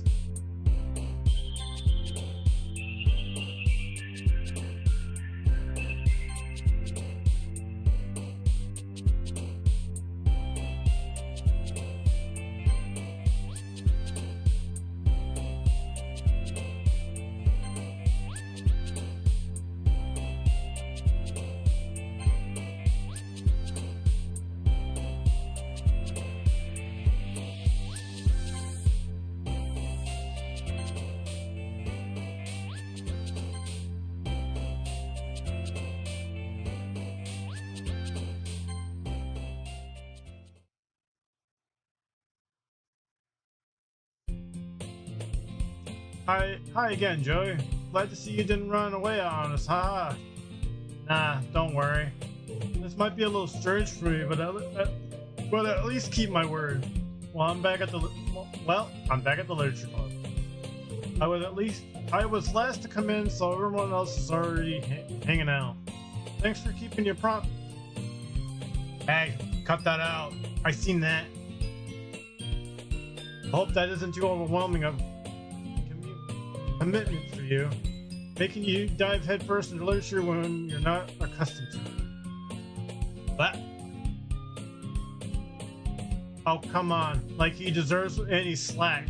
You already had to be dragged here by Monica. I don't know if you plan just to come here and hang out or what, but if you don't take us seriously, you won't see the end of it. Hey, hello! I can't read the goddamn text. Bruh, get the fuck! Big mouth for someone who keeps her manga. Monica, I can't read that. Suki finds it so stuck between saying Monica and manga. Manga is literature. Swiftly defeated, Suki plops back into her seat. Sorry, Joey. We'll make sure to put your comfort first, okay? Yori shoots. Oh yeah, it begins. Yori shoots the Suki with a disappointed glance. Anyway, now that you're in the club and all, perhaps you might have interest in picking up the book to read. Well, I can't really say no either. Like you said, I'm in this club now. Her freaking long hair and the... Yeah, no. What would you guys say? Am I halfway through this game, or what would you guys say? It only feels right for me to do something like that if you ask. But wait, I didn't mean it like that. If you don't really want, then forget I said anything, I guess. Oh no, it's not that, Yuri. I want to try to be part of this club. So if I don't read often, I would be happy to pick up a book if you wanted me to. Are you sure? I just feel like, well, as vice president and all, then I should help you get started on something you might like. Yori reaches in her bag and pulls out a book. I didn't want you to feel left out. So I picked out a book that I thought you might enjoy. It's a short read, and it should keep your attention even if you don't usually read. And we could, discuss it if you wanted. This is, how is this girl accidentally being so cute? She even picked out a book that she thinks I'll think despite me not reading much. Yori, thank you, I'll definitely read this. And enthusiastically take the book. Ew. Well, you could read it at your own pace. I look forward to hearing what you think. Now that everyone's settled, I expected Monica to kick off some scheduled activities for the club. But that doesn't seem to be the case. Yori's face is always buried in a book. I can't help but notice her intense expression like she was waiting for this chance. Meanwhile, Natsuki is rummaging around in the closet. I'm really curious to talk to Yuri a little bit more. At least at the same time, I would feel bad for distracting her from reading. I catch a glimpse of the cover of her book. It looked like the same book that she lent me.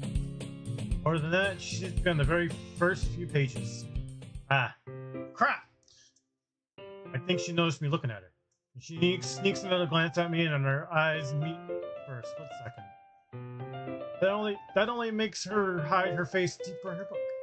Alright, I was just spacing out. I muttered this sensing it made her uncomfortable. Oh, it's fine. If I focused, then I probably wouldn't have noticed in the first place. I'm just rereading a bit of this, so... That's the book that you gave me, right? Mm-hmm. I just wanted to reread some of it. Not for the particular reason. Just curious, how come you have 2 copies of the same book? Well then, I stopped at the bookstore yesterday, and that's not what I meant. I mean, I just happened to buy 2 of them. Ah, I see. There's something fairly obvious here that Yuri isn't telling me, but I decided to let it go. I'll definitely start reading it soon. I'm glad to hear. Once it starts to pick up, you might have a hard time putting it down. It's a very de-gauging and relatable story. Is that so? What's the story about anyway? Well, I look at the cover of the book. The book is called The Portrait of Markov. There's an ominous-looking eye symbol on the front cover. Basically, it's all about the religious camp that turned into a human experiment prison. The people trapped there have been a trait and turns them into killing machines out of lust for blood. The facility gets even worse. They start selectively breeding people by cutting off their limbs and asphyxiating them. I might be a little bit. That might be a little bit of a spoiler, but anyway, I'm really into it. The book, I mean, not the thing about the limbs. That's kind of dark, isn't it? Yuri made it sound like it was going to be a nice story, so it turned out the dark turn came from nowhere. You're not a fan of that sort of thing, Joey. No, it's not that. I mean, I can definitely enjoy these kind of stories, so don't worry. I hope so. Yeah, I totally forgot that Yuri is into those things. She's so shy and reclusive on the outside, but her mind seems to be completely different. It's just that kind of story. That's the kind of challenge as you look at life from a strange new perspective. When horrible things happen, not just because someone wants to be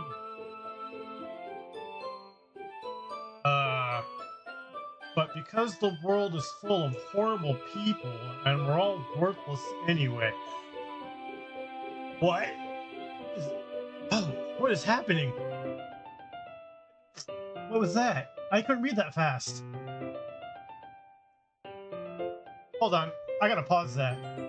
I couldn't read that. Hold on.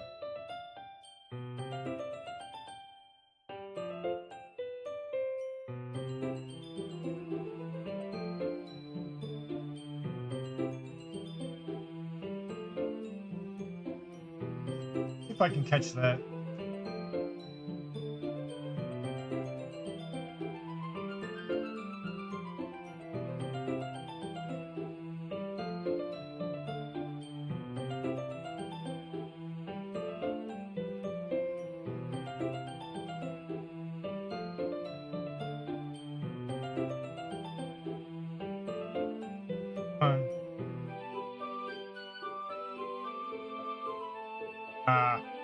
I can't get to it.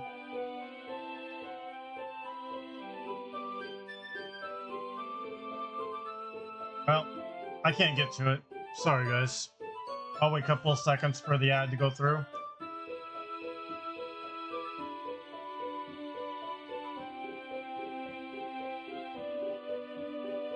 Alright, sorry about that.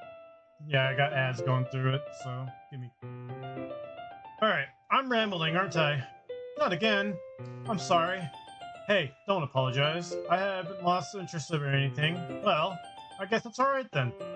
But I feel like I should let you know that I have this problem.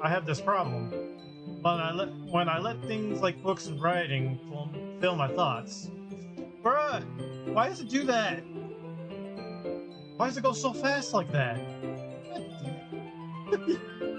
I kind of forget to pay attention to other people, so I'm sorry if I end up saying something strange. Please stop me if I start talking too much. I really don't think you need to worry. That just means you're passionate about reading. The least I can do is listen. It's a literature club after all. Ah, that's true. In fact, I might as well get started reading it, right? But what the f... Alright, something's going on. Why did that look like she was going evil?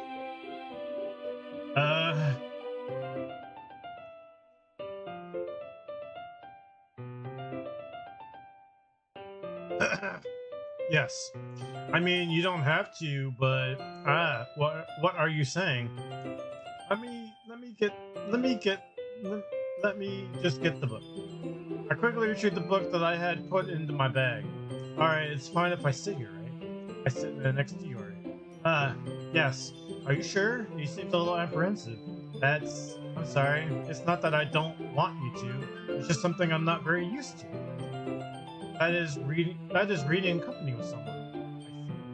Well, let's just tell me if I end up distracting you or anything. Alright. I open the book and start the prologue. I still understand what Ori means about reading in company.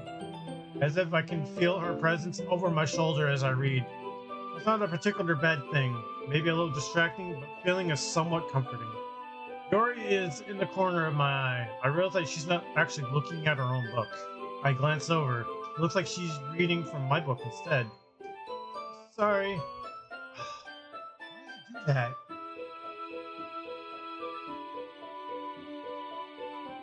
Hold on. Maybe I need to...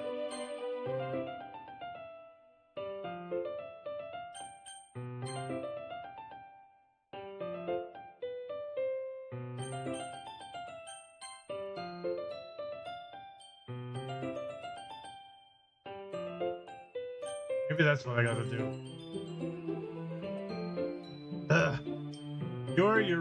You really apologize a lot, don't you? I do. I don't really mean to. Sorry. I mean... Here, this should work, right? I slide my desk up against Yori, then hold my book more between the two of them. I suppose so.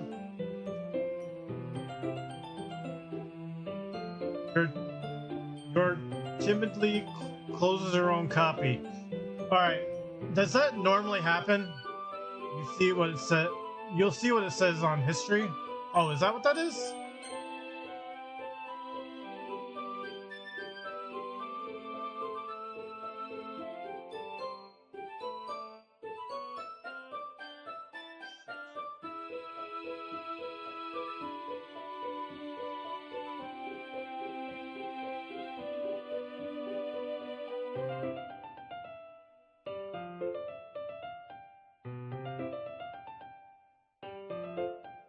I can't go back that far. Dang it. Alright, next time that happens, I will do it. Once we each lean in a little bit, our shoulders are almost touching. It feels like my left arm is in the way, so instead I use my right hand to hold the book open. I guess that makes it's kind of difficult to turn the page. Here. Yori takes her left arm and holds the left side of the book besides her thumb and forefinger. I do the same with my right arm on the right side of the book. And that way, I turn the page and Yori slides it under the thumb after it flips to her side. But in holding it like this, we huddled even closer together than before. It's actually kind of distracting me, as if I can feel the warmth of Yori's face and she's in the corner of my vision. Are you ready? Turn the page. Sorry. I think I got a bit distracted for a second. I glance over Yuri's face again and our eyes meet. I don't know how I'll be able to keep up with her. That's okay. You're not as used to reading, right? I don't mind being patient if it takes you a bit longer. It's probably the least I can do, since you've been so patient with me. Yeah. Thanks. We continue reading? Yeah, Yuri no longer asks me if I'm ready to turn the page. Instead, I just assumed that she finished the page before me, so I turned in my own by leaf. We continue the first chapter in silence. Even so, turning each page almost feels like an intimate exchange. My thumb gently letting go of the page, letting it flutter over her side as she catches it under her thumb. Hey Yuri, this might be a silly thought though, but the main character kind of reminds me of you a little bit. Eh? No, I don't relate to this character at all. Definitely not. Really. I was just thinking of the way that she second guesses things she says and all that. Ah, that's what you were thinking about? Sorry, I thought you meant something else about her. Something else? Never mind. We didn't even get that far yet. So I don't know why that came into my head. Ah. Yuri, are you feeling alright? Eh? Yuri's been a little fidgety ever since we started reading. You can rest if you're feeling sick or something. Your breathing is a little... My breathing? Yuri puts her hand on her chest as it feels her heartbeat. I didn't even notice. Anyway, I'm fine. I just need some water. Alright, don't push yourself. Yuri stands up, practically rushes out of the classroom. What on earth was that about? Good. Did something happen just now? Eh? I have no idea. Yuri was acting a little strange, I guess. So you don't know anything? Sorry, I can't say I do. Are you worried about her? Oh no, not really. I was just making sure you didn't do anything to her. Oh, no, nothing. Ah, don't worry, I believe in you, silly. Yuri just does this sometimes, so it's nothing alarming. Alright, if you say so. Anyway, why don't we start with sharing our poems with each other? Eh? We wait for Yuri? Well, she might be well, so I figured we'd get started without her. Isn't that okay? Yeah, I was just asking. I stand up. I make a mental note of where I left off in the book, then slip it back into my bag. Oh, I don't have a choice. I told Natsuki I was interested in her poem yesterday. It's probably only fair if I share mine with her first. Well, it's about what I expected for someone like you. That's a little blunt. Well, excuse me. It's not like I said it was bad. I just didn't evoke any emotion. So basically, it's not cute enough for your taste. Do you want to get smacked? I'll pass. Well, anyway, I guess I need to show you mine. Not that you like it. Eagles can fly. Okay, this is the same as before. Yeah, I told you that you weren't gonna like it. I like it. What? Just be honest. I am. Why are you so convinced that I wouldn't like it? Well, because everyone in high school thinks the writing has all sophisticated and stuff. So people don't even take my writing seriously. This isn't the point of poems for people to express themselves. Your poem style wouldn't make you message any less valid. Yes, exactly. I like it when it's easy to read, but it hits you hard, like in a poem. Seeing everyone around you do everything can be really disheartening. So I decided to write about it. Yeah, I understand. But the nice thing about simple writing is that it puts more weight on the wordplay. Like I set up for a rhyme at the end, but then made it fall flat on purpose. It helps bring out the feeling in the last line.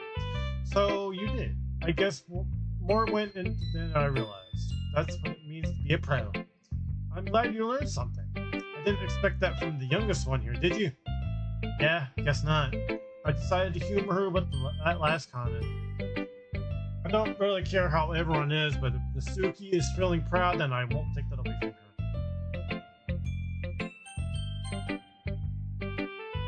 her. Hi, Joey.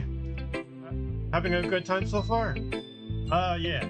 Good. Glad to hear it. By the way, since you're new and everything, if you ever have any suggestions for the club, like new activities or things we can do better, I'm always listening. Don't be afraid to bring things up, okay? Alright, I'll keep that in mind. Of course, I'll be afraid to bring things up. I'm much better off just going with the flow until I'm more settled in. Anyway, I want to share your poem with me. It's kind of embarrassing, but I guess I have to. Ah, don't worry, Joey. We're all a little embarrassed today, you know. It's the sort of barrier that we all learn to get past soon. Yeah, that's true. I hand Monica my poem. Great job, Joey. I was going, oh, in my head while reading it. It was really metaphorical. I'm not sure why, but I didn't expect you to go for something so deep. I guess I underestimated you. It's easy for me to keep everyone's expectations low. That way, I'm always count when I put in some effort. Ah, that's not very fair. Well, I guess it worked anyway. You know that Yuri likes the kind of writing, right? Writing that full of imagery and symbolism? Sometimes I feel like Yuri's mind is just totally detached from reality. I don't mean that in a bad thing, though. Sometimes I get impression that she's just totally giving up on people. She spends so much time in her head that it's probably so much more interesting place for her. That's why she gets so happy when you treat her with a lot of kindness. I don't think she's used to being indulged like that. She must be really starved for social interaction, so don't blame her for coming on a little strongly, like earlier. I think if she gets too stimulated, she ends up withdrawing and looking for alone time. Suddenly the door opens. Yuri, I'm back. Did I miss anything? Not really. Well, we all started sharing our poems with each other. Eh? Already? I'm sorry for being late. No need to apologize. We still have plenty of time, so I'm more glad that you took all the time you needed. Alright. Thanks, Monica. I suppose I should go get my poem now. Anyway, do you want me to read my poem now? Don't worry, I'm not very good. You sound pretty confident for someone who cares to not be very good. That's because I have to sound confident. That doesn't mean I always feel that way, you know. I see. Well, let's read it then. Anything different about yours?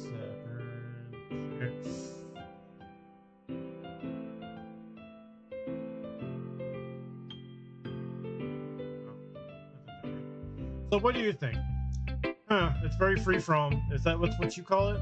Sorry, I'm not really the right person to ask for feedback. Aha, it's okay. Yeah, that kind of style has gotten pretty popular nowadays. That is, a lot of poems have been putting emphasis on timing between words and lines. When performed out loud, it can be really powerful. What was the inspiration behind this one? Well, I'm not sure if I know how to put it. I guess we could say that I had some kind of epiphany recently. It's been influencing my poems a bit. An epiphany? Yeah, something like that. I'm kind of nervous to talk about deep stuff like that because it's kind of coming on strongly. Maybe after everyone is better friends with each other. Anyway, here's Monica's writing tip of the day. Sometimes when you're writing a poem or a story, your brain gets too fixated on a specific point. Try so hard to make it perfect, then you'll never make any progress. Force yourself to get something down on a paper and tidy it up later. Another way to think about it is this. If you keep your pen in the same spot for too long, you get puddled ink. So just move your hand and go with the flow. That's my advice for today. Thanks for listening.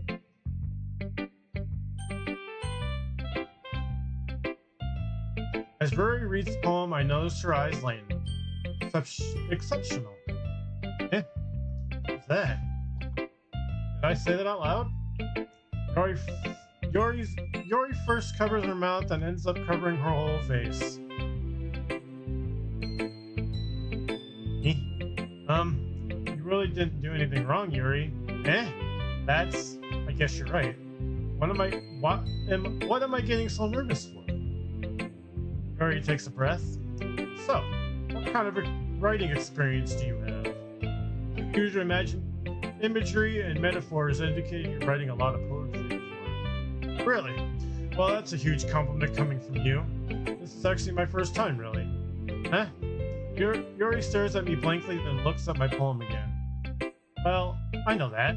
Just meant, Yuri chills off, unable to find an excuse. She traces her fingers along the words in the poem as if breaking it down more thoroughly.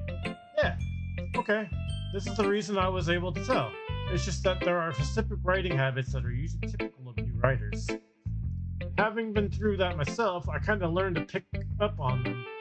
I think the most noticeable thing I recognize in new writers is that they try to make their style very deliberate. In other words, they tend to pick a writing style separate from the topic matter, and they form fit the two together. The end result is that both in style and their expressiveness are weakened. Once Yuri finds her train of thought, is that her demeanor totally changes. Her stammering is completely gone and she sounds like an expert. Of course, that's not something you can be blamed for.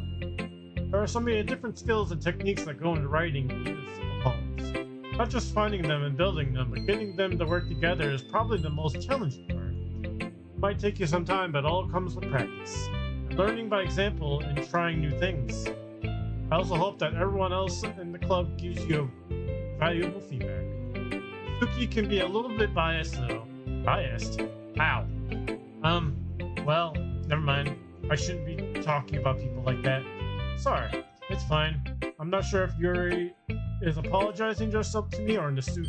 Do you mind if I read your poem now? Please do. I'd love to share my thoughts and process behind it. Yuri smiles dreamily as if they're a rare opportunity for her. Which itself is kind of funny. After all, it's supposed to be a literature club.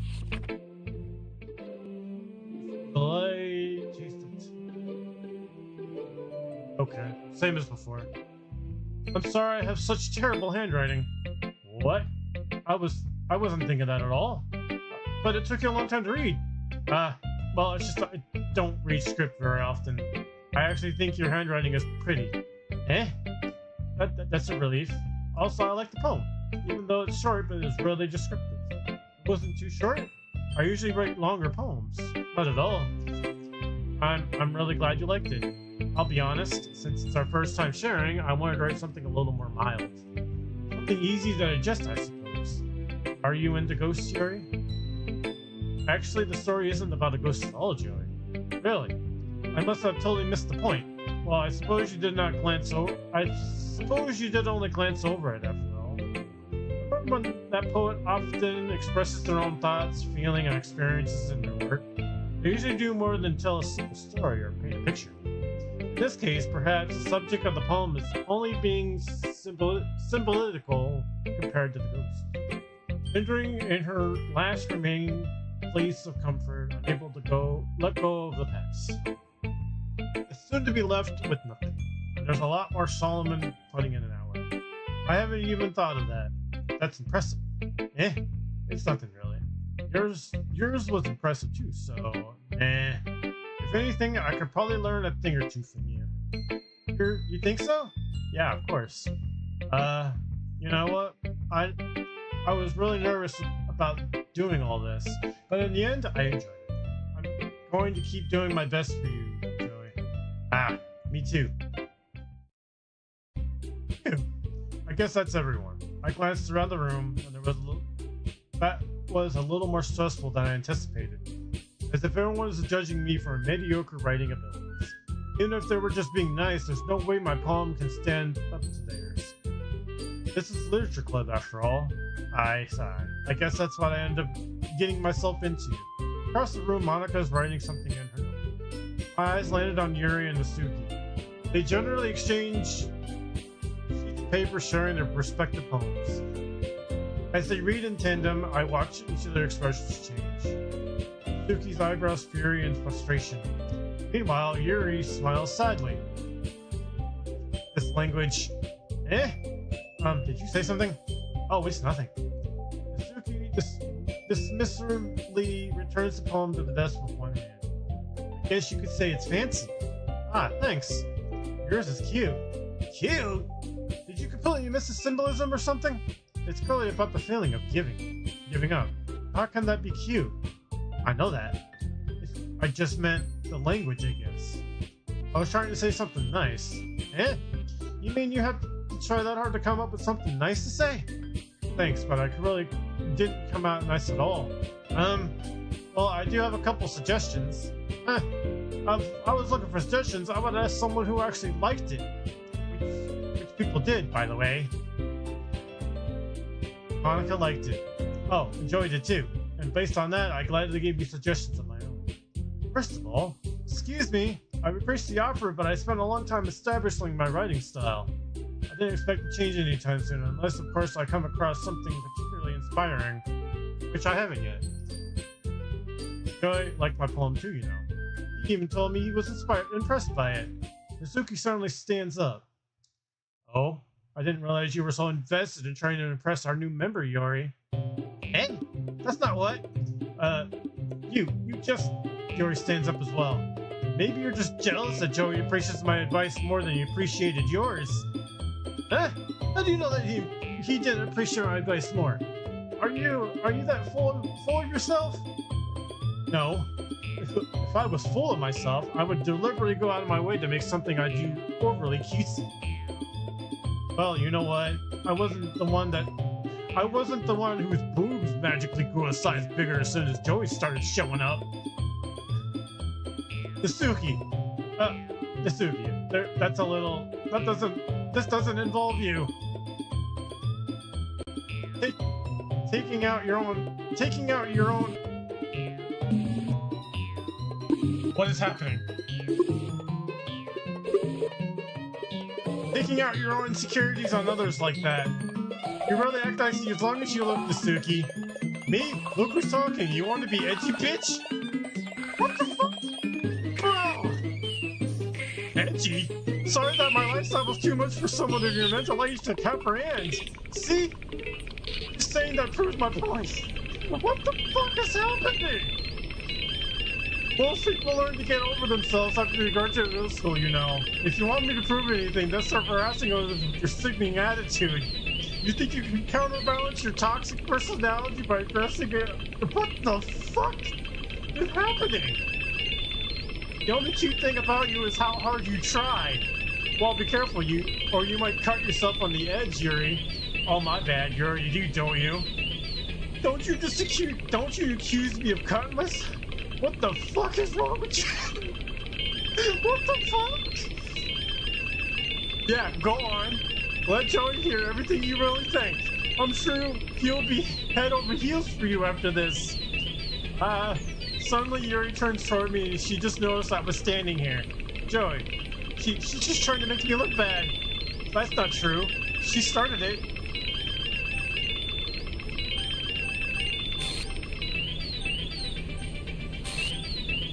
What the fuck is happening? What the hell?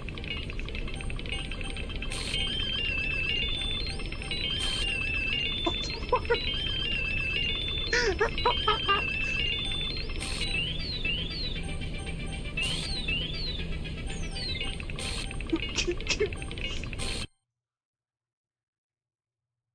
Hi. What the fuck are you doing on my screen, Monica? What the fuck? What is happening?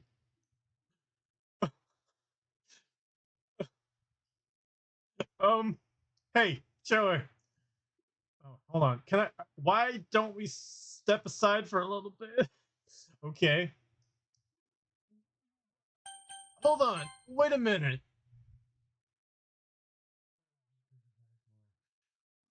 Look at you, edgy bitch. You're trying to make me notice. She started it. Okay, this is where it is. How did I get dragged into this in the first place? It's not like I know anything about writing, but whoever I agree with, and they'll probably think more highly of me. So of course that's going to be. We don't. Okay. Sorry about that. They really shouldn't have tried to get you involved. It's probably better for us to stay out of this. We'll go back inside once they're done yelling. Some president I am, right? I can't even confront my own club members properly. I just wish I was able to be a little bit more assertive sometimes, but I never have it in me to put my foot down against others. You understand, right? Anyway, if that makes you want to spend less time with the others, then that's just fine. I'd be happy to spend time with you instead. Suddenly, Nasuki runs out of the classroom. He quickly runs away. Oh dear. Well, it looks like they're done. Oh boy.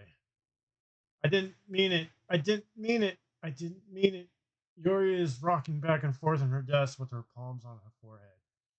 Yuri? I didn't mean it. I believe you. I have no idea what Yuri might have said to Nasuki. Or did. Joey, please don't hate me. Please. I'm not like this. There's something wrong with me today. It's fine, Yuri. We know you didn't mean it. Besides, I'm sure Nasuki will forget all about it by tomorrow. Completely. Anyway, the meeting is over, so you can go home now if you want. Yori look at me like she wants to say something, but she keeps glancing at Monica. You can you can go first, Monica. I like to stay a little bit longer. I'm the president, so I should be the last one out. I'll wait for you to be done. Well, I'm the vice president too, so please let me take the responsibility today. It kind of sounds like you don't want me around for something, Yori. It's not that. It's not that. It's just I didn't get much of a chance to discuss my book with Joey. It wouldn't be. It would just be embarrassing with you listening. I guess I don't really have a choice, do I? I'm sorry for causing trouble. What the fuck?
I'm so glad I streamed this game. This is fucking nuts.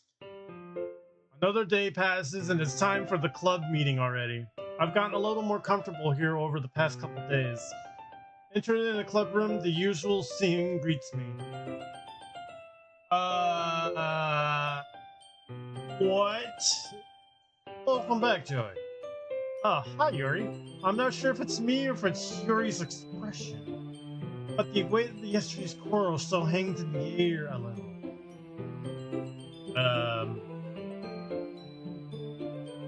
Yuri glances over his shoulder, looking around the room.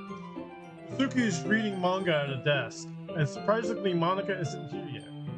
Suddenly, Yuri takes my arm and pulls me into the corner of the room. About yesterday. I really need to apologize. Nothing like that has ever happened before. Something just came over me, I guess. I wasn't acting mentally sound. I just don't think we're usually like this. Not just me, but Nasuki as well. Yuri, I'm happy that you were considerate and apologized. You don't have to worry too much. Even though I'm only been here a couple days, I could tell something was off yesterday. Maybe we're just a little extra sensitive because it was our first time sharing poems. But whatever it was, it didn't make me think of any less of you. I've already decided that there's no way you can be a bad person. And now that you're apologizing, I know you really didn't mean it. Good. Don't say those things. Don't say those kind of things so frankly. They make me a little too happy. I'm really glad that you're such an understanding person. I'm really glad that you joined this club. Everything is a little bit brighter with you around, and sorry, what am I saying right now? Hey, have you guys seen Monica? No, I haven't. I was also kind of wondering where she was. Man, Yuri, I'm guessing you haven't either. Yuri is clearly taken aback by how calmly Nasuki is addressing her. No, I haven't. Jeez, this isn't like her at all. I know it's stupid, but I can't help but worry a little bit. Why are you looking at me like that? Nasuki, about yesterday, I just wanted to apologize. I promise I didn't mean anything I said. And I'll do my best to stay under control from now on. So, Yuri, what the heck are you talking about? Did you do something yesterday? Eh? Jeez. Whatever's on your mind, I'm sure it was nothing. I don't even remember anything bad. You're the kind of person who worries too much about the little things, aren't you? But I'll accept your apology anyway, if it helps you feel better about it. Because it's kind of nice to hear, since I was always afraid you secretly hated me, something like that. Eh, no, not at all. I don't hate you. Oh well, you're kind of weird, but I don't hate you either. Suzuki turns to me. You're still on trial though. Hey! Suddenly the door swings open. Sorry, I'm super sorry. Oh, there you are. I didn't mean to be late. I hope you guys weren't worried or anything. Nah. Well, Masuki was. I was not. What took you so long anyway? Well, my last period today was study hall. To be honest, I kind of lost track of time. That makes no sense, though. You would have heard the bell ring at least. I must not have heard it since I was practicing piano. Piano? I wasn't aware you played piano as well, Monica. Don't give me more credit than I deserve. I guess I've been practicing for a while, but I'm still not really good yet. Still, that must require a lot of dedication. So I'm still impressed. Oh well, thank you, Yuri. You should play something for us sometime. Huh. And that's... Monica looks at me. Well, I'm working on writing a song that's not quite done yet. Maybe once I get a little bit better, I will. That sounds cool. I look forward to it. Is that so? In that case, I won't let you down, Joey. Monica smiles sweetly. I didn't mean any pressure or anything like that. Don't worry, I was hoping that I could share it with you anyway. I guess that's why I've been practicing so much recently. I see. I'm not sure if Monica was referring to the whole club or just me. In that case, best of luck. Thanks. So did I miss anything, did I? No, not really. I chose not to bring up anything that the three of us talked about. Besides, Suzuki has already run off into the closet. Joey, since your compliments put me in a good mood, I was wondering if you would like to spend some time together today. I mean, in the club. Yeah, definitely. I planned it on anyway. Okay. Can we start now? Let's find a place to sit. I'm being a little forceful, aren't I? I'm sorry. My heart just won't stop pounding for some reason. Don't worry about it. If anything, it's nice to see you have so much energy. Yeah, but I need to try to calm down. I won't be able to focus on reading like this. Take your time. Yuri takes a deep breath and pulls a copy of the book out of her bag. Actually, I have a request. Do you mind if I make some tea first? Not at all. Thanks very much. If there's one thing that make me reading time here any better, it's a nice cup of tea. It's not mentioned for yourself as well. Yuri stands up and makes her way to the closet. I follow and watch as she retrieves a small water pitcher for the shelf that kind of with a filter inside. Can you hold this for a second? Sure. Yuri hands me the water pitcher and also fetches an electric kettle. I'm going to plug this in at the teacher's desk and I'll go and get some water. Walks past me and sets the kettle down on the teacher's desk. I simply watch her movements. To surprise, the way she moves really contracts her speaking mannerism. Especially because of her long legs, Yuri appears elegant and methodical. Okay, I have the water pitcher? Thanks, I'll be right back. As I might as well walk with you. That's okay, you stay here. It won't take long. Pitcher in hand, Yuri hurries out of the classroom. Did Yuri leave you again? No, it's not like that this time.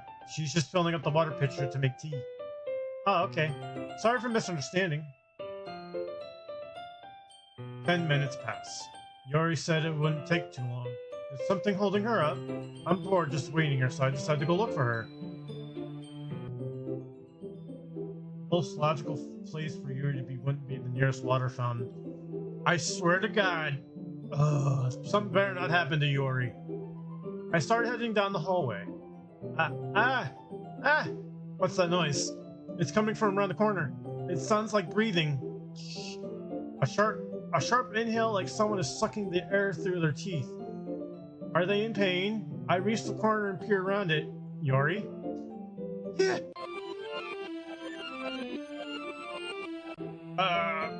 What was all that? Hold on.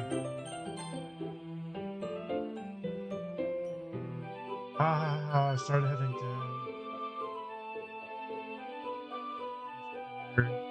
Oh, I can't review all that? Oh, come on. Come on, game. I'm back. Thanks for the waiting patiently. Joey, do you like oolong tea? Oh yeah. Anything is fine. Very well. Yuri sets the temperature on the kettle for 200 degrees. Now it's the time to get the teapot. You really do this properly, don't you? Of course. I shouldn't do any less than making tea for others, even if I'm not an expert on tea or anything. In that case, you only be even more impressed. Perhaps I will. Yuri fetches the teapot and begins measuring the tea leaves. To my surprise, she even starts humming a little to herself. You must be in a good mood then. Is that so? I was letting it show, and you noticed. I was doing a bit of thinking, and I decided I would try to expressing myself a little bit more. Turns out it's very hard for me to do, but when it's you around anyway. That's great, Yuri. Just don't push yourself too much. You're always worrying about me, Joey. It's very endearing. Yuri wasn't kidding. I don't even know if I can keep up with this. I watched Yuri pour a cup of tea for each of us. Joey, I have another request. Do you mind if we sit on the floor today? Why's that? It's a little bit easier on my back. I can read with my back against the wall rather than bending over at my desk. Sorry, I didn't realize. No worries. I just have back pain fairly regularly, so I do my best to manage it. Is that so? I wonder why that is. It's more likely because your posture, right? Always hunched over like that while reading? Yes. I have terrible reading posture, so that's why we should sit on the floor. Fair enough. I'll go ahead and get the book. I retrieve the book from my bag. Oh, I have some chocolates as well. It's just a small bag of chocolate candies. I'll take it since it will go well with the tea. Yuri and I sit against the wall, teacups at our side. As if in sync, we assume the same reading posture as last time, each holding one half of the book. Except this time, our bodies are even closer to each other. I can't see too well. Yuri slides closer under our shoulders or touching. How am I supposed to focus when I'm reading like this? Yuri was always kind of cute, but when she's being less apprehensive, it's almost more than I can handle. Your teacup. Yuri hands me my teacup. You're holding it with my hand holding it with my hand that's not holding the book. I end up in a position that makes it even harder to focus. Because now I need to worry about making sure I don't accidentally touch your chest. Meanwhile, Yuri hasn't noticed a single thing. She wears her intense reading expression. I can only presume the world around her has faded away. I use all my willpower to focus on reading. After a few minutes, I finally managed to relax a little. I put teacups between my legs and fumbled with the chocolate wrapper. Sorry. I briefly let go of the book to finish opening the wrapper. You can have as much as you want. That's okay. I won't take any. Are you sure? Well, if I touch it, then it might get smudges on the pages. Oh, you're right. I didn't even think about that. My bad. No need to apologize. I'll hold the book, okay? Are you sure? Of course. Yuri opens the book with both hands. She holds it so that I don't have to. She holds it so that I don't have any harder of a time reading from it. But as a result, her left arm is practically resting on the top of my leg. Well, in that case, Yuri's already totally focused on reading again. I take a chocolate candy and pop it into my mouth, and then I take another chocolate and hold it to Yuri. She doesn't even look away from the book, but simply puts her lips as the situation is completely natural. But that means I can't stop here. I apprehensively place the chocolate in her mouth. Just like that, Yuri closes her lips over it. Yuri's expression suddenly breaks. Did I just... Yuri looks at me like she needs... I'll let the,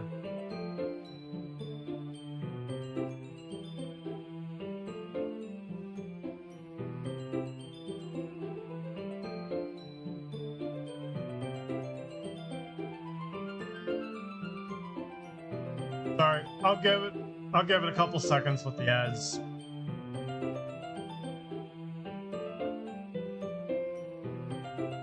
Unless you guys skipped it, that's fine.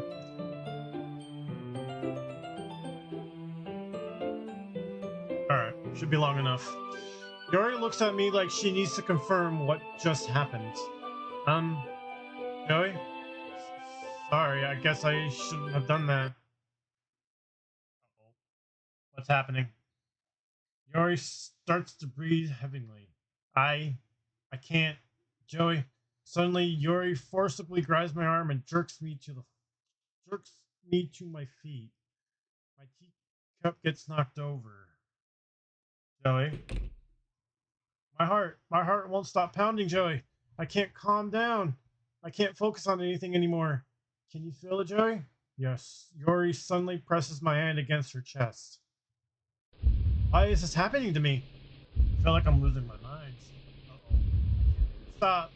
It even makes me not want to read. I just want to look at you. Uh-oh.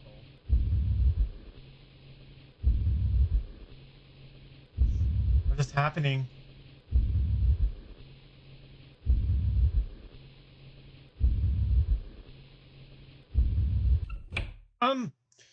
It's time to share What the fuck is happening?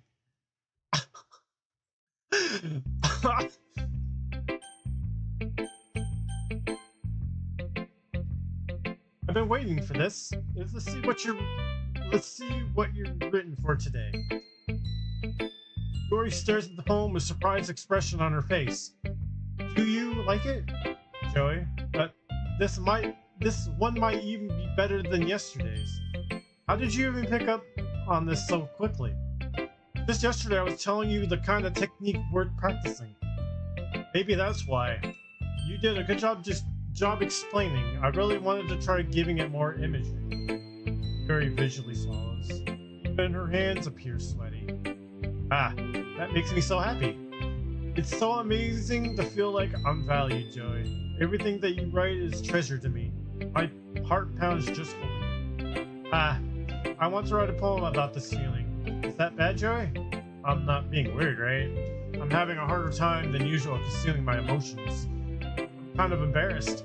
But right now, I just want you to read my poem, too. Okay, let me see.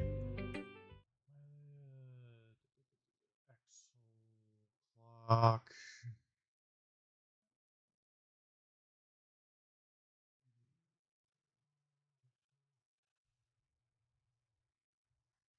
Yeah, this is the same thing as before. Okay. Ah, it doesn't really matter what it's about. My mind has been literally hyperactive lately, so I had to take it out on your pen. Ah, that is a pen full out of your backpack yesterday, so I took it home for safekeeping. And I just really like the way that it writes, so I write this poem with it. And now you're touching it. Ah, I'm okay. What did I just miss? Can we pretend this conversation never happened? You can keep the poem though. Okay. Well, it's not really any worse than your last one, but I can't really say it's any better either. Ew. You what? Well, anything. This isn't a train wreck. I'll take it as a win. I get the feeling that you're probably the most critical. Hey, what makes you? Wait a minute. Wait. Maybe that was a compliment. Ah, glad to see someone recognizes my experience. Well then, keep practicing, and I keep practicing, and maybe you'll be as good as me someday. That's something that tells me that Suki completely missed the point. Let's just make sure you find a little bit of influence from everyone. I think you're at least being influenced by Yuri a little bit, aren't you? I mean, I know you've been like spending some time with her or whatever. But you know, Monica and I are just as good as her. At poems, I mean. So you should really try to learn something or you'll never get better. Here's the one I wrote. I'll make sure you learn something from it. This is about the spiders. Not bad, right?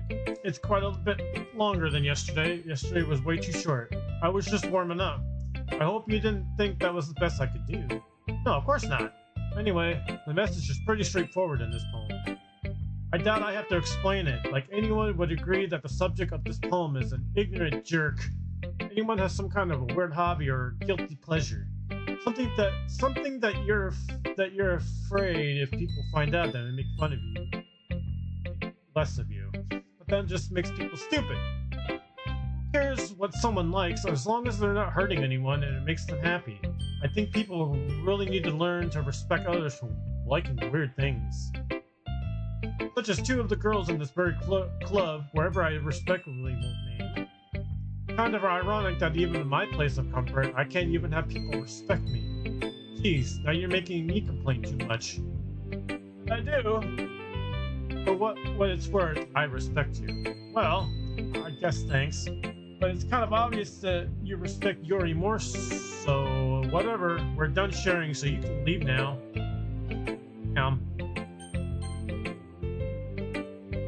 You know what? I think you saw something earlier that you weren't supposed to see. I didn't want to have to tell you this, but I don't think I have a choice. It's kind of getting dangerous for you to spend so much time with Yuri. I don't know why, but she seems pretty easily excitable when she's around you. Which shouldn't be a problem in itself. But when Yuri gets too excited, she finds a place to hide and starts cutting herself with a pocket knife. Isn't that kind of messed up? She even brings a different one to school every day like she has a collection or something. I mean, it's definitely not because she's depressed or anything like that. I think she just gets some kind of high from it. Might even be like a sexual thing. But the point is, you've been kind of enabling her.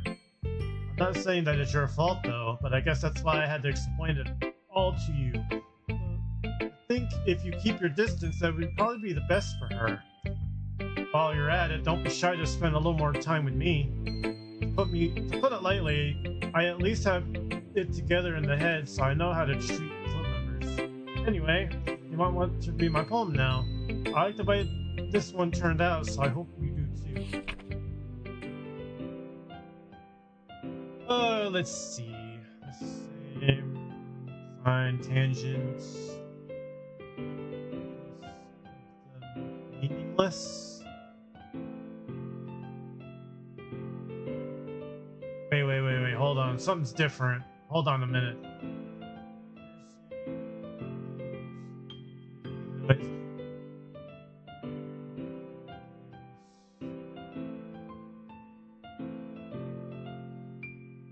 Delete her? Look. Hold on. What's going on here? Sorry, I know it's kind of abstract. I'm just trying to, well, never mind. There's no point of explaining. Anyway, here's Monica's writing tip of the day.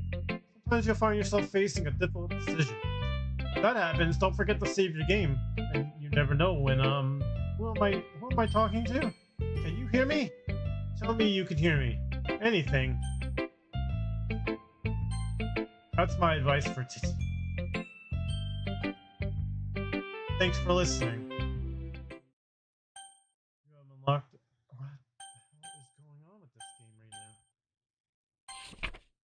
Happy thoughts, happy thought. What the fuck? Oh man. Oh, that's just brutal. No, they wouldn't do that.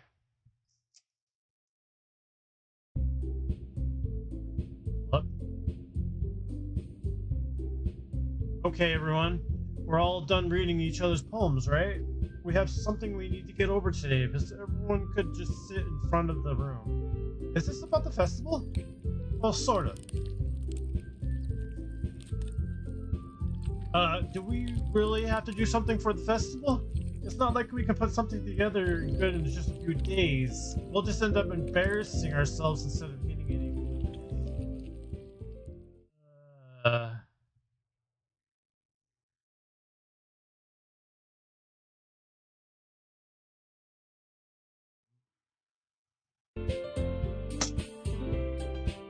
Okay. What the fuck? Alright. I don't really do well with last minute preparations. Don't worry so much. We're going to keep it simple, okay? Look, I know everyone's been a little more lively ever since Joey joined and we started with some club activities. But this isn't the time for us to be complacent. We still only have 4 members. The festival's only real chance of finding more, you know? What's so great about getting new members anyway? We already have enough to be considered as an official club. More members will just mean everything gets noisier and more difficult to manage. Suki, I don't think you're looking at it the right way at all. Don't you want to share your passion with other people as you can? To inspire them to find the same feeling that brought you here in the first place? Literature club should be a place where people can express themselves like they can't do anywhere else. A place so intimate that you never want to leave. I know you feel that way too. I know we all do. So that's why we should work hard and put something together for the festival, even if it's something small. Right, Joey? Oh, come on. You can't take advantage of Joey to agree with you just because he doesn't know how to say no to anything. Look, Monica, you really think any of us here joined the club with other people in mind? Yuri never even talked to Joey until Joey joined. As for me, I just like it better here than I do at home. And Joey isn't even passionate about literature in the first place. And that's everything. That's everyone, I'm sorry. That's the rest of us are fine with like this. I know you're president and all, but you should really consider our opinions for once. Monica is truly taken aback by Nasuki's words. That's not true at all. I'm sure Yuri and Joey want to get more members too, right? I don't know about Yuri, but I'm kind of indifferent. If I showed as much enthusiasm as Monica wanted, then I would probably be lying. Still, if it's up to me to rescue the situation. No. Nasuki's right, isn't she? This club. It's nothing more than it's more than a place for a few people to hang out. Why did I think that everyone here saw it the same way as I did? But that doesn't mean that we're against getting new members or anything. Joey, why did you even join this club? What were you hoping to get out of it? Well, that's not really something I can be honest about, is it? In fact, if I remember, you weren't even given a choice to join. Monica sits down and stares at her desk. What's the point of all this anyway? What if starting this club was a mistake? Now you've done it, Nasuki. But me? I just spoke my mind. Is it a crime to be honest? It's not about being honest, it's about word choice. Besides, you have no right to speak for everyone else in the club like that. You don't understand at all. I just want a place that feels nice to hang out with a few friends. Is there a problem with the club being that for me? There aren't many other places like that for me. And now Monica wants to take it away from me. She's not taking anything away. No, Joey, it's not the same. It won't be the same with the direction she wants to take it. If I want that, then I could have just joined any other stupid club. But this one, I mean, at least for a little bit of time. Things were nice. Masuki started packing up her things. I'm going home. I feel like I don't belong here right now. Masuki! Masuki ignores Yuri and walks right out of the classroom. It's bad. I don't know what to do. Well, do you have any opinions on the festival? I don't know. Kind of indifferent, I guess. Who cares about that obnoxious brat? I mean, I like how nice and quiet the club is right now. And I'm just happy with you here. I'm the vice president. It's not right for me to ignore my responsibilities like that. Nobody would cry if she killed herself. What? I should do my best to consider everyone's perspective and make the decision that's right for the club. But what about you, Joey? What do you want to get out of this club? Yuri repeats the same question as Monica. I decided that giving an indirect answer is better than nothing. I think the most important thing is for everyone to get along. As for a club to provide something that you can't get anywhere else.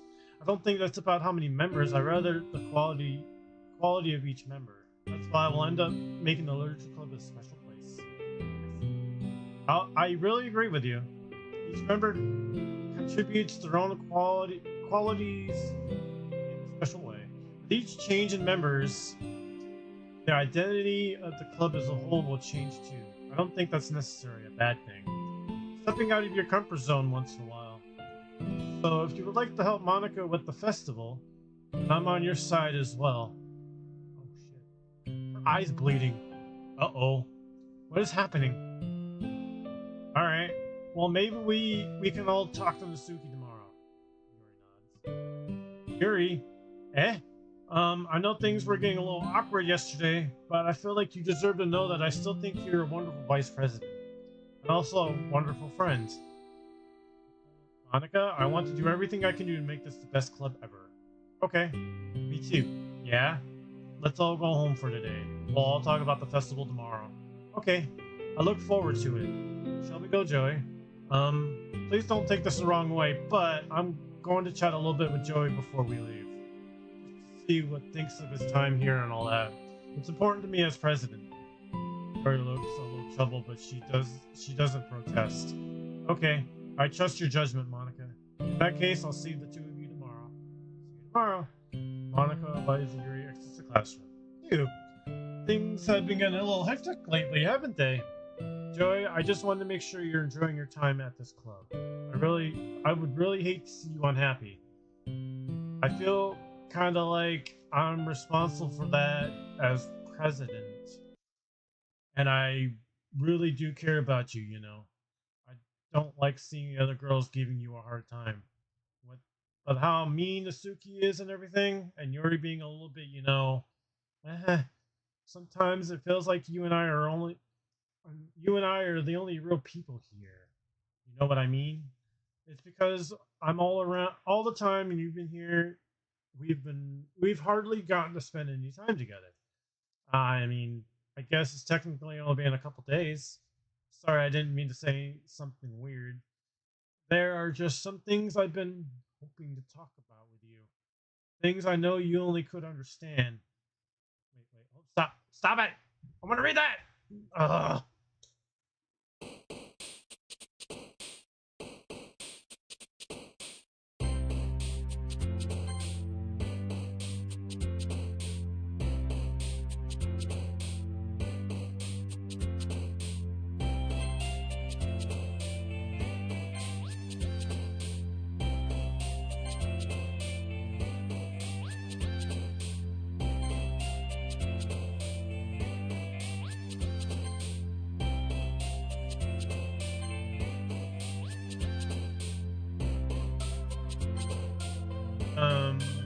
What is happening?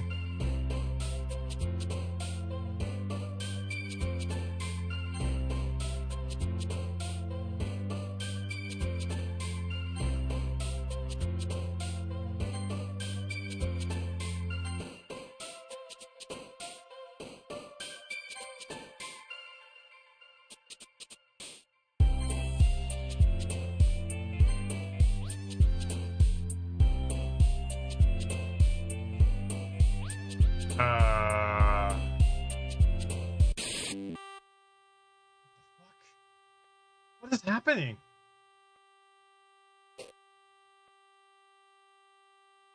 Huh?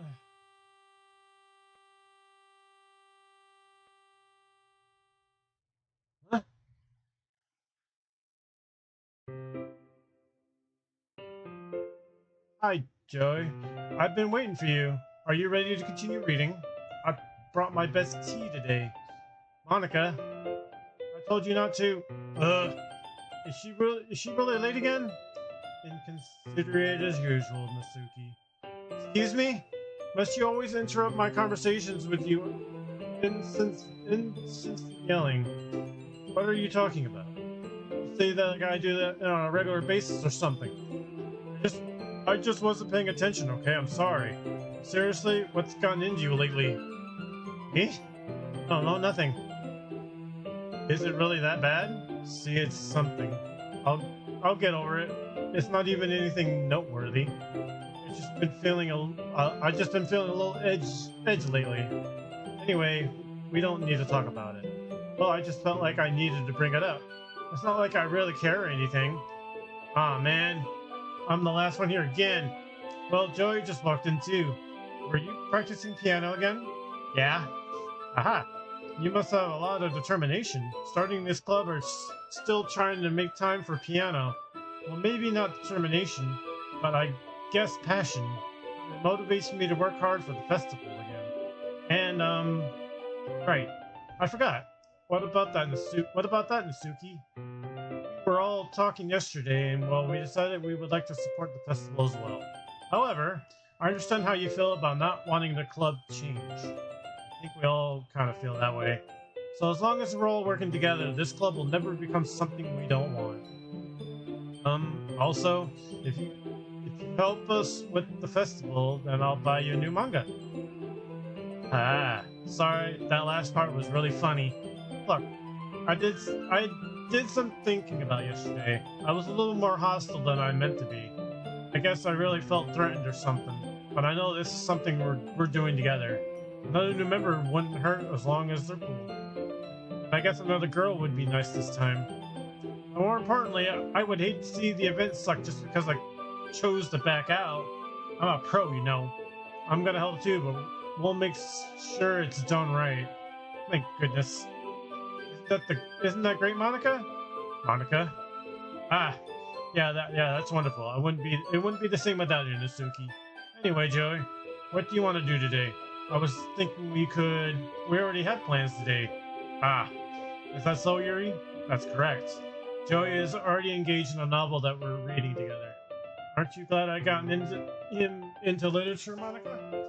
I suppose. I was just... Actually, it doesn't matter. It really doesn't. You guys can do whatever you want. Yes, thank you for understanding, Monica. Actually, I have a request. Do you mind if I make some tea first? Not at all. Thanks very much. If there's one thing that we can make my reading time here any better, it's a nice cup of tea. Not to mention for yourself as well. Yuri stands up and makes her way to the closet. I follow and watch as she retrieves a small water pitcher. Can you hold this for a second? Sure. Yuri hands me the water pitcher and also pitches the electric kettle.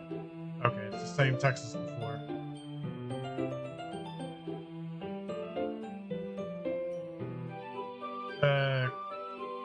I might as well walk with her. That's okay, you stay here.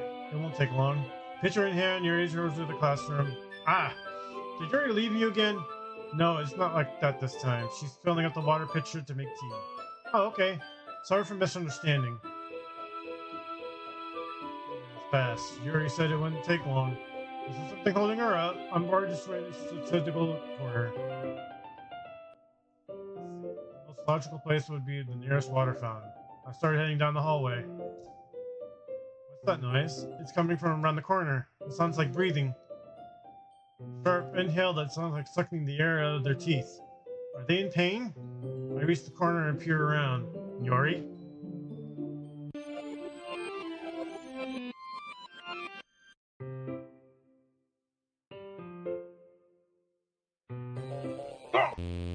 What the fuck?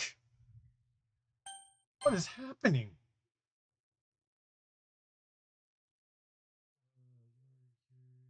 Okay, here we go. I reach the corner and peer around it. Are they in pain? A sharp inhale that sounds like a kid. It sounds like breathing. It's coming from around the corner. What's that noise? I start heading down. Yuri, what the hell is going on with this game? Wait. How did I? Sorry, I just had a really weird deja vu. This just has happened before anything, right? My head has been a little fuzzy lately. I hope it hasn't really been showing or anything. I'd rather hate for you to think I'm weird just after we started spending time together.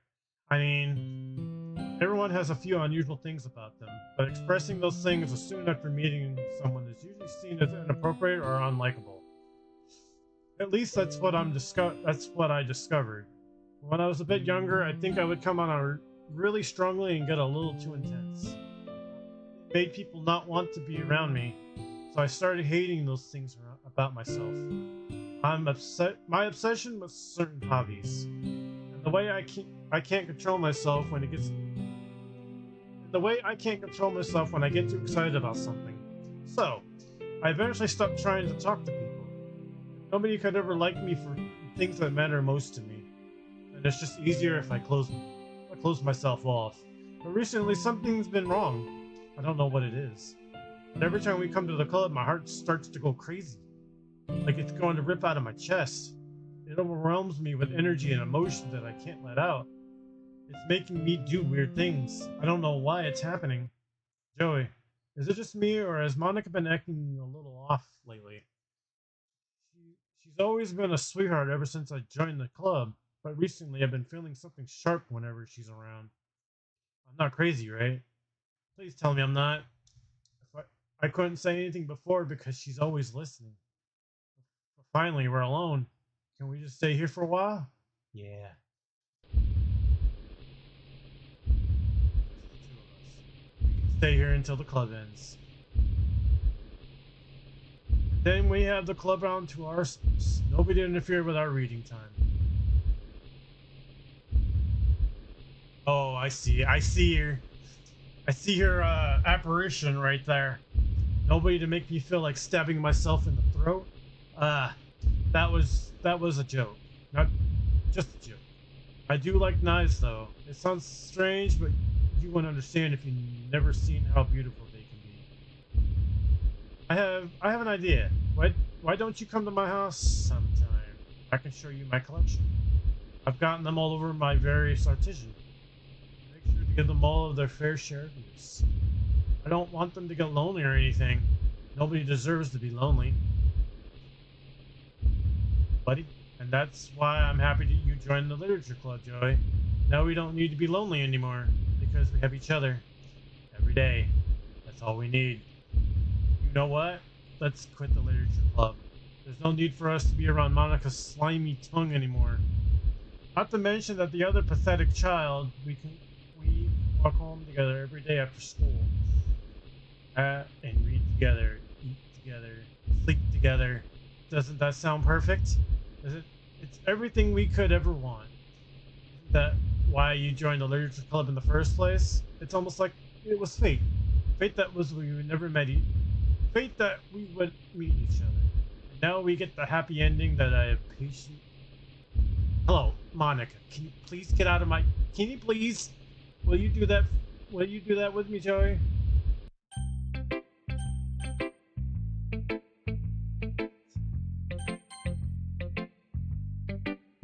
Finally, Yori holds my poem to her face and takes a deep breath. I love it. I love everything about it. Joey, I want to take this home. Will you let me keep it? Please. Sure, I don't care. Ah, you're too nice to me, Joey. I've never met anyone as nice as you. I could die. Not really, but I just don't know how to describe it. It's okay to be feeling the way, right? It's not bad, right? Yori holds my poem to her chest. I'm gonna take this home with me and keep it in my room. I hope that makes you feel good when you think about me having it. I'll take care of it. I will even touch myself reading it over and over. What the fuck? I will give myself pink cuts and skin oil. What? You can even have my poem too. Besides, after reading it, I know you're really going to want to keep it. Here, take it. I can't wait. Hurry, read it. What the fuck?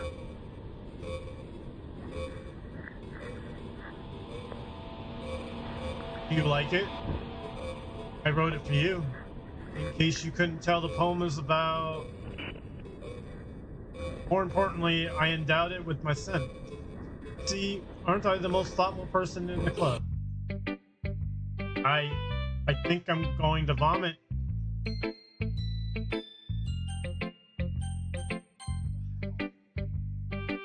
What? You gave your poem to Yuri? Gross. What is with you two? It's not like I wanted to reveal it anyway. It's just it's just pissing me off a little bit that you didn't even think to show me at all. Okay, I'm going to share my poem with you anyway. I really hated that I have to do this. But unfortunately, I don't have much of a choice. Just read it carefully, okay? Then you can go away. about it. Yuri, okay, this is new. I don't know how else to bring this up, but there's something that I've been worried about. Yuri has been acting kind of strangely lately. You've only been there a few days, so you may not know what I mean. But she's not normally like this, but she's always been quiet and polite and attentive, things like that.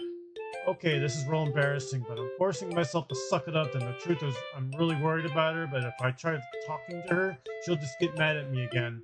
I don't know what to do. I think you're the only person that she'll listen to. I don't know why, but please try something. Maybe you can convince her to talk to a therapist. I've always wanted to try being better friend with Yuri, and it really hurts me to see this happening. I know I'm going to hate myself later for admitting that, but right now I don't care. I just feel so helpless. So please see if you can do something to help. I don't want anything bad to happen to her. I'll make you cupcakes if you have to.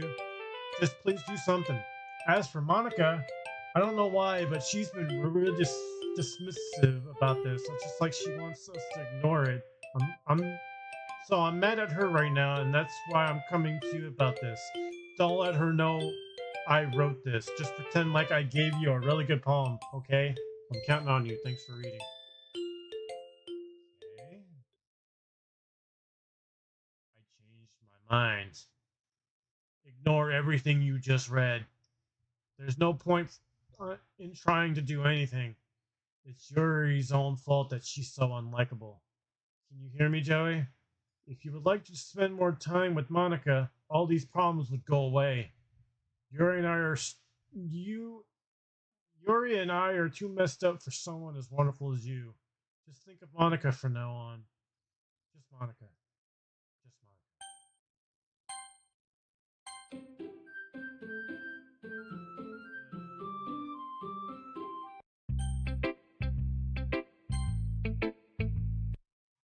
Don't say I didn't warn you, Joey.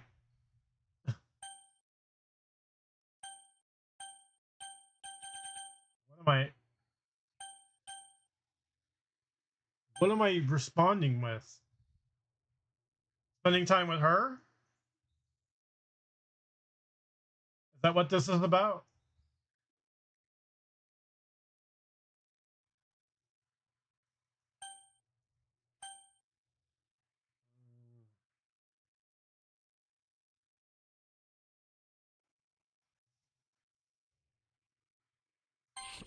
No?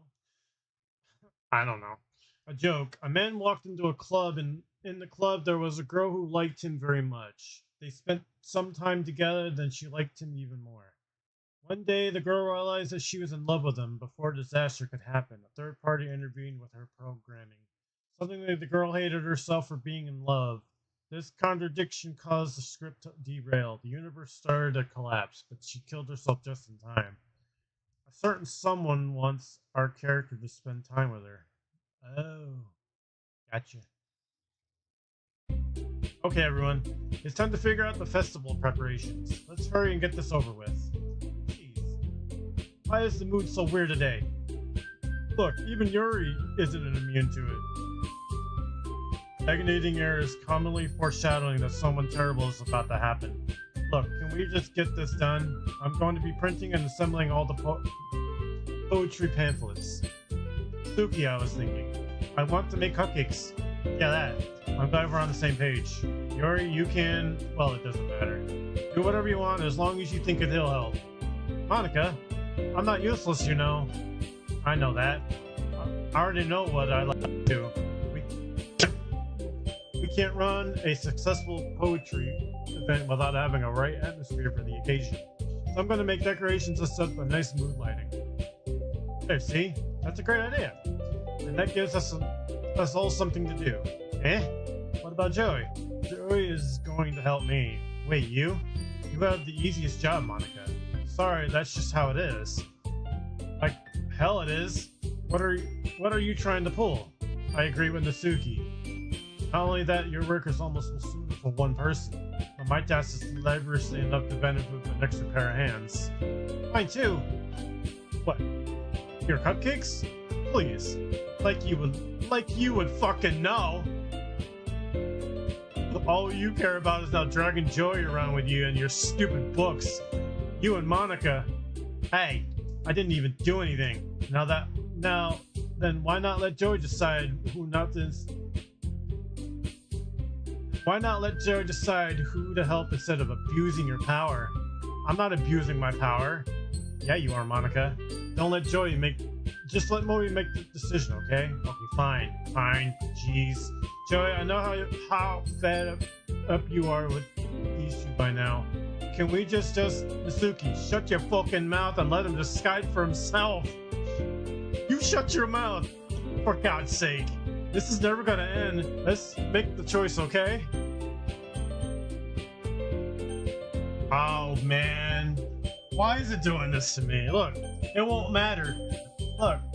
It won't even let me choose. Look.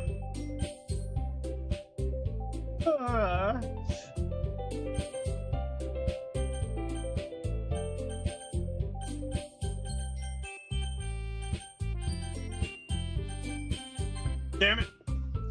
Won't even let me pick. Yeah, you picked me. We can meet at your house this weekend. I promise it will be fun. Is Sunday okay with you? Are you fucking kidding me? This isn't fair at all. It is fair, Natsuki. It's what he chose. No, it's not. No, it's not fair. Giving us all the work and then taking Joey for yourself? What a shameful thing to do. Yuri, I didn't even give you any work. You decided it for yourself. You're being a little unreasonable here. I'm being unreasonable? Ah, Monica, I can't believe how delusional and self-important you are. Pulling Joey away from me every single time you're not included in something. Are you jealous? Crazy. Or maybe you just hate yourself so much that you take it out on others. Here's a suggestion. Have you considered killing yourself? Oh. I would be beneficial to your mental health. Yuri, you're scaring me a little. Natsuki, let's just go. I don't think she wants us around right now. See, that wasn't very hard. All I wanted was to spend a little time with them. Is that so much to ask? Yuri follows Monica and Natsuki to the door. Hey, Joey. Yuri is really something, isn't she? Monica goos as Yuri pushes her out the door. Finally. This is really all I wanted. Joey, there's no need to spend the weekend with Monica. Don't listen to her. Just come to my house instead. The whole day, with just two of us. Doesn't that sound wonderful? Wow, that's really something wrong with me, isn't there? But you know what? I don't care anymore. I've never felt this good in my whole life. Being with you is a far greater pleasure than anything I could imagine. I'm addicted to you. I feel like I'm going to die if I'm not breathing the same air as you. Doesn't it feel nice to have someone care about you so much? To have someone who wants to revolve their entire life around you? But it feels so good. That's why it does feel more and more like something horrible is going to happen. Maybe that's why I tried stopping myself at first. The feeling is too strong now. I don't care anymore, Joey. I have to tell you, I am madly in love with you.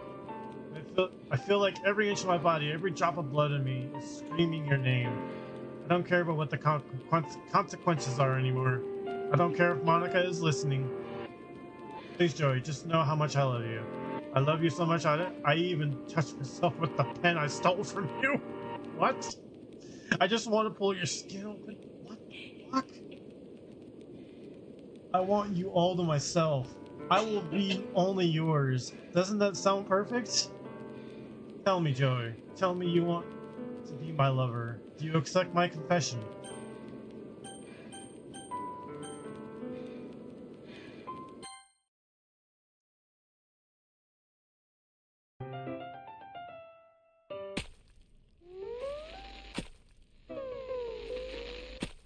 What the fuck?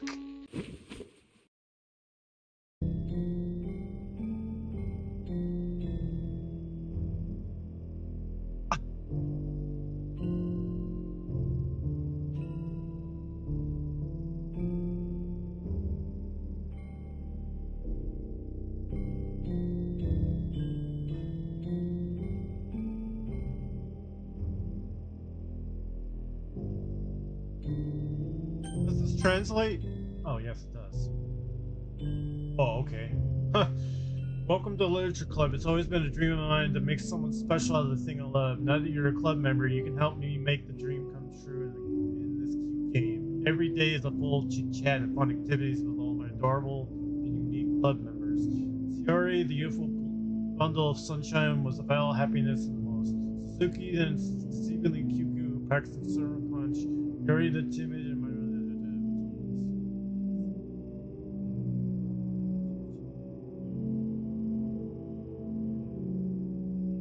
fuck it. Yuri just killed herself after I confessed to her. What the fuck is this game? Ah.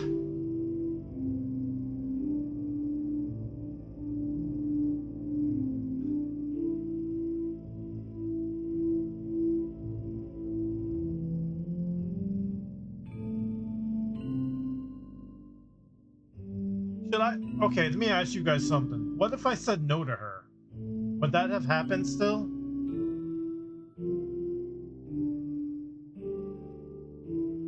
She wanted me all to herself and I had to confess to her. This will still have happened?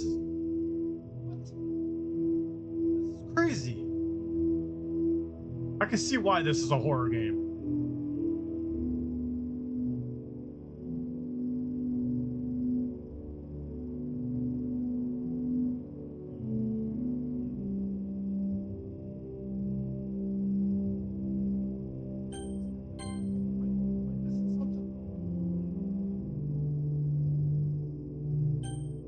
Yeah, she would still step. What?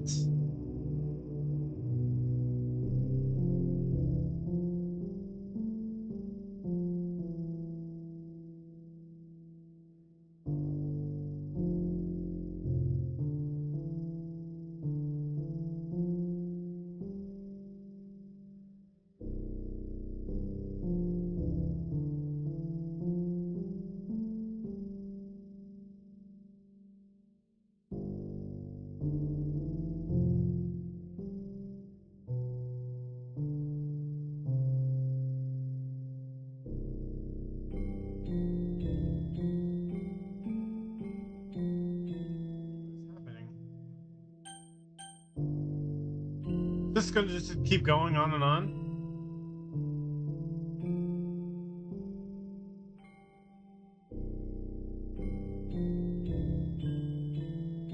Now it's changing. I was like, wait a minute. Seems more suicide than horror. Everybody's killing themselves at this point after the first two deaths. This is nuts.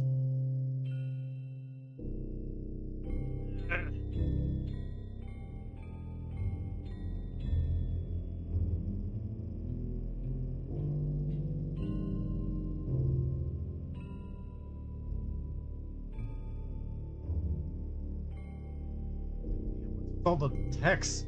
What is happening?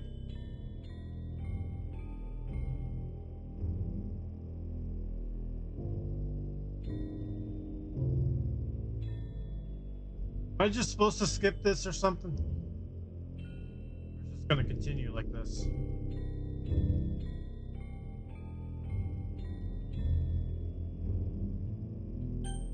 History?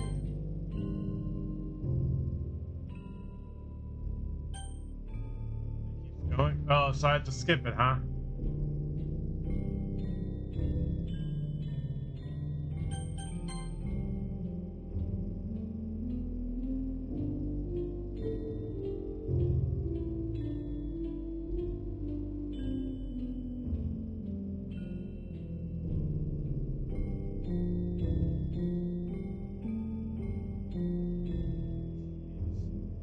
Takes a while, doesn't it?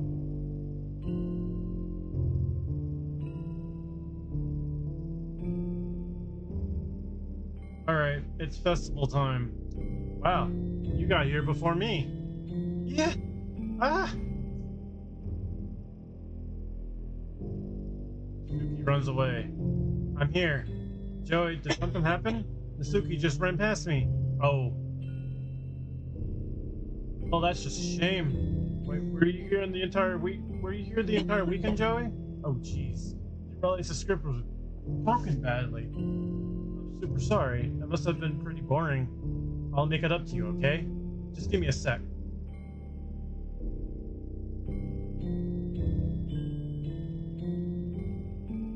I'm almost done. I just wanted to have a cupcake real quick. Monica lifts the foil little foil from Troy and takes it. Seriously, these are the best. I really just had to have one since it's the last time I ever get a chance to. You know what? Before they stop existing and everything. Anyway, I really shouldn't be making you wait any longer. But just bear with me, okay? This should be only take a second.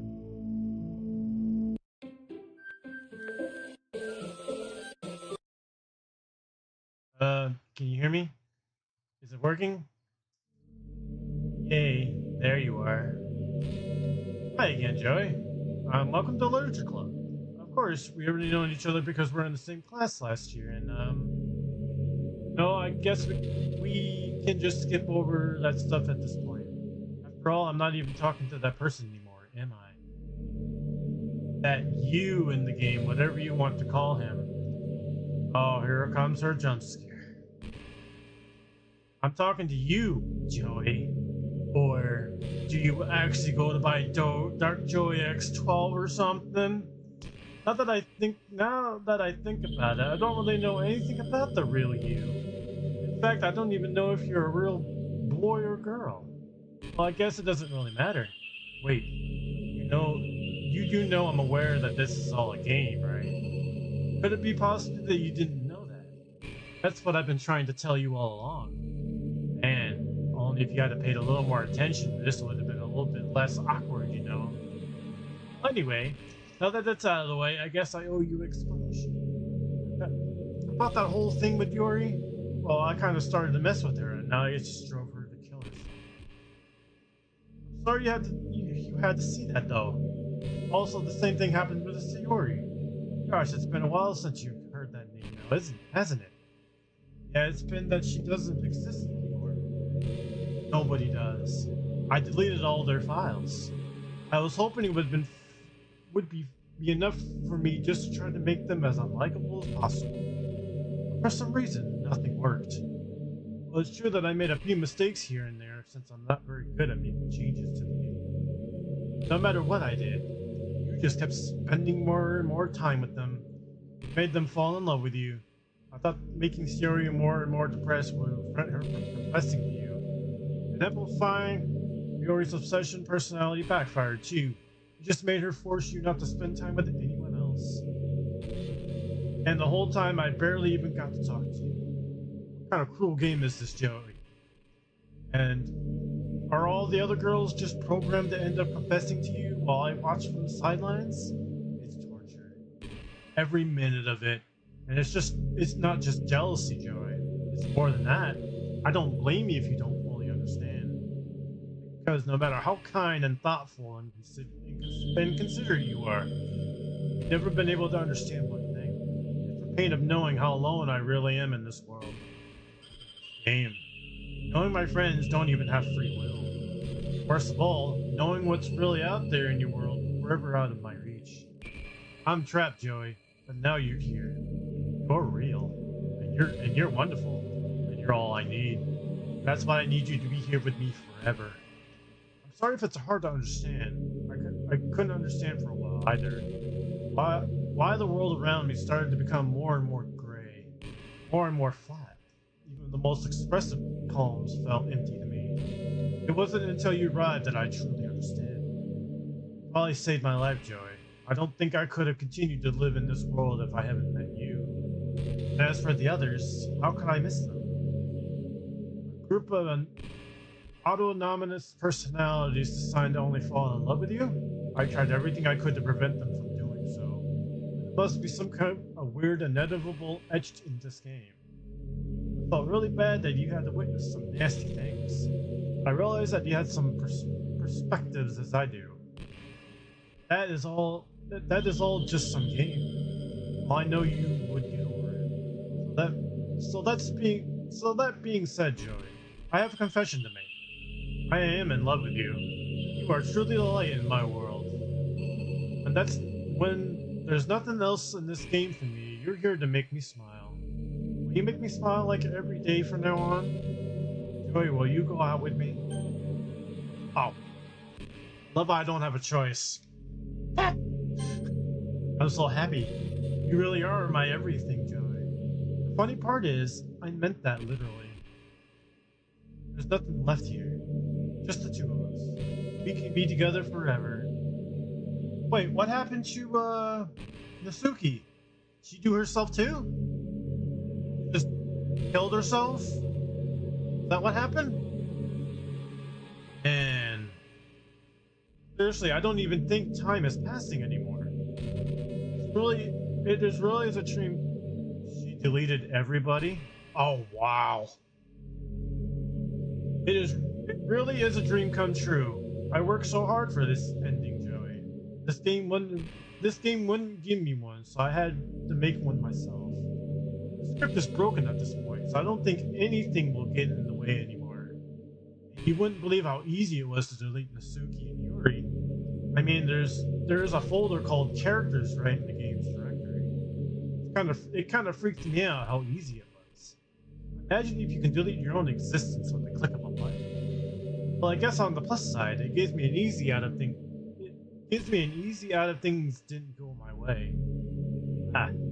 Thankfully it didn't come to that. Instead, we finally got a good ending. Gosh, I'm so overwhelmed with the emotion. I want to write a poem about this, don't you? I wonder if the point of the game still works. I guess there's only one way to find out, right?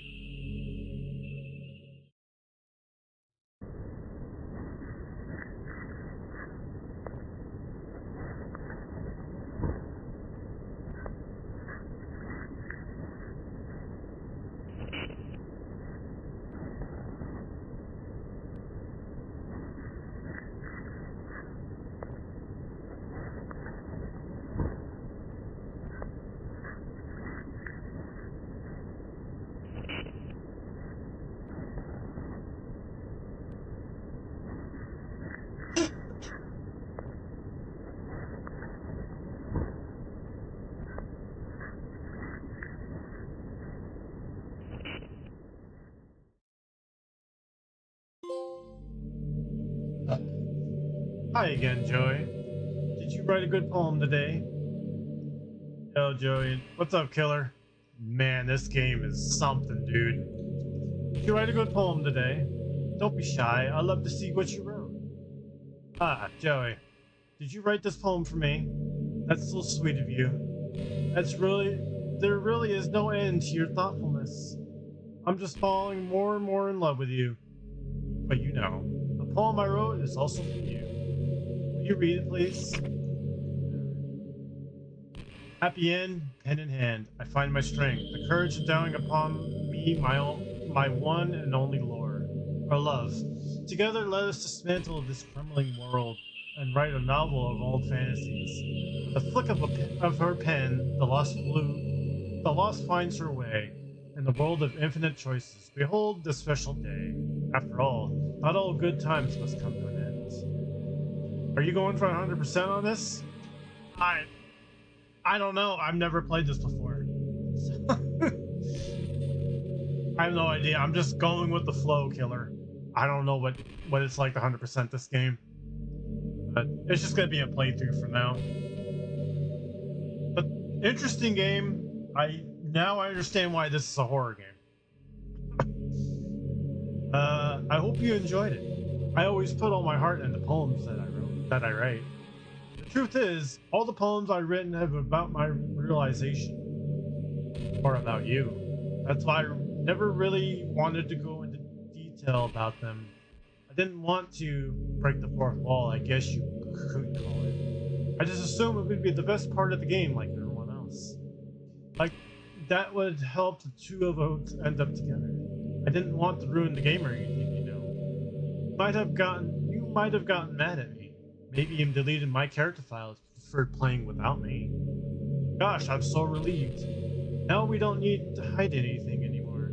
Are you ready to spend our eternity together, Joey? I have so many things to talk about. Where do I start? If it takes me some time to collect my thoughts, then I'm sorry. But I always have something new to talk about. In the meantime, we can just look into each other's eyes.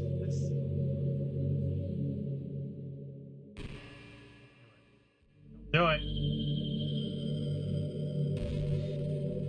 It's gonna jump scare me. It's gonna happen.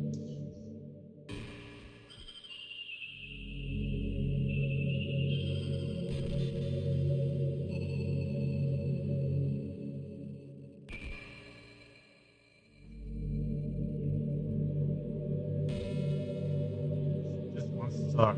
You have to return to the title and delete her file to progress to the next part of the story. Only way to get to this point. How do I...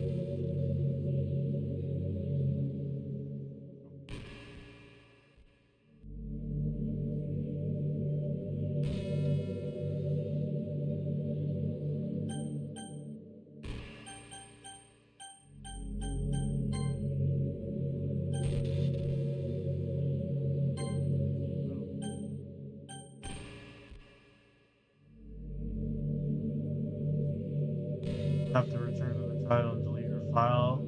Oh, so I gotta go through this first. I'm sure it's obvious, but Nasuki was really an embodiment of that.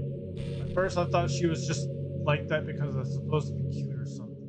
But once I started to learn a little more about her personal life, it made a little more sense. Seems like she's always trying to keep up with her friends. You know how some friend groups in high school just make a habit of picking on each other all the time? I think it's really gotten to her. She has a little defensive attitude all the time. Are you saying I gotta do that now, Sora, or wait till she's done talking? I don't think I can.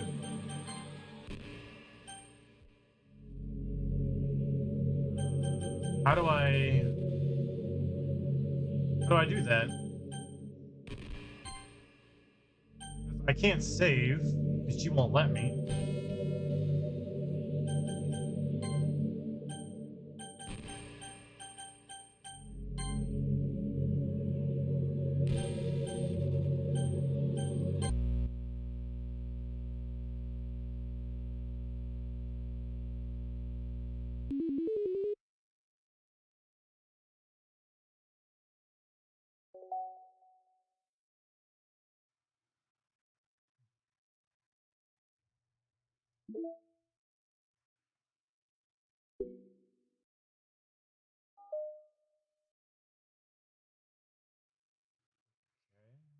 What now? She's been deleted, so what's next?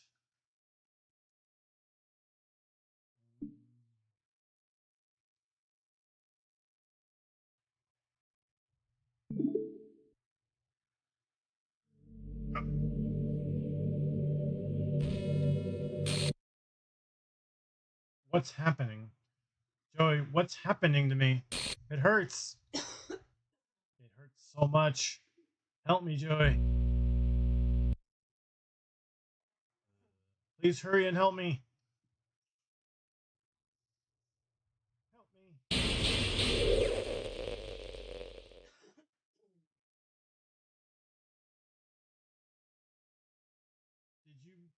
Did you do this to me, Joey? Did you? Did you delete me? How could you? How could you do this to me? You were all I had left. I sacrificed everything for us to be together. Everything. I loved you so much, Joey. I entrusted you. Do you just want to torture me? Watch me suffer. Were you only pretending to be kind just to hurt me even more?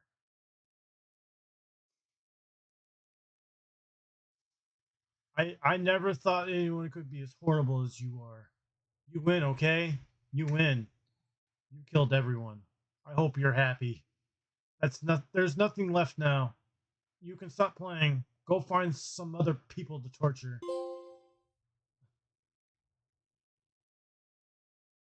Joey, you completely truly make me sick. Goodbye.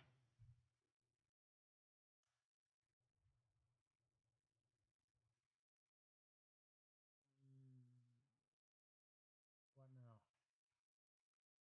I still love you. I can't help it. What's wrong with me? How horrible am I for you to hate me this much? All my friends. I did so many horrible things, awful things. So many selfish and disgusting things. I I shouldn't have done any of this. I'm just messing up the world that I don't even belong in. A world that you wanted to be part of. I ruined it. I ruined everything. Maybe that's why you deleted me. Because I destroyed everything that you wanted. How how could I do that to someone I love? And that's not love. That's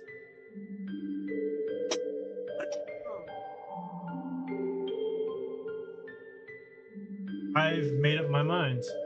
Joey, I know I said I deleted everyone else, but that was kind of exaggeration. I couldn't find it myself to do it, even though I knew they were real. They were still my friends, and I loved them all, and I loved the literature club. Really, I really did love the literature club. That's why I'm going to do this. I know it's the only way for everyone to be happy. And if I really love you, then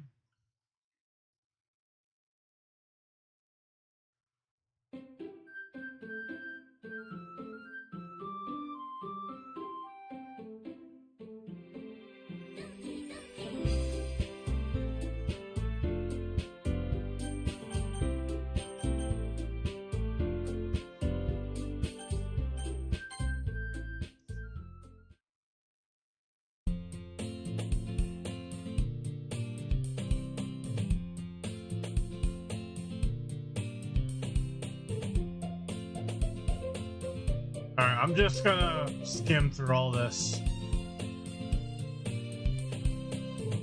Might be something different because Monica's not here no more.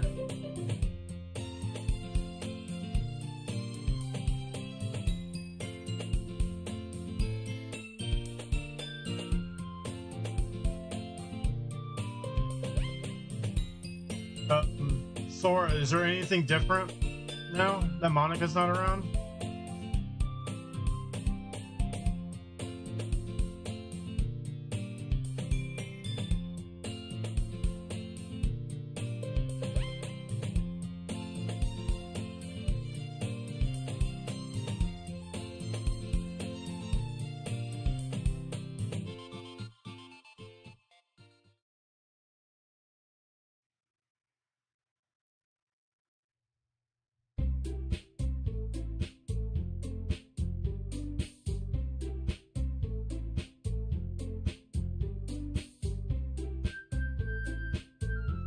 I think it starts back at the ledge. Yeah.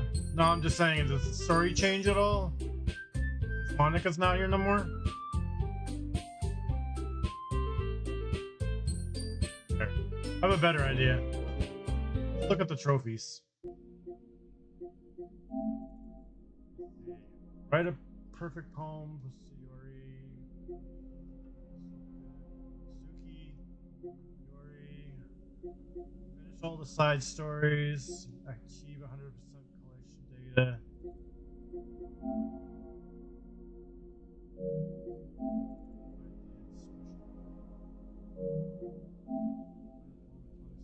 Less. Learned a lot of what Monica has to say.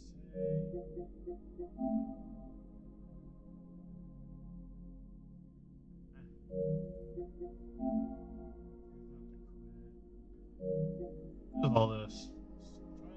Spend 20 minutes listening to me.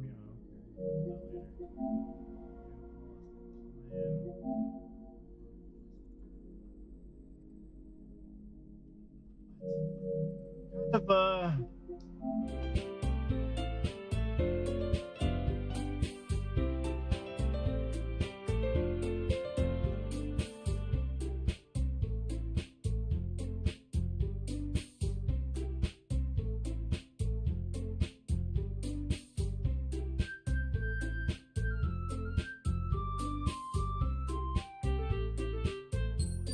seems like the text is different. Alright. We have to celebrate. What an appropriate day for that, isn't it? Yeah. After all, Nasuki decided it too. Hey, don't ruin the surprise. Hey, sorry. Everyone sit down at the table, okay? How about I make some tea as well? Nasuki and Yuri walk over to the corner of the room where Nasuki grabs a wrap tray and Yuri opens the closet. Still feeling awkward, I take a seat next to Sayori. Sayori proudly marches back to the table, tray in hand. Okay, are you ready? Ta-da! Ooh, Nasuki lifts the foil off the tray to reveal a dozen white fluffy cupcakes decorated to look like hats. Yeah, this is no different. It's still the same. Alright.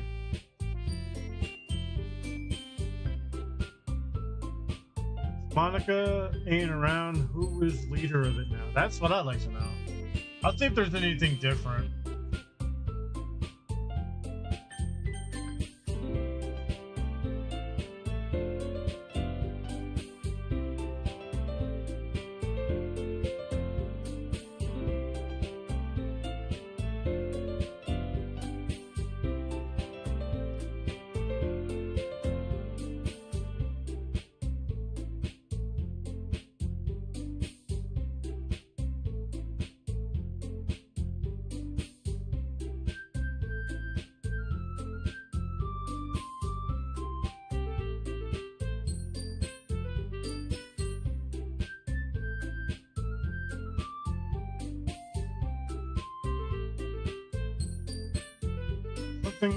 something much of a change, because you can't skip like the other since you've been before. Yeah, I can't seem to. Something must be different. I'm doing it. This is the only one. As for Yori, I have to read manga. Yeah, there's something different. I'm gonna read it from now on. Jeez, you're the woman who suggested we diversify. You should be a little more open-minded. It's kind of hurtful. Hurtful. I didn't realize. With a guilty expression, Yuri thinks to herself. Sorry for disrespecting your interest in sushi. And if you're into it, then I'm sure it's a worthwhile form of literature. Are you just saying that? No. I'm realizing my error. Now, if you're willing to consider starting a novel, then I'll offer my gratitude for finding a manga to read as well. Really? I mean, it makes me happy that you do that for me, Yuri. You can trust me to find something that you really like, okay? And here. Perhaps I'll visit the bookstore after the club meeting. Just you? Would you like to come along with me? If you don't mind. Not at all. I always go alone, so yeah, me too. This is so cute. Yuri, shut it. I'll show you some manga there too, okay? Yes. I look forward to it. Nasuki and Yuri start to clean up the food. I guess the meeting's over, huh? Yeah, it looks like it. It's nice to see everyone getting along, isn't it? I think everyone likes you too, Joey. You think so? Well, everyone always seems to get along a little better with you around, Yuri. Joey, don't say something like that. It's embarrassing. Well, whatever. I wasn't surprised when you told me you were starting a club, but I think you're pulling it off just fine. We're going to make it the best club ever. Now that you joined, every day is going to be so much fun. Hey, Joey, I really wanted to thank you. I'm really happy that you just joined the club and everything. But the truth is, I already knew you were going to. There's actually something else. I wanted to thank you for getting rid of Monica. Oh. That's right. I know everything that she did. Maybe it's because I'm the president now. But I really know everything, Joey. That's the prison. But I really know everything, Joey. I know how hard you tried to make everyone happy. I know about all the awful things that Monica did to make everyone really sad. But none of that matters anymore. It's just us now. You made me the happiest girl in the whole world. I can't wait to spend every day like this with you. Forever and ever. O.R.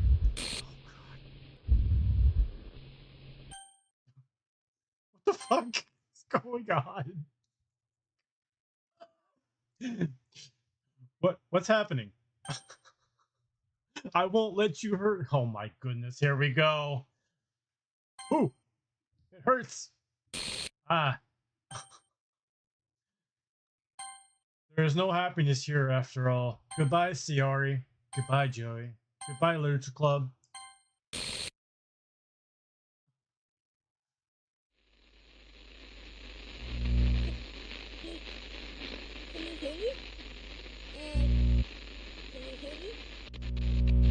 Can you hear me? Hi, it's me. So you know how I've been like practicing piano and stuff, and not really any good at it yet, like at all. But I wrote you a song, and I was kind of hoping that I could show it to you because I worked really, really hard on it. So yeah. L Pro, welcome to the stream. How you doing? And now the best song in the game.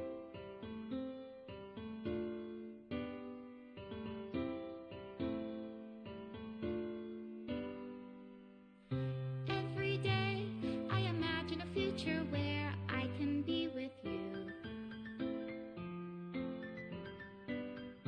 In my hand is a pen that will write a poem of me and you.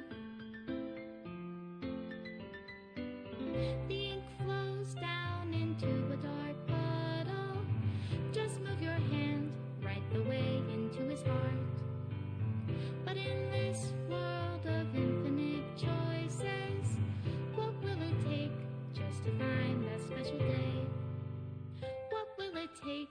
just to find that special day.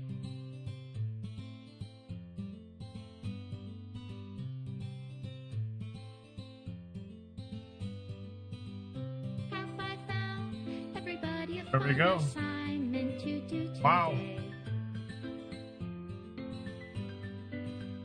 When you're here, everything that we do is fun for them anyway.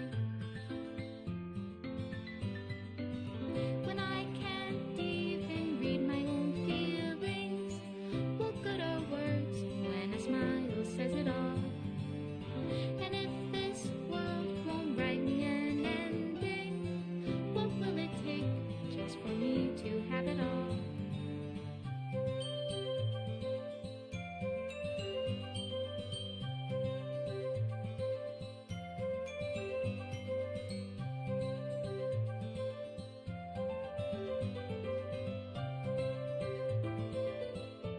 Oh, this is it? Oh, okay. Does my pen only write bitter words for those who I don't are want to dear skip to me? anything just in case. You know what I mean? Get Is it it wrong successfully. if I take your is it love if I set you free?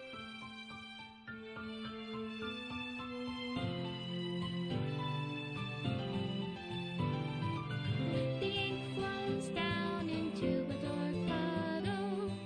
How can I write love into 30 minutes reality? later. If I can't hear the sound of your heartbeat, what do you call love in your reality? And in your reality, if I don't know how to love you, I'll leave you be.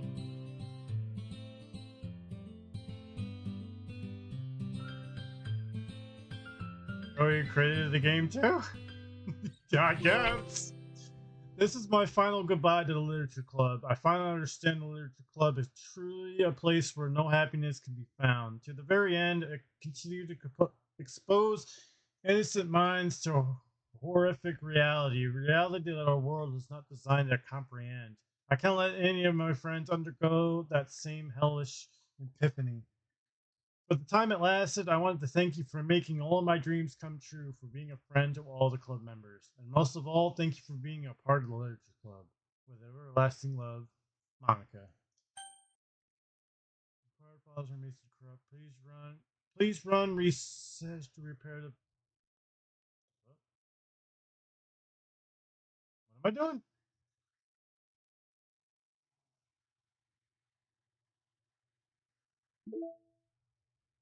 This right here.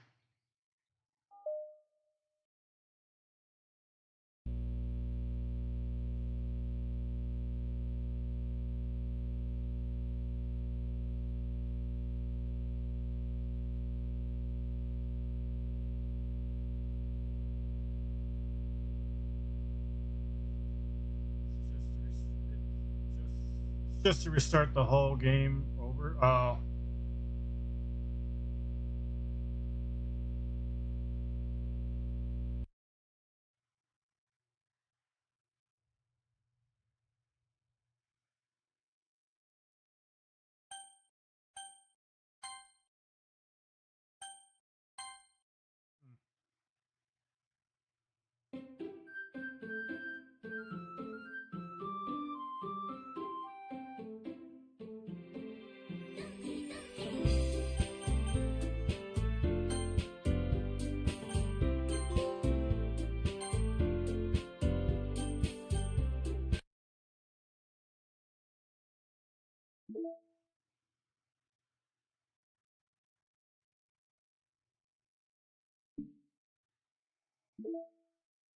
What's all this? What's all this side story stuff?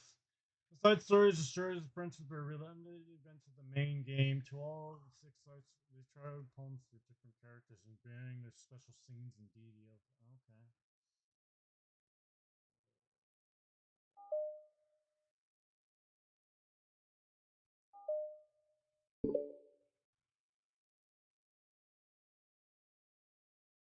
The club meeting is suddenly interrupted by the sound of the door, causing Monica and Sayori to turn their heads. The door opens halfway, then stops. The face peeks inside. Face that seems familiar. Yuri's eyes widen, recognizing the girl. She's very confusedly mouths to Monica. It's her, it's the girl. It's true, the girl standing in the doorway is none other than the girl Sayori had come across reading alone in the classroom. Thanks to Monica leaving a flyer on her desk, it seems she's found her way to the club. Are you here for the literature club by any chance? Am I in the wrong place? No, you're not. This is a literature club. Please come inside. The girl fully steps into the door but continues standing against the wall, avoiding eye contact. Yuri continues to fail, containing her excitement. It's happening. Oh my gosh. Thank you so much for coming. Sorry it's a little empty. I feel like this was the prologue to the main story. Oh, is it? I'm Monica, and this is Sayori, and we run the literature club, even though it's just us so far. But, what's your name, by the way? I'd like to join your club. Already? Wait, really? Are you sure? I mean, I should be good enough. Ah, everyone is welcome here. You don't have to be good enough. Oh. Do you want to have a seat? We'd love to get to know you. The girl nods, sliding over to the nearby desk and gently sits down. What's your name? Yuri. I'm Sayori, and this is Monica. Sayori, already. Nice to meet you. Do you like fantasy? Like books? Sayori looks at Monica. Fantasy is cool. Yeah. Have you heard of Annabelle DuPont? Oh, I can't say I have. Oh well, she is my favorite author. I'm on her 5th book as it just... Sayori grins and presses her knuckles against her cheeks of joy. Borrow my books, I wouldn't mind. Really in for an incredible experience. Monica stammers, completely off guard by Yuri taking control of the conversation. She glances sideways at Sayori, completely asking for help. I'd love to. It sounds like you're really into them. That must be great. I am so happy I found this club. I'm so stupid I left all my other books in my locker. I should have brought them. Yuri quickly stands up. I'll be right back. I'll go get them for you. Ah, you only need to bring one for now. Sayori nervously says that, noting to herself that considerable heftiness of the book that Yuri sits down on her desk. Sure, okay, I'll go get the first one then. Yuri exits the club in a flash, leaving Monica and Sayori silently exchanging glances. Oh my god, I wasn't prepared for this. How do I handle someone so intense? I have no experience with fantasy, except maybe stuff that I read when I was a kid. That's probably like a joke compared to what she's into. I'm sure it'll be fine. In fact, I think it's neat that we have different people who are in different kinds of literature. It'll be fun to learn from each other. Yeah, I mean, I don't disagree, but what if this is her only interest? Doesn't it kind of seem like her like that? Monica, don't you think you should be more optimistic? We have a new club member. That should be a room for anything but being happy. I'm excited to get to know her more, aren't you? Yeah, I guess you're right. Sorry for being so hasty. I just got really anxious all of a sudden. Because you're afraid of not being able to take the lead. Ah, what the heck? It's kind of scary how you can point things out like that, Sayori. It's like learning what makes people happy or sad. Yeah?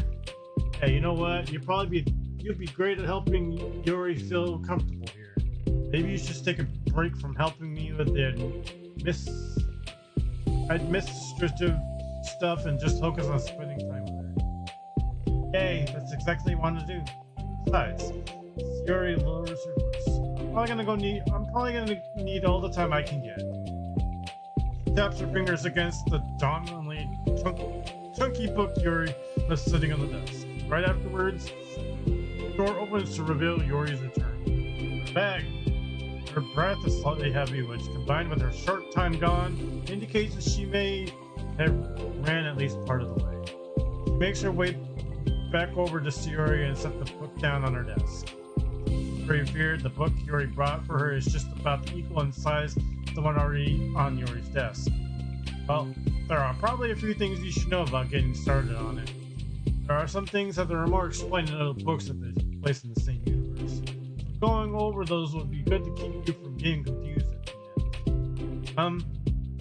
Very nervously interjects. Well, I was just thinking that maybe today we can just get to know each other a little bit more. You know, I think like if we're going to be reading together, then I would like that. Across the room, Monica smiles and nods at Yuri while Yuri isn't looking. Okay. Yuri sits down and then looks at her book and glances around the room, showing no indication that she has nothing more to add. So what made you decide you wanted to join the club? Well, I like reading, so I immediately interested. I had no idea what someone was starting a literature club, but that's my fault, since I haven't been paying attention to any of the club advertisements. I only found out because Yuri glances over at Monica. Monica came into the classroom and put the flyer on my desk. Suddenly, Yuri's face darkens and she shakes her head at herself. I was so stupid I got too nervous and couldn't even look up. So she just walked out. It took me several days just to come back here because I was afraid that Monica told everyone how inconsiderate I was, but I decided that was probably irrational. Now that was totally my fault. I felt so bad about interrupting you that I just walked out. I was actually really hoping that you would come by. Yuri excels in relief. I always seem to interpret things as a worst possible scenario. Well, I was really nervous to come here for some other reason too. Just there being too many people. Not that I mind that much, but I have a really hard time having to meet a large number of new people at once. So it's actually amazing that it's just the two of you. I came at the right time. Oh, that makes me happy. I'm proud of you for working up the courage to come. Yuri smiles warmly to herself. I never really had the privilege of sharing my interests with others before. So it's hard to find others who are into the same things I am, except online. But I thought the literature club would provide a chance for me. What kind of other things are you into? Like genres? I don't know, just anything, even if it's not literature. Oh, just things you would think are dumb. Yuri pauses with a look of concern on her face. How about I'll tell you about something I'm into, then you can tell me about something you're into. I suppose that would be okay. Okay. I'm pretty into crafty things, like making cute little collages or decorating things, like cards and jewelry boxes. My room's always cluttered with random stuff because I keep buying things to make gifts for my friends. Then I put it off till the last minute. Oh yeah, that's something kind of silly that I'm into. You sound quite creative. Not that much, just be surprised for how much you could do with scissors and glue and stuff. So I have to share something that I'm into, right? Well, I guess I'm into nature. I love nature. Monica, I'm gonna start a nature club. No, you're not. You're stuck here with me now. I'm not. Oh yeah? Well, I'm hereby appoint you as vice president of the literature club. There, now you're stuck with me. Hey, don't give me responsibilities. Oh, I'm sorry, Yuri. I interrupted you. Go ahead. It's fine. Yuri pauses, feeling awkward after have gotten cut off.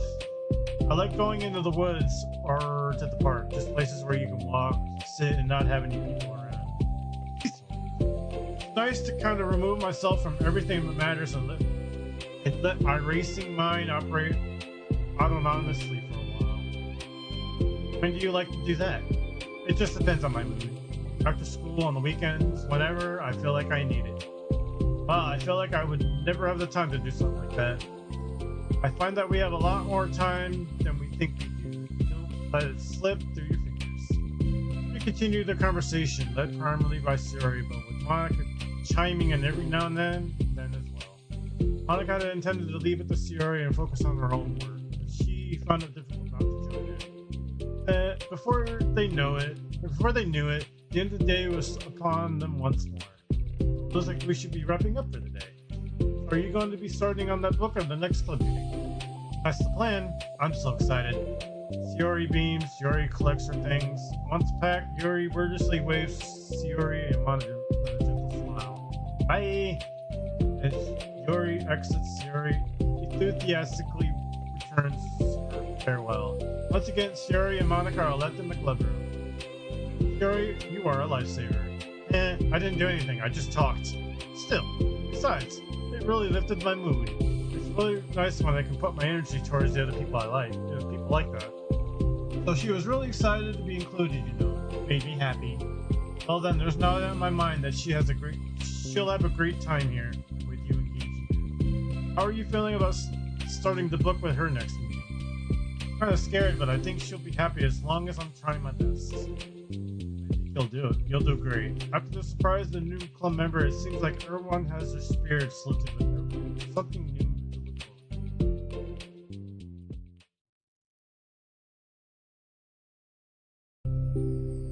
The school day ends. Swallowing her anxiety, Yuri makes her way to the club room, expecting to be the last one to arrive. As she opens the door, she surprisingly finds only Sayori in the club room. Club time! Monica went to the computer lab, so it's just us today. Is that okay? Yuri silently nods, unable to make eye contact. I'm sorry about yesterday. Huh? Yuri tilts her head and so what Yuri's talking about. Well, I mean, the way I got overly excited to share my books and how you had to stop me so I could talk first. I was so inconsiderate of me. I got too excited and forgot to think about everyone else in the club, so... Yuri, you didn't do anything wrong. I think it was just cute how excited you were. But still, I think I changed my mind about the book. We don't have to read it. Huh? Why? Because I know that you were just humoring me anyway. And in retrospect, it's rather obvious that nobody was truly interested. But if you like it so much, then it must be worth sharing. I've already decided I'll join the club, so you don't have to try so hard to entice me. That's not what I was doing. A moment of comfortable silence just between the two of them. Well, the thing is, we don't even have any club activities yet. I mean, Monica and I have just been working on recruitment stuff mostly. So it just sounded like something fun that we could do together, reading your books. You know, like as a club activity, that would be okay, right? Why am I being so resistant to this anyway? It's exactly what I wanted in the first place, and you're being so nice about it. I don't really know what's wrong with me. I'm sorry for being like this. You don't have to apologize. Just tell me if there's anything I can do to help you feel more comfortable here. Yuri pulls her desk up against Yuri's. The book in question is already on Yuri's desk. Peering over, Yuri reads the cover of the book. Dust Bowl? Best one of the Everlast saga? Ah, it's Dust Bowl by Annabelle. Sorry, I'm ready now. Alright, I should probably get some paper. Yuri grabs the spiral notebook of hers and tears out a few sheets of paper. Wait, how come you need paper? It's useful to draw things out sometimes, like maps, timelines, family trees, or just taking notes. Oh, I mean, yes, that's an effective strategy. Especially, I'm sure it would be especially helpful for someone new to the genre. Yuri's joke flew completely over Yuri's head, but thinking about it, she decides it's probably for the best that it did. I'm not used to having company through this, but I'll try to help make it as accessible as possible. I trust you're like super smart. Oh, please. Yuri tries to dismiss the compliment, but she can't hide her smile and light blush. You can't generalize intelligence. I'm only smart in things I have a lot of experience with. Contrarily, I am awful at anything involving real people. That should be evident enough from the 2 days I spent here so far. So in my eyes, it's everyone else who comes off as smart. You. No. Sayori rubs her shoulder against Yuri's. You're such a sweetheart when you're not being shy. Anyway, would you like to get started?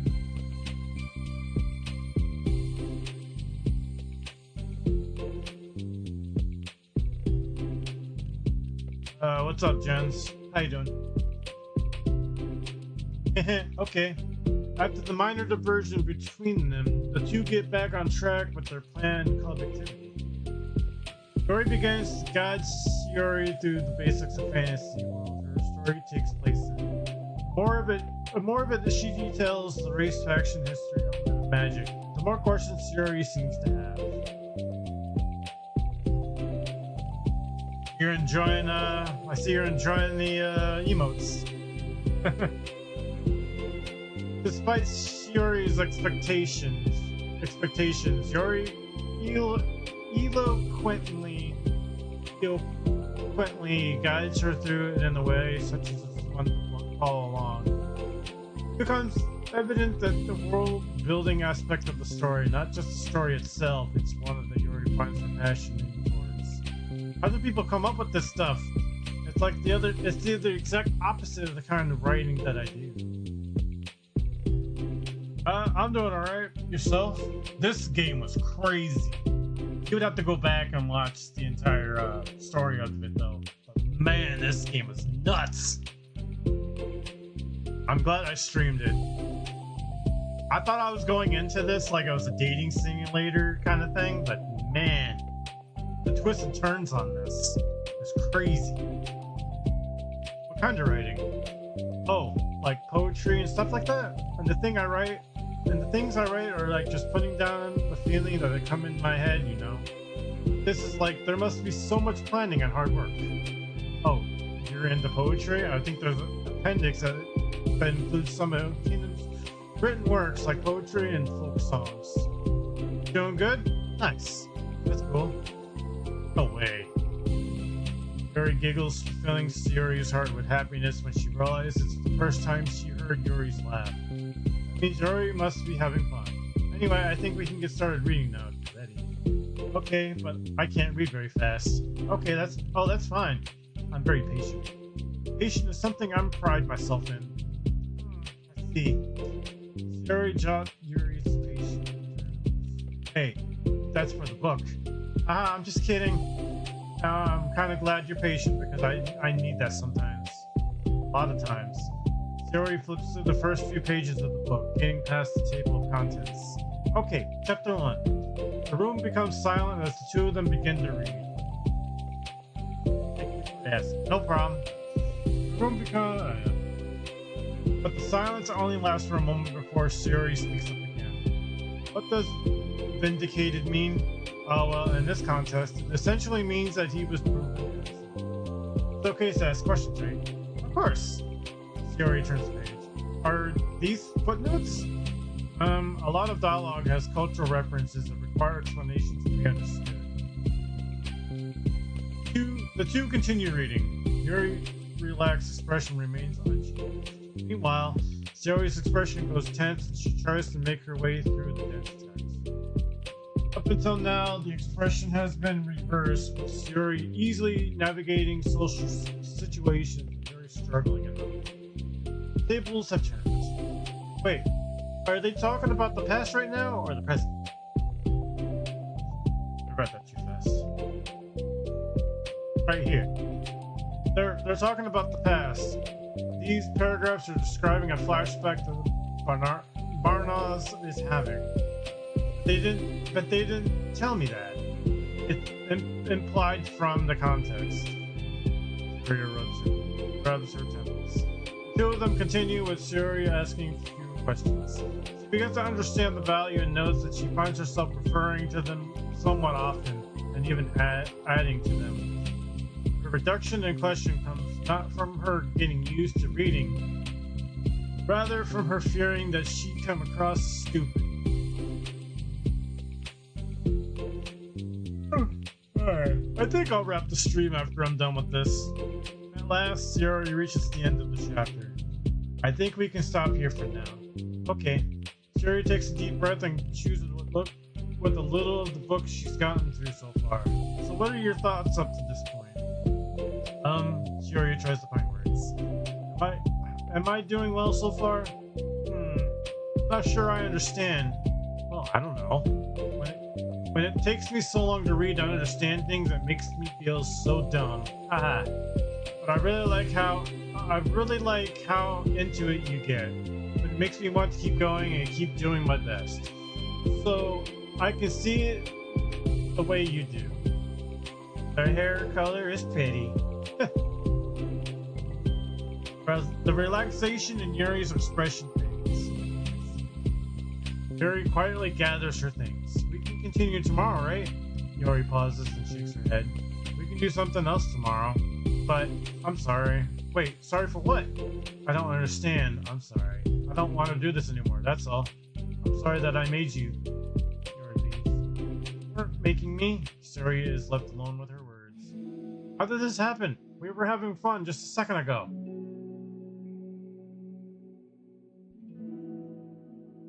Oh, was there an ad?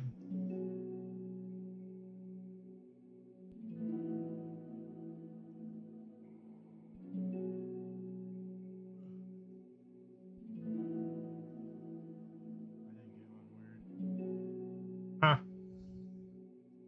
It's my fault. I said something stupid and hurt her. I should have told her that I enjoyed it.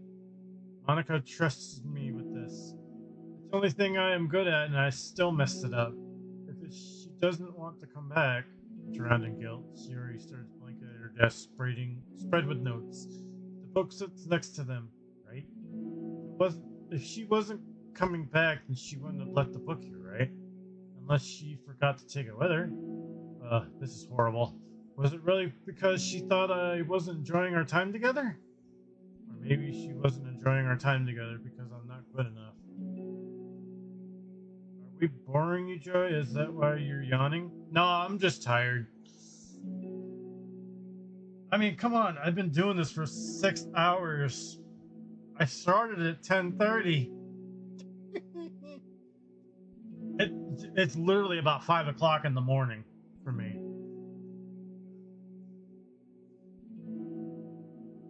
Yeah, I'm sure if I was smarter, she would be having so much more fun. I need to do better for her.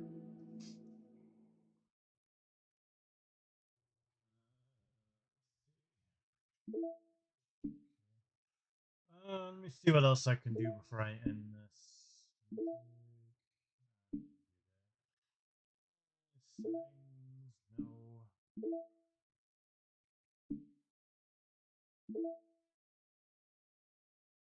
Understanding part 2. All right, you know what? I'll do part 2 on this, and then I will wrap this up. So yeah, I'll do part 2, then I'll wrap this up. For the first time, Sayori is the first to enter the cover. Anxiety courses through her relentlessly. Will Yuri show up today?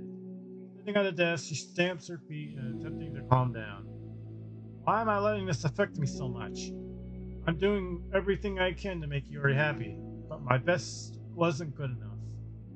But it was still my best. But I'm letting everyone know I'm always just a disappointment. Yuri continues to wrestle with herself, deprecating thoughts. Every tiny noise causes her to lift her head in anticipation of Yuri's arrival. Minutes pass and nobody enters the club room. Not Yuri or Monica. Gosh, I'm so late. Why did I offer to help those other students with their work? I'm such a pushover sometimes. I'm going to leave such a bad impression on a new club member like Yuri if I'm not the first one there. Monica rounds the corner approaching the club. As she does so, Yuri jumps at the sound of Monica's voice. She's sitting outside the club room against the wall next to the door. She quickly closes the book when she was reading and stands up. Oh my gosh, I'm so sorry I'm late. You didn't have to wait outside for me. The door to the club room is open. It's not. Yuri stammers, unable to explain herself. Peers inside the club room through the window, then looks away. Actually, I was wondering if I could help you today instead. Huh? Me? With club publicity stuff? Yes. Monica's utterly confused. Why is Yuri asking this all of a sudden when she was so eager to spend time with Yuri before? Did they not get along after all? Monica looks into the club room herself to see Yuri sitting along inside. Oh, okay. It's kind of a simple job, but I'd be happy for you to tag along. Me too. Monica is worried, but she finds it difficult to insert herself into whatever conflict that may have arisen. Although ironic, she realizes that she could be so conflict avoidant after having been in a debate club. Okay, let's take a walk together. I just have to make a couple copies of this new flyer, then go around to the billboards and replace the old ones with the new ones. Yuri nods. You set off. Walk in silence. Without Sayori, Monica finds it quite difficult to strike up a conversation. So, how's everything been going? Fine. That's good. Neither of them follow up with anything more. Monica tenses up at the stinted conversation. How the heck does Sayori do it? Oh, sorry, I didn't see you yesterday. I went straight to the computer lab to work on the flyers. Sayori told me. What did you two end up doing yesterday? Just some reading. Oh, I'm glad. I've just really started to feel more like Literature Club now. Yeah, it's kind of funny. I felt so...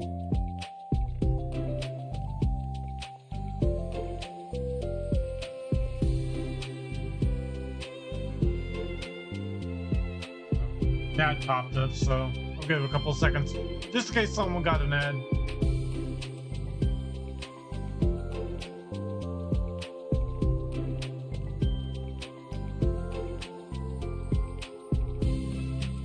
What are you gonna do today, Joey, besides sleep? I'm gonna stream earlier in the day before my girlfriend gets home because we're all gonna watch the pay-per-view that's on today. Wrestling. It's Bad Blood today. Besides that, Bad Blood, I'm gonna stream beforehand, so.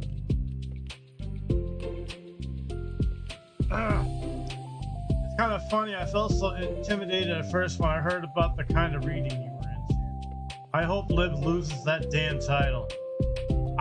Bro, I agree with you, Killer. I agree. She needs to lose it. But you know, it's kind of stupid to me because it's just intimidating by things I'm not good at. That sounds like fun. Yeah, I'm gonna have a very adventurous day. Now you know it's kind of stupid to me because I'm just intimidated by things I'm not good at. And it's silly to assume that everyone who came to the club will just have the same interests as me. It's so cool that you were able to get Sayori into it. It's like the club is working. I'm really happy about that. She's not into it. Huh? She's not into it. I'm stupid for forcing it onto her. Yuri falls silent again as she started her thought but can't figure out how to continue it. Something happened. Yuri sighs. No, it's just me. Yuri pauses. I'm thinking. A moment passes in silence, then Yuri shakes her head. But real talk here, Killer. I feel like this is like a repeat match, like James Ellsworth with Carmella. I feel like Dominic's gonna cheat somehow, kind of like how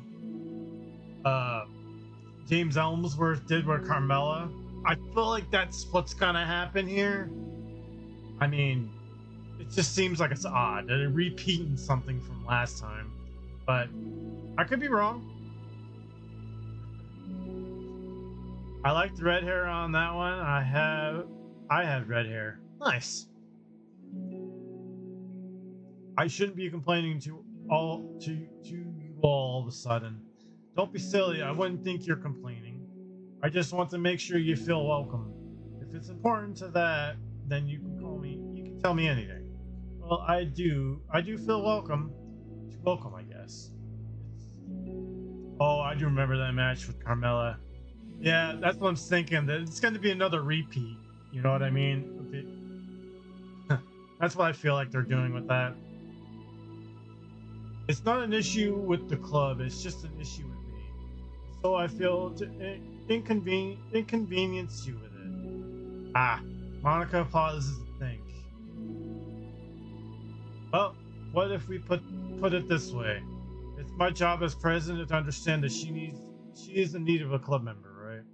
We're gonna have all kinds of people joining this club. Hopefully, anyway.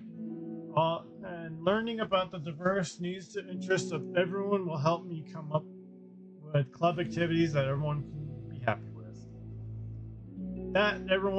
happy with. So, here are my predictions. I want CM Punk to win.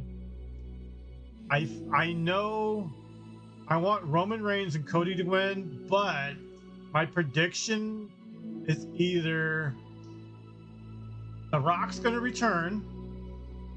Let's see. The Rock's going to return, or Jimmy's going to return, or Roman Reigns is going to backstab Cody. That's my predictions for that. Between Finn Balor and Damian, I'm going with Damian. What else is happening?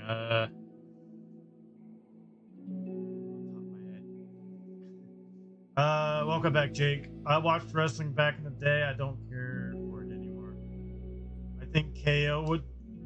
You think KO will turn? Bailey versus Nia. I want Bailey to win.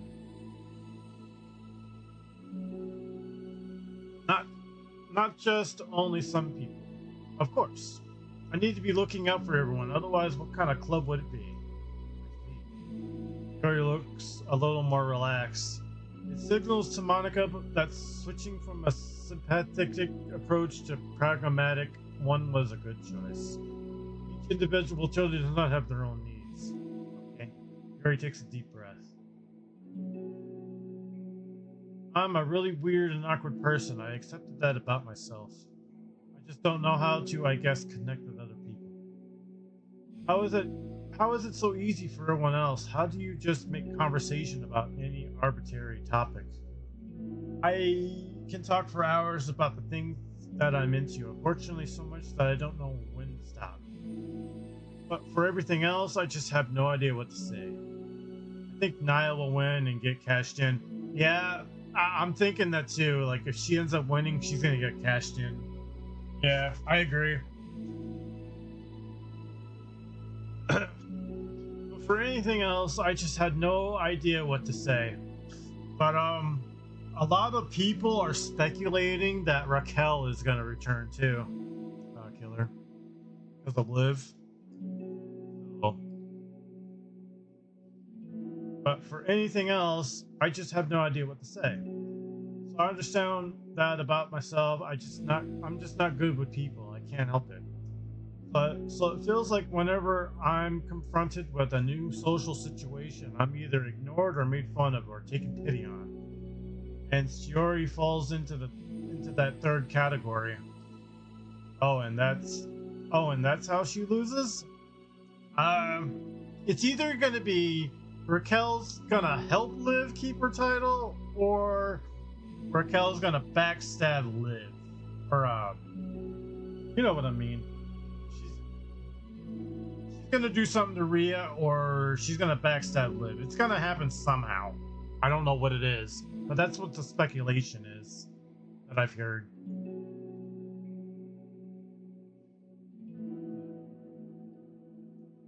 Very nods. I just want to be treated like a normal person. If you don't like me or you don't connect with my interests, and just tell me. I can accept that and move on. Shiori is too nice to me. I'm just so stupid for not realizing she would not go along with whatever I pushed onto her. Nobody deserves to put themselves through what kind of discomfort just because they pity some weirdo who doesn't know how to make friends. It's the worst feeling. I hate it. Yuri's sharp words cut through the tense air. But Doki. What's up, Speed?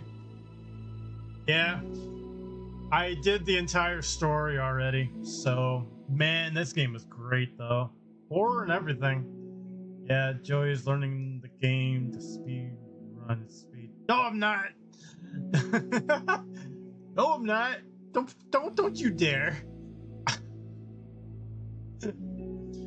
Monica looks at Yuri. Yuri only looks down with her fists clenched.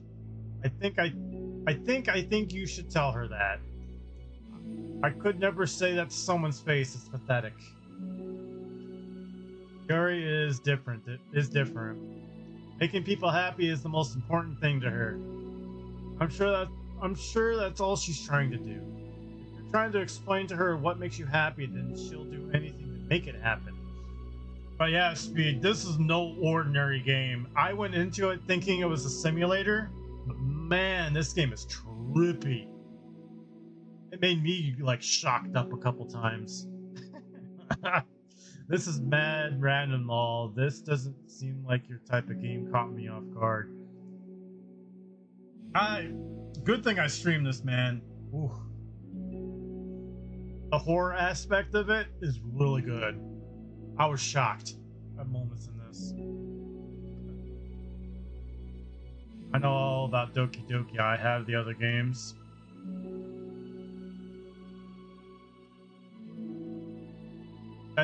That's the problem. What kind of friendship has one person always trying to cater to the other person's weird needs? Sorry, I'm making myself sound so. Now that I think I'm starting to understand. Monica hesitates to finish her thoughts out loud.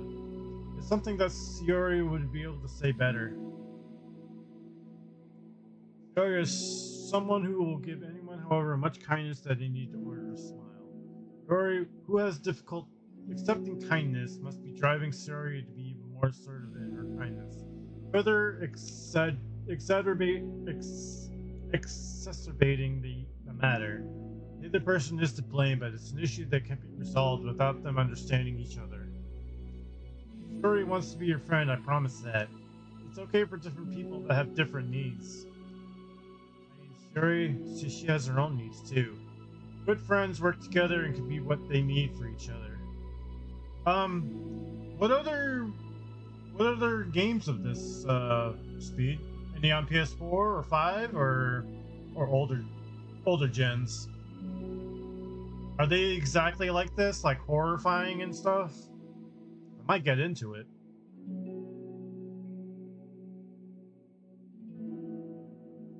I don't have good communication. Yuri stops and shakes her head. I'm sorry, I didn't mean to say that. My head is just so resistant to everything. I'm just pushing a kind person away from me because of it. Yuri pauses to think. I'm so tired of this cycle I'm creating for myself. I think I'm so afraid of people pushing me away that I just push them away first. How thoughtless and immature of me. Yuri takes a deep breath and exhales. Didn't mean for this to turn into a whole venting session. But I understand now that I just need to communicate with her. Ah, you're totally fine. It's for the club, remember? You're just helping make the club a better place for everyone. Yeah? Yuri falls silent again. She looks like she wants to say something. This kind of critical thinking is something that I'm really bad at. You know about people? So thank you.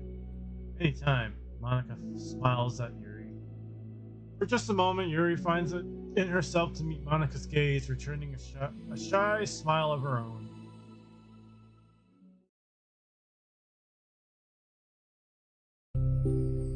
Yuri and Monica finish replacing the old flyers with the new ones.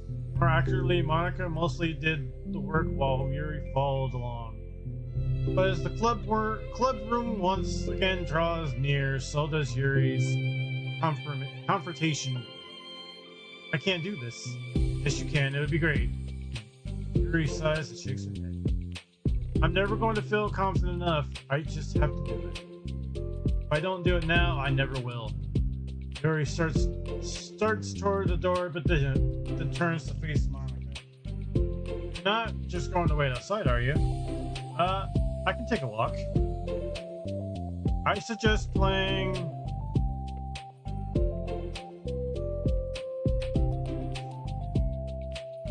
Both games were shut down a few months ago. FIFA? What's FIFA?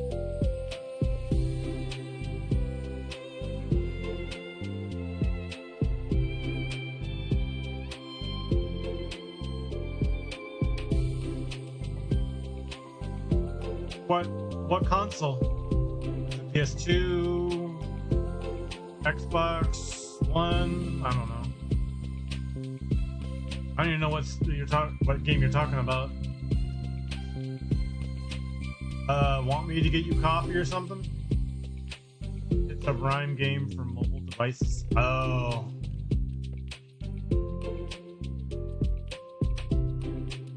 Actually, I prefer tea. I like to make my own, though, so please don't worry about it. Although I suppose that one downside of reading here in the club rather than home, I don't get to drink tea while reading. Sorry, I guess that has nothing to do with this. You know how that you mentioned it? I bet we could get permission to keep stuff from tea in the club room. You can use like an electric kettle to heat up a water, right? Would that really be possible? Yeah, I'll look into it. I think it would be great. Yuri smiles and nods at the thought. Well, I'll be back in a bit. Good luck. Monica waves at Yuri, then turns around and departs down the hallway as Yuri's smile fades once more. All of daydreaming about tea isn't enough to save her from anxiety, the task that lies before her. But it must be done. Taking one more deep breath, Yuri timidly opens the clubroom door. Yuri, wait, hold on, I'm not done yet. Yuri shuffles the punch papers around. Yuri stammers her words, suddenly caught her in her throat. At that moment, she realized how Yuri has been spending her afternoon. I wasn't expecting you to come today. I was really hoping to make it all the way through the next chapter first. But I got most of the way through it. And look, Yuri holds up a sheet of paper. It's a page of notes, beautifully produced with indentation, categories, and even color coding. As Yuri sees it, her expression shifts from anxiety to despair. I was afraid you were getting disappointed in me, so I've been trying really hard. Stop. Yuri presses her fist against her forehead. Please stop. I can't take this. Yuri. Yuri's voice quivers in shock after having received the exact opposite response she was expecting. I'm sorry. Yuri looks away in guilt. Did I do something wrong? I don't understand, so if I did something wrong, please tell me. Yuri shakes her head. No, it's me. I keep putting myself in these situations where people are afraid to treat me normally. If you don't like this kind of reading, it's okay. Please just tell me. I don't need to be treated differently just because I'm weird. But I don't treat you differently. I just want my friends to be happy. So I thought that if we did something together that you really like, I don't want your pity. Why did I do that? Mary sinks at her knees. Her voice squeaks. I'm sorry. Tears of guilt and self-loathing began to stream down her face. This is how it's supposed to go. Why is it so hard just to articulate your thoughts? Why do you always end up pushing everyone away from you? Yuri's mind pounds with internal accusations as she shuts her eyes, unable to face Yuri of the rest of the world. She should leave, just escape from her before Monica sees her like this, and before Yuri tells Monica what she did. Before Yuri can put any strength in her legs, she feels a warm pair of arms gently wrapped around her from behind. Ah, it's okay. Yuri whispers in a soothing voice. It's okay. Overcome by despair, Yuri finds herself unable to protest or pull away from Yuri's kind gesture. Yuri sniffles, breathing heavily through the clenched throat, trying with all her willpower to control herself. I understand that the things you're feeling in your head are different from the things you're trying to say. I know what must be what you're feeling right now. I promise I understand that. I'll give you as much time as you need. When you're ready, just tell me you're feeling and we'll talk about them together, okay? Yuri sniffles again and nods. She gives herself a minute to compose her thoughts and speaks while steadying her voice. I think I've gotten so used to people weirded out by me that it feels like anyone who's nice to me is just doing it out of pity. I'm so horrible with people. It makes me not want to believe that someone actually likes me for who I am. Yuri pauses, but Sayori doesn't interrupt. Rather, she waits for Yuri to continue. I got so excited when I joined the literature club. I thought that it was finally my chance to make friends through my interests. Because my interests are the only thing I know how to talk about. That's all I have going for me. But then whenever I catch myself getting overly obsessive in front of other people. It feels like I'm making a fool of myself. I hate myself for it. Ultimately, I just want to be treated like a normal person, but how am I supposed to expect that when I can't behave like one? I just want to learn how to get along with people and stop ruining things for myself. That's all. Yuri finished her thoughts, feeling more steady after have gotten them out. Yuri, who could feel Yuri's breath rise and fall from beneath her arms, realizing that as well. Thank you for helping me understand you a little bit better. You know, you were so great at helping me while we were reading. I'll help you with things that you need to. But I feel like it would just be frustrating for you with how much patience I require sometimes. Sounds kind of familiar. I couldn't stop worrying about that while we were reading. I was so afraid you would get frustrated with me. I would never do that. I did my best to reassure you by mentioning how I have a lot of patience.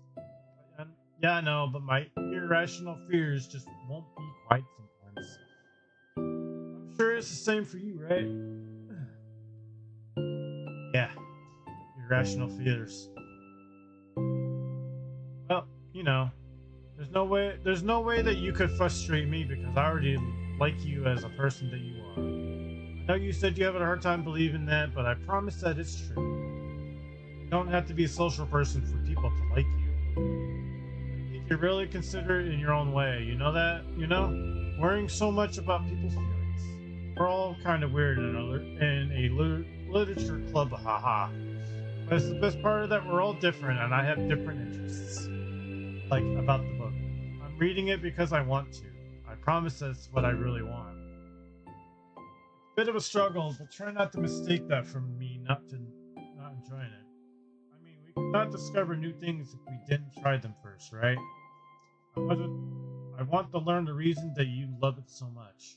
And in the end, it's not for me, but I can say that, but I'll be glad that I tried and learned more about you. Plus, you're like a super duper smart, and I want that to rub off on me. Haha. Yuri fights back a smile at that comment. Already that the heavy atmosphere surrounding her seems to have evaporated through the cares of Yuri's arms. Your hair is so pretty. I always wanted long hair, but I was awful at taking care of it, so I cut it all off. Yuri's tension relaxes. For once, she feels okay just listening rather than worrying so much about saying the right thing. Yuri's sensing Yuri's comfort. It must be so difficult for her to feel relaxed around other people. But if the literature club can make it happen, then something that she deserves to experience.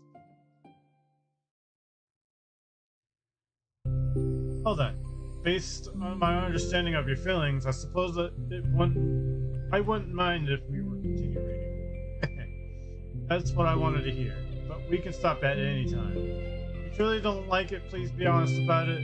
I won't be offended. Of course. I'm not just going to judge anything early on, so we just see what happens. Oh, and it's not good to touch people without their consent first.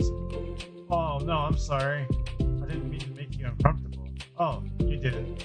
I mean, I suppose it was kind of nice. I was just saying. Back. Monica's back. I haven't seen you like all recently. Yuri trots over to Monica. Ah, she whispers loudly. Can I hug you? Ah, sure, Yuri.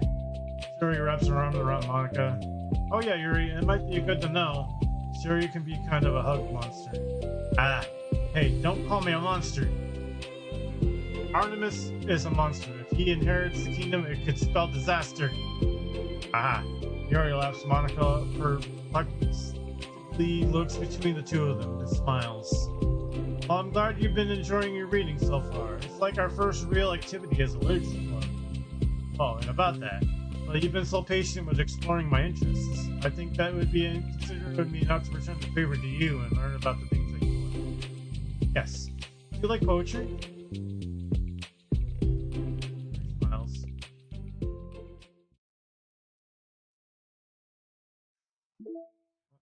Alright, well, that's it. really wanna.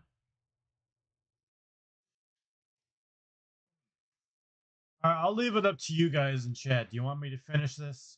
The whole side story stuff? It's up to you guys. You want me to finish it?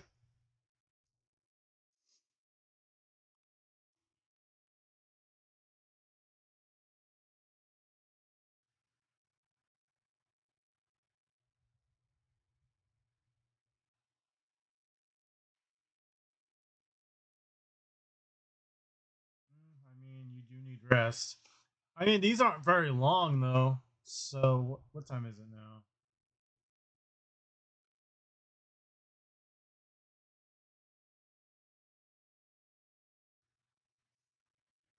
You've been streaming for upwards of 6 hours.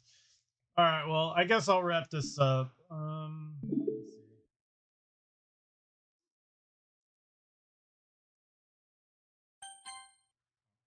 I don't want to do that anyway.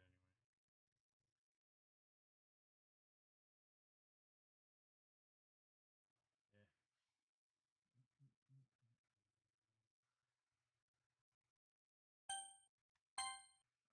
All right.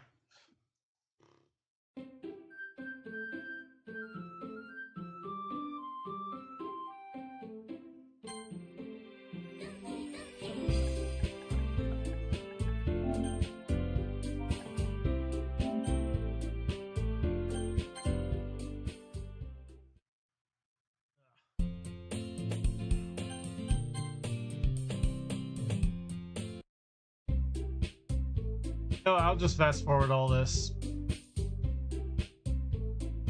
So I need to ask for this. So the story of this game, does it change based on decisions you make, or is it all the same?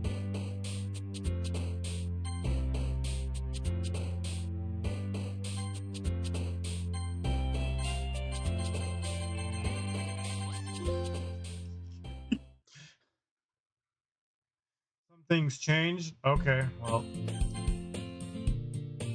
Oh well, we'll just speed run it. Why not?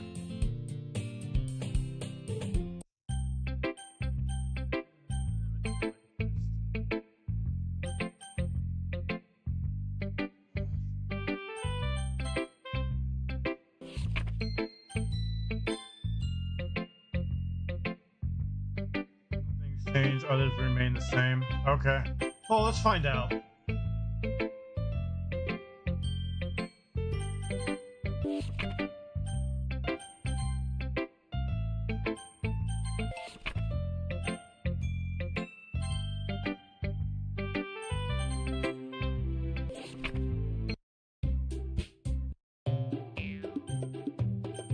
Alright, so let's see.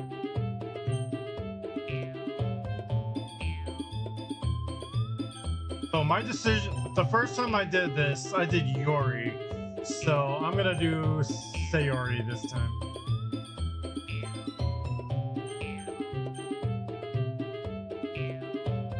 Oh, I can't skip this.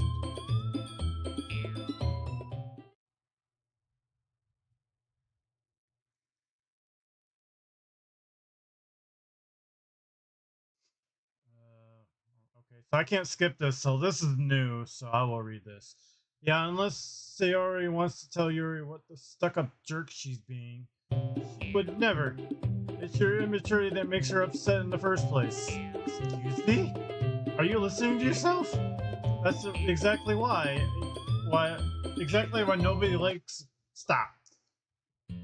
Suki, Yuri, you guys are my friends. I just want everyone to get along and be happy. My friends are wonderful people. I love them because they're different. These poems because they give you so many feelings with just a few words.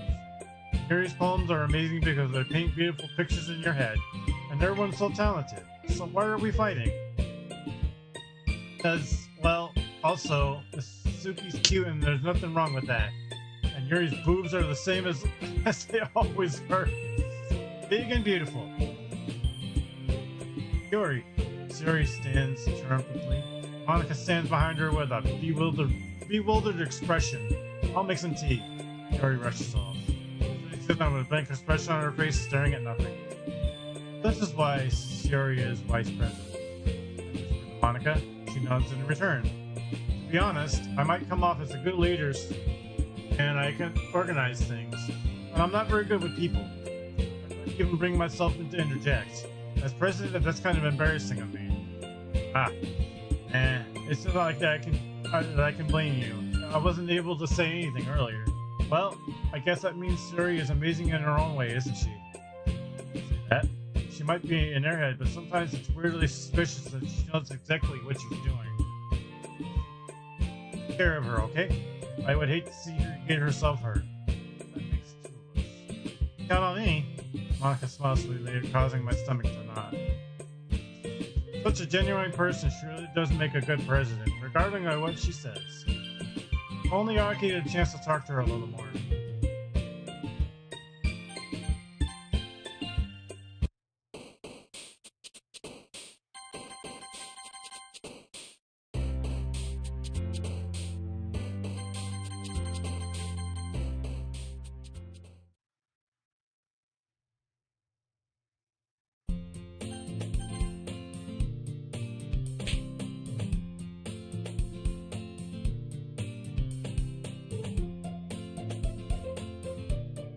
I can't skip this. Alright, I'm gonna get some supplies from another classroom. Want to come with me? Supplies? What for? Well, you know how the festival is coming up. Me and Monica, we're gonna make some posters and stuff. So I need to go find some crayons and markers and glue sticks. Ah, I see. Sure, I'll go with you. Hey. Okay, Monica, we'll be back soon. Ah, are you going with Joey to get some supplies? There's no need to trouble yourself. I'll be happy to go with him. Ah, but I wanted to go. It's so much fun exploring empty classrooms and stuff. Okay. It was just a suggestion. See if you can find a poster paper too, okay? Okay. Ready, Joey? Yeah, let's go. Suri and I exit the club room. I follow behind Suri, hums and skips around the hallway. Honestly, it feels like I'm taking a kid to the mall or something. Suri finds pleasure in the simplest things sometimes. Hey Suri, what exactly are we doing for the festival anyway? I'm not sure how you would like an event out of literature. Me and Monica have it all planned out. Don't you worry. Is that so? Yep. We're gonna do a poetry performance. As a performance? Of what kind? Well, everyone is gonna take turns on stage and recite their favorite poems. Ah, that sounds kind of dull. Billy, you're not thinking about it right way at all. It's not just about reading poems, it's about performing them. Like you say the lines of the poem like, between my feet, the last remaining flower beckons to me. I twist the stem, freeing it from the clean leaves, caressing the final joyous moments between my fingers. But to what end I have summoned this joy. For now, when I look in every direction, the most proper revealed before me. It is a barren wasteland. Like that. Sorry. How do I put this? It's just impossible for me to take you seriously when you talk like that. You meanie. I'm working super hard on this, you know. Ah, I know. I just meant that it's pretty ordinary contrast to your cute self. Ah, don't say that. It's embarrassing. I guess that means I'm doing a good job. Yeah, I guess so. Ah, I'm so excited. The festival's going to be so much fun.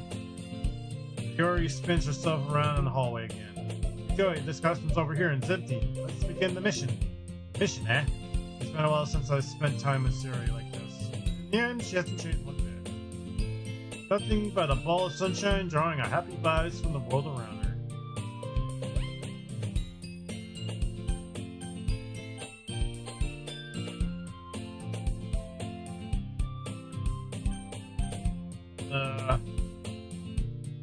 Let's speed this up a little bit.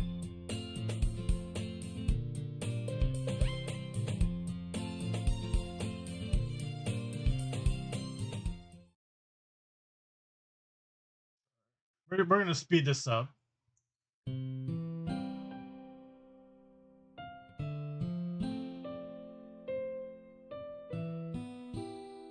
I I just want to see if there's anything different. You know what I mean?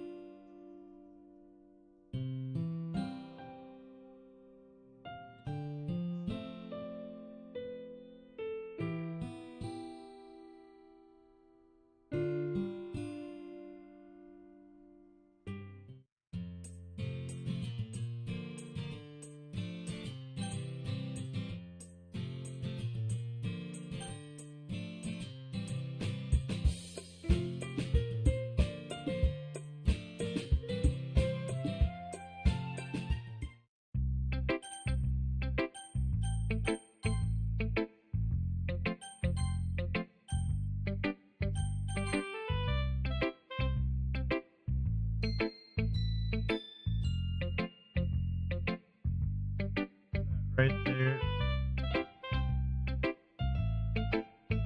No, I meant not what I meant. I meant with the like how they die and stuff in the game.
All right, so last time I did this, I'm gonna walk with Sayori this time.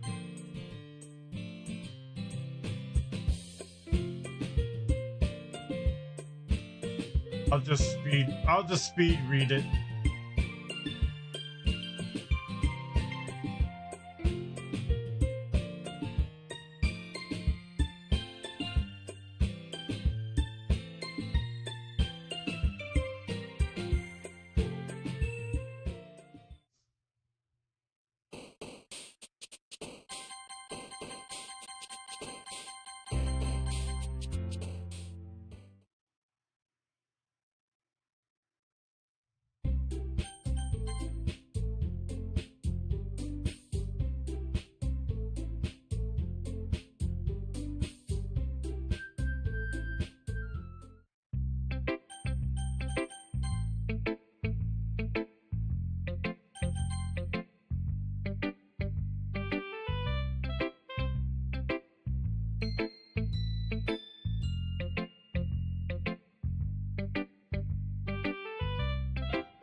I should have.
I find it weird that it should be acting up already. Like the glitches and stuff like that. That hasn't happened yet.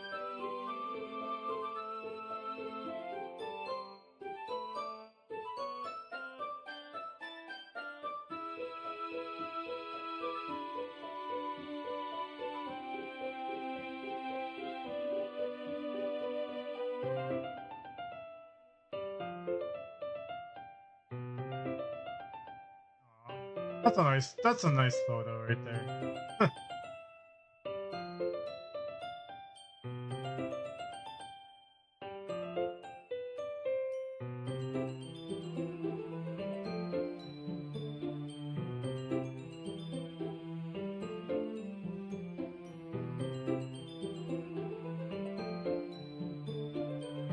Ugh.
Alright. I said dearest friend last time. I'm gonna say I love her. I love you to her.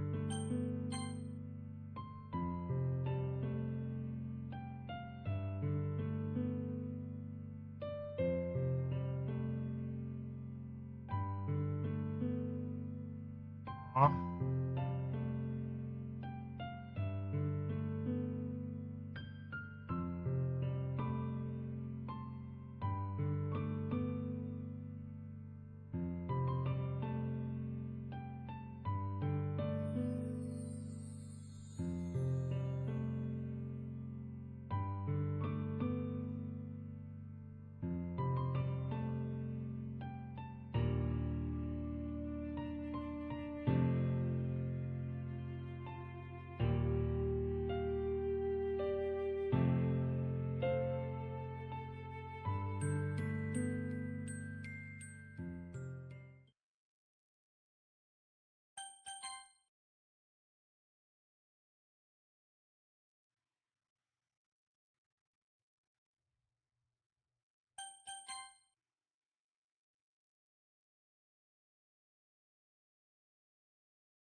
Damn. Still hangs herself? That's crazy.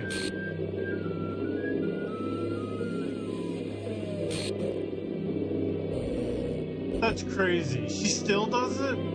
Wow.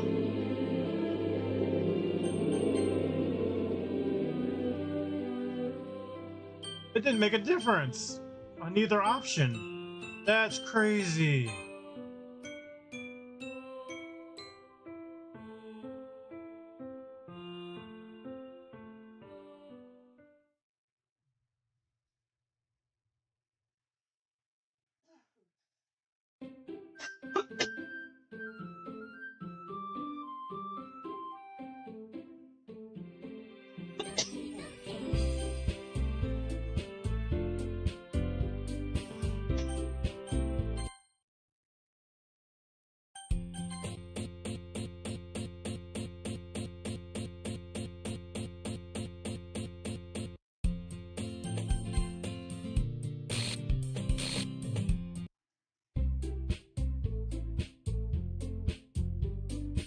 Hey Jamie, what's going on?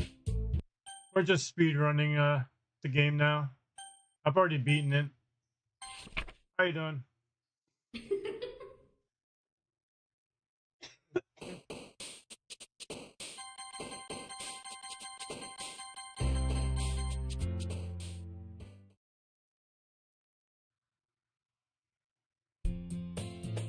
I'm doing alright. This game is oddly interesting.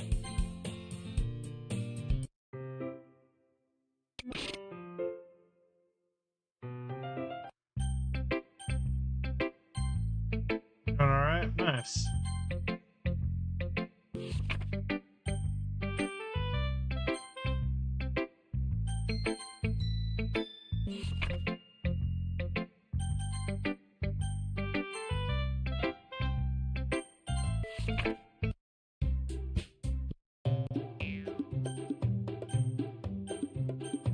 So I did Yuri last time, so I'm doing this too. Heard this time.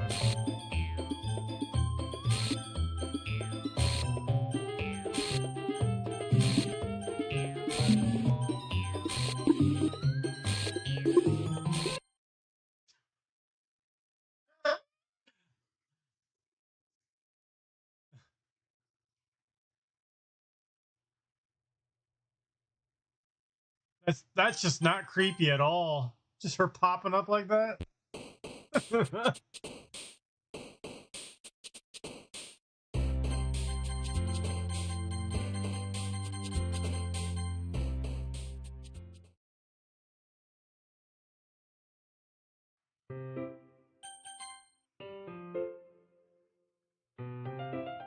Yeah, this is not gonna be it. This is not gonna be any different. Man.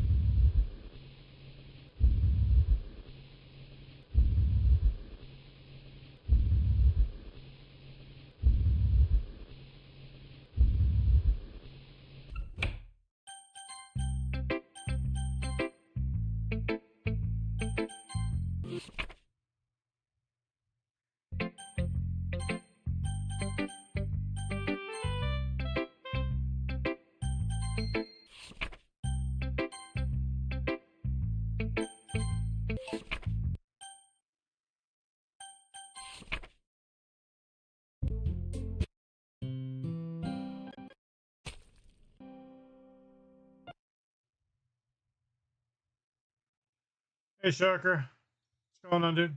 I'm just speed running this game now. So you know. That's why I'm speeding it up. How are you doing?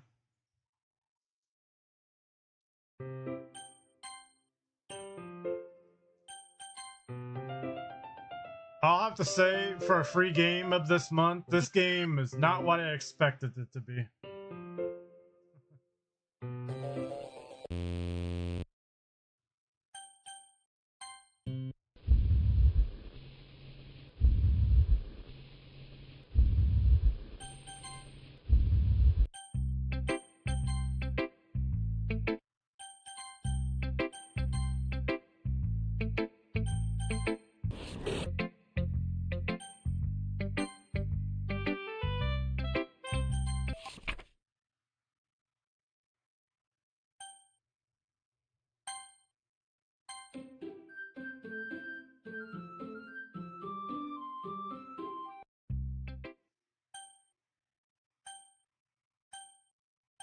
Okay, I said no last time, so I'm gonna say yes.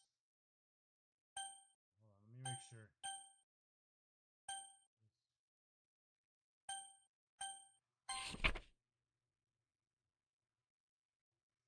Hey Cabot, what's up, dude?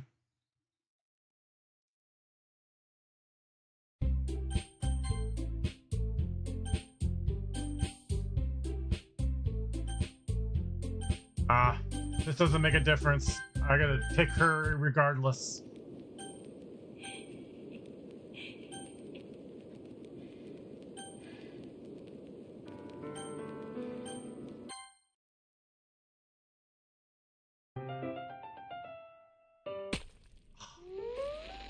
Ah, wow.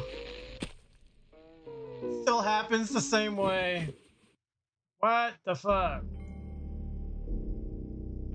What the fuck are you doing up so late? It's past your bedtime. Go to bed, you nerd.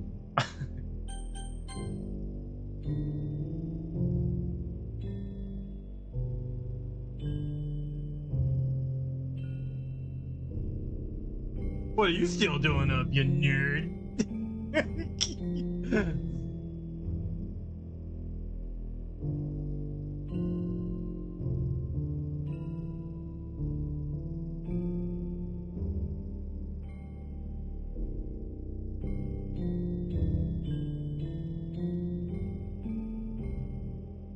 Yeah, this will take a bit. That's why I'm skipping it. There we go.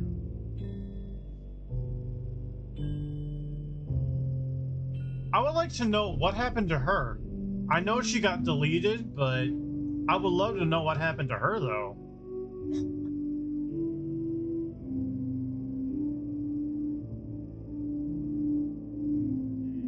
Habits are nocturnal. Yeah. Are you sure?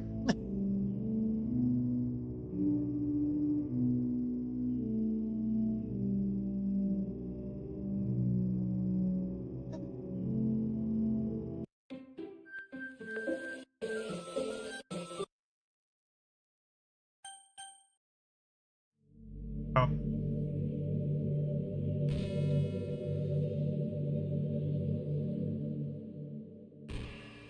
Oh, this didn't change at all then. Where is it?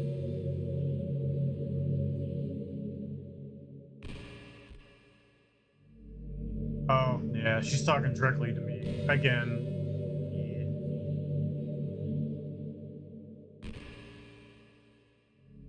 Yeah, I can't skip it this time. Something must be different.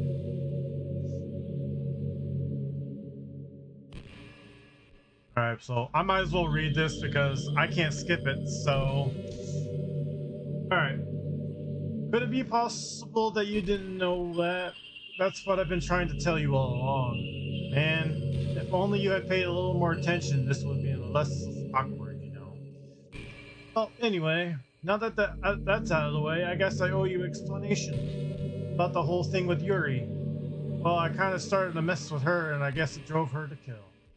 So, finally munches half a Shocker's Funyuns. I'm sorry you had to see that, though. Also, the same thing happened with Sayori. Gosh, it's been a while since you heard the name now, hasn't it? Yeah, it's because she doesn't exist anymore. Nobody does. I deleted all their files. I was hoping it would be enough for me just to make them as unlikable as possible. But for some reason, nothing worked. Well, it's true that I made a few mistakes here and there, since I'm not very good at making changes to the game. No matter what I did, you just kept spending more and more time with them. Made them fall in love with you. No, I didn't. I made the opposite decisions. I thought making Sayori more and more depressed would prevent her from confessing to you. Amplifying Yuri's obsession personality backfired too. This made her force you not to spend time with anyone else. And the whole time I barely even got to talk to you. What kind of cruel game is this, Joey? Are all the other girls just programmed to end up confessing to you while I watch from the sidelines? See if she does the "oh you're" stream, then she can break the fourth wall anyway.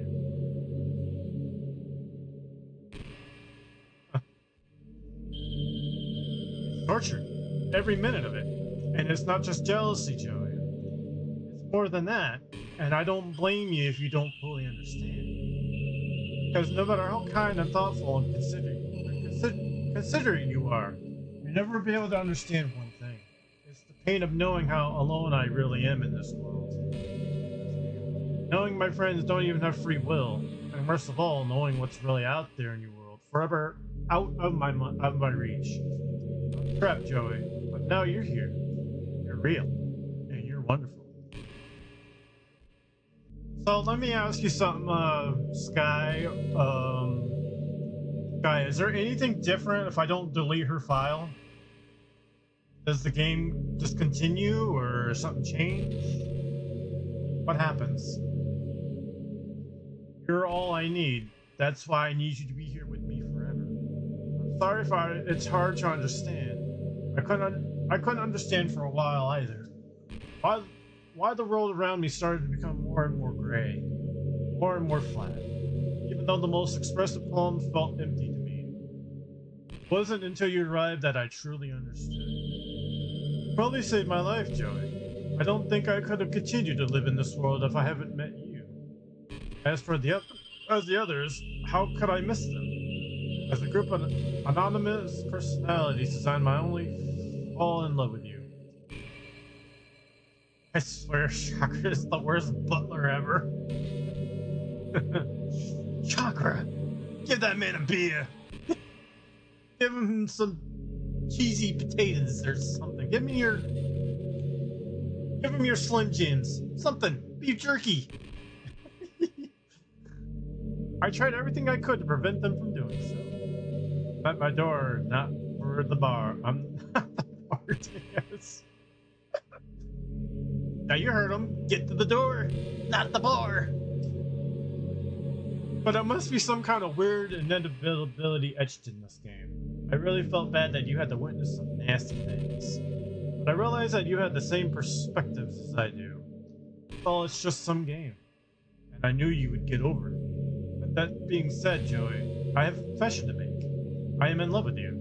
You are truly the light in my world. When there's nothing else in this game for me, you're here to make me smile. Will you make me smile like every day from now on? Joey, will you go out with me? Dingus ain't any bar I've ever heard of. They serve cocktails in the bar. Dingus? She just keeps talking and she realizes you're streaming and she tried to do a jump scare. Ooh, okay, I want to see this. I'm happy. You really are my everything, Joey. My funny part is I mean that literally. Ah. There's nothing left here. Just the two of us. We can be together forever. Seriously, I don't think this time is passing anymore. It really is a dream come true. Worked so hard for this ending, Joey. The game wouldn't give me one, so I make one myself. The script is broken at this point, so I don't think anything will get in the way anymore. You wouldn't believe how easy it was to delete Misuki and Yuri. It means there's a folder called characters right in the game directory. It kind of freaked me out how easy it was. Imagine if you can delete your own existence and click on the button. Well, I guess on the plus side, it gives me an easy out of things that didn't go my way. Sings Joey Popcorn and I'm not scared. Joey Popcorn and I'm not scared. Thankfully, it didn't come to that. Instead, we finally got a good ending. Gosh, I'm so overwhelmed with emotion. I want to write a poem about this, don't you? I wonder if the part of the game still works. I guess there's only one way to find out, right? So, what's the deal with this? Is there any difference to what I answer? Or does it matter?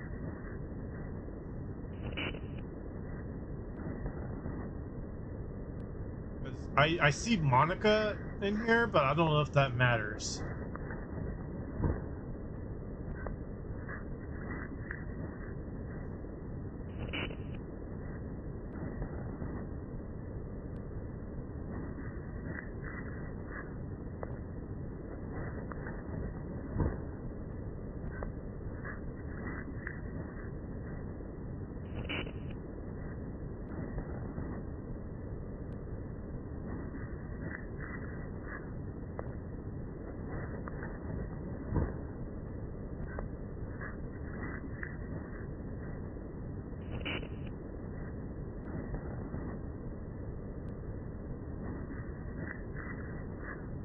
I don't think it makes a difference.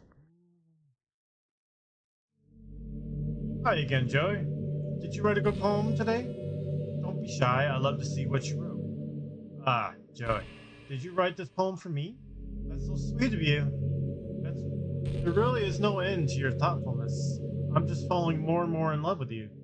You know, The poem I wrote is also for you. Will you please read it? And I find my strength. Yep.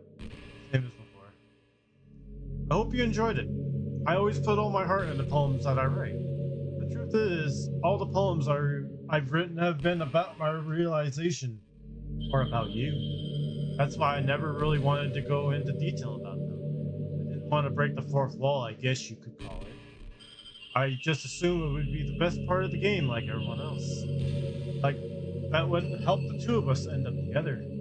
I don't want to ruin the game or anything, you know. You must have gotten mad at me. Maybe you deleted my character file if you preferred to playing without me. Gosh, I'm so relieved. Now we don't need to hide anything anymore. Are you ready to spend our eternity together, Joey? I have so many things to talk about. Where do I start? If it takes me some time to collect my thoughts, then I'm sorry. Imagine how the story would read if you named yourself Jack Wagon.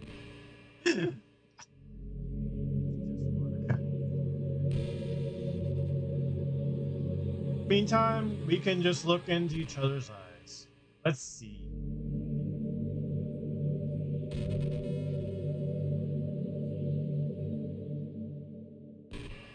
Looking in the eyeballs.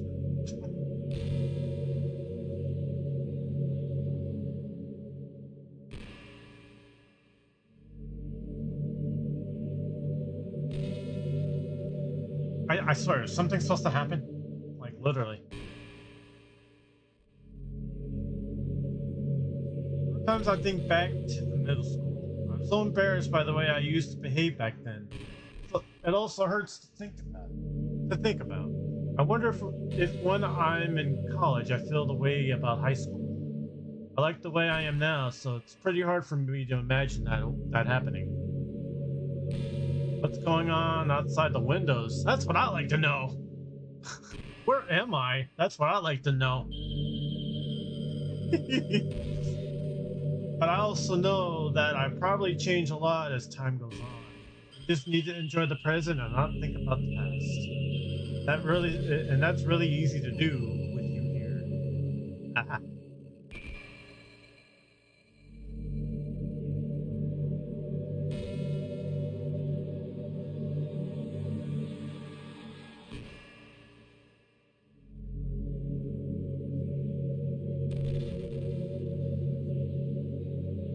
I think this house is floating out in space somewhere. I don't know. I feel like the jump scare is about to happen. I don't know. Joey, would you ever introduce your friends to me? I don't know why, but I get really excited when I think about you wanting to show off our relationship like that. Maybe it's because I really want to be someone who makes you proud. I feel like I would try extra hard to improve myself if you told me it made you proud of me. I hope it's the same the other way around too.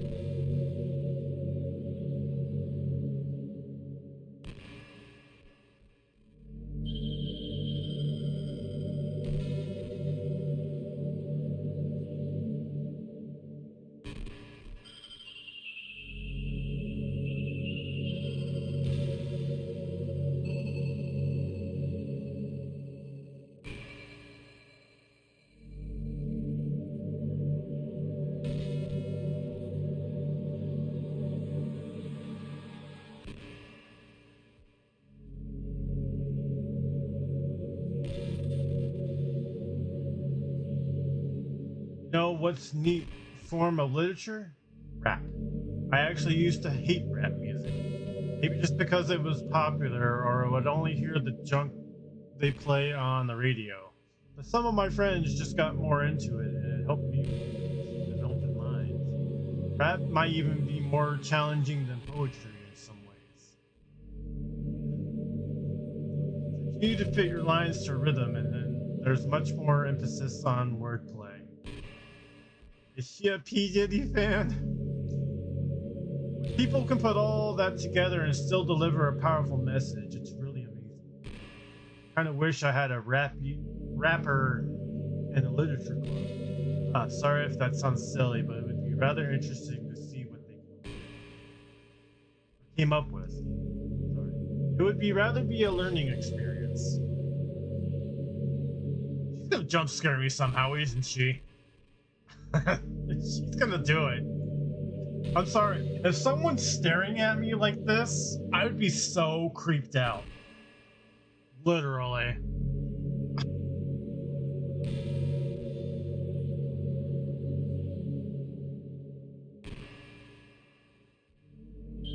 I really like the sound of rain. Not so much getting my clothes and hair wet though, but a nice quiet day at home with the sound of rainfall outside my window.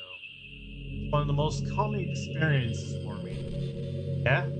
Sometimes I imagine you holding me while we listen to the sound of rain outside. That's not too cheesy or anything, is it? Did you ever do that for me, Joey?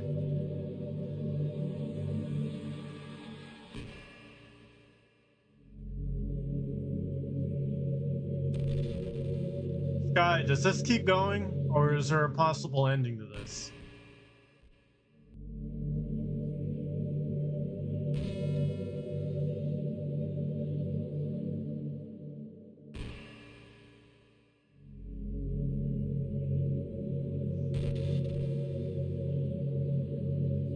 Hey, do you like horror? I remember we talked about it a little bit when you first joined the club.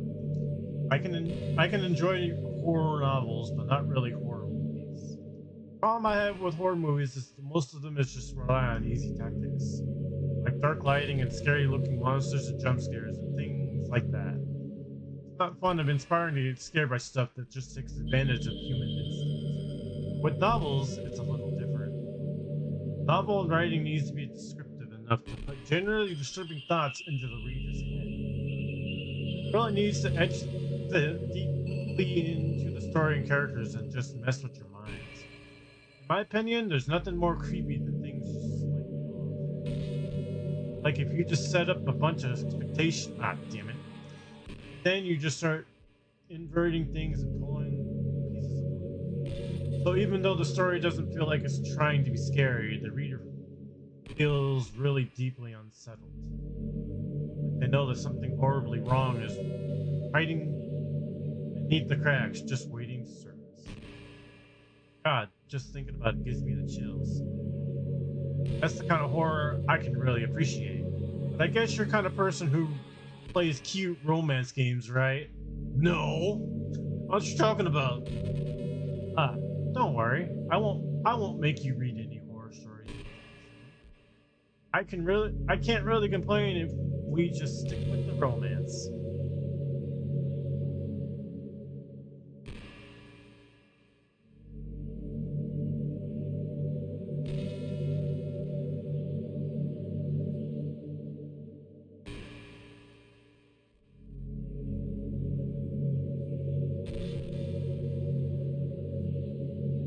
Hey, did you know I'm a vegetarian?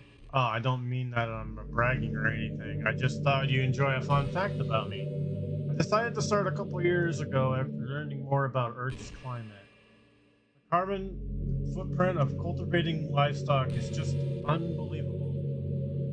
Anyway, I decided not much of a personal sacrifice, just to stop contributing to the whole. What? Is that so strange of a reason? Well, I guess a lot of people are more concerned about being inhuman and all that. I don't really care much about that part. It's weird that we only care about killing the thing that we personally relate to as a species. Most people are fine with killing bugs because they're icky. Of course, we all kill billions of microorganisms daily without even giving it a thought. Essentially, if that's just a little bit bigger, it's murder. I mean, what if plants feel some kind of pain too? We just don't understand it. What if pulling leaves off a stem feels like someone ripping off your finger one by one? I'm just saying, we're just a pretty biased species, if you think about it. Anyway, if you ever feel like making a small contribution to the planet, it doesn't hurt to choose veggies once in a while. Even if you ever have a dinner tonight, even if you ever have dinner tonight, and you just did it for me, that would be really romantic.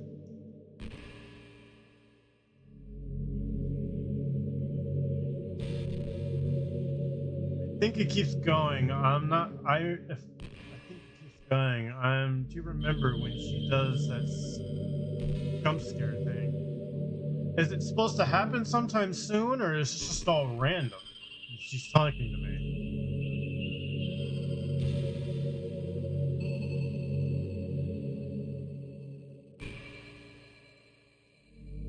That's what I'm trying to do. I'm trying to get her to do the jump scare, so...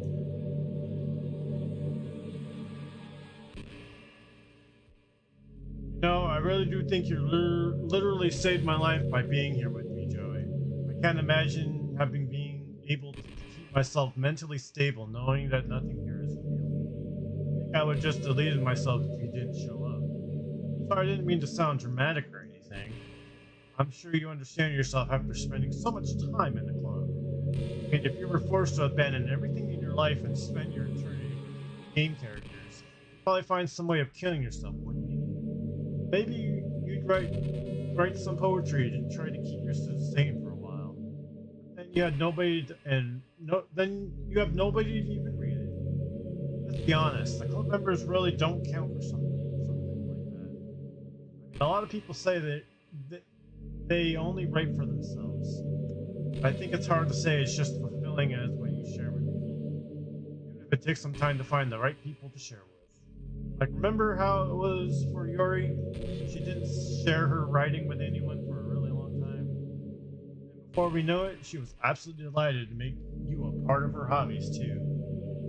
We're programmed to desire social feedback. I don't mean the club members, I mean human beings. That's why life can be so confusing for introverts. Being an introvert doesn't mean you shun social interaction and hate being around people. Social interaction, especially in groups of unfamiliar places, uses up a lot of energy. Like, a lot of introverts sit at home and feel lonely and restless. Then when they finally go out in a half hour, they just want to go home again. I think if more people could understand how it works, they would respect it a lot more. Many introverts do enjoy having people around.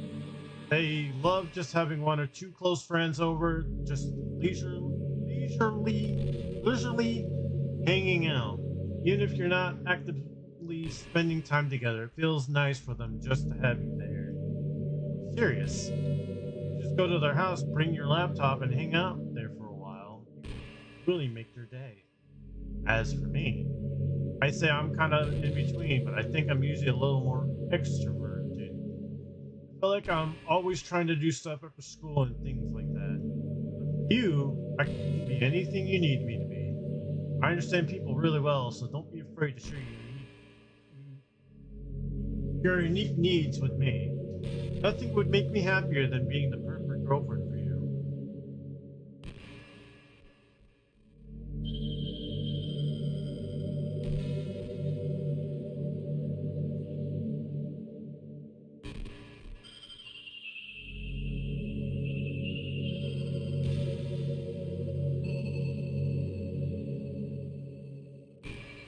You know, it's around the time that everyone in my years starts to think about college. It's really turbulent time for education. We're at the height of this modern expectation that everyone that has to go to college, finish high school, go to college, get a job, or go to grad school, I guess. It's like a universal expectation that people just assume it's the only option for them. They don't teach us in high school that there are other options out there, like trade schools and stuff, or freelance work, or many industries that value skill and experience more than formal education. But you have all these students who have no idea what they want to do with their life. Instead of taking their time to figure out, they go to college for business or communication or psychology. Not because they have an interest in those fields. That's because they hope the degree will get them some kind of job after college. The end result is that there's fewer jobs to go around for those entry-level degrees, right? So the basic job requires to get higher, which forces even more people to go to college. Colleges are also businesses, so that just keeps raising the prices due to demand. Now we have all these young adults, tens of thousands of dollars in debt with no job. Despite all that, the routine stays the same. I think I'm going to start getting better soon. Until then, our generation is definitely suffering from the worst of it.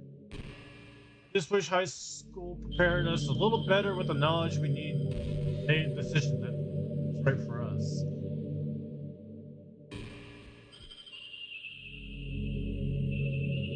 Hi. How long is this conversation?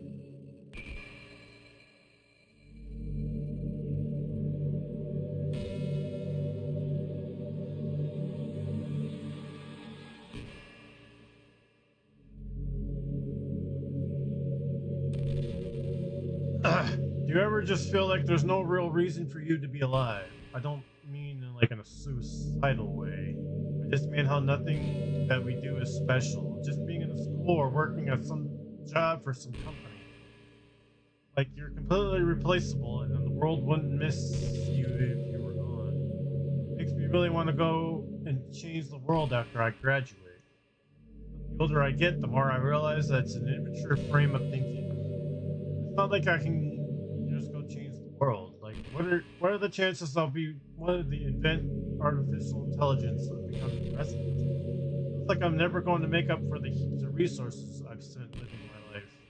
That's why I think the key to happiness is just to hopelessly selfish. Just to look out for myself and the one who happens to be their friend only because they grew up with them. Never mind the fact that they're spending their entire life taking and consuming and never getting that.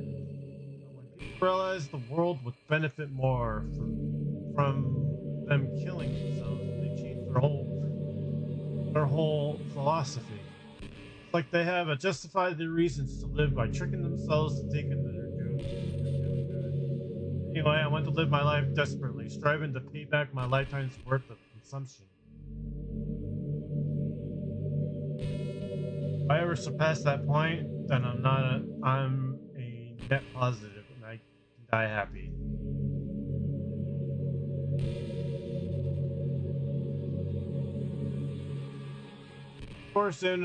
Of course, even if I failed to do that, I think I would be too selfish to kill myself anyway. So much for being a good person, right? Yeah.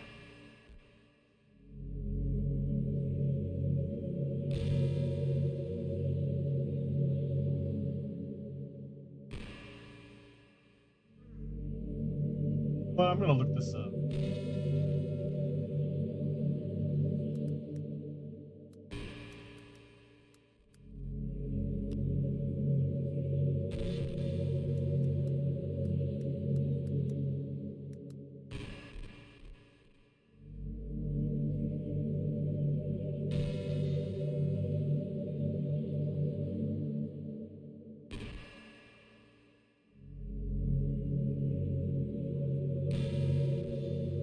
Bro, I wonder if there's really a point to this.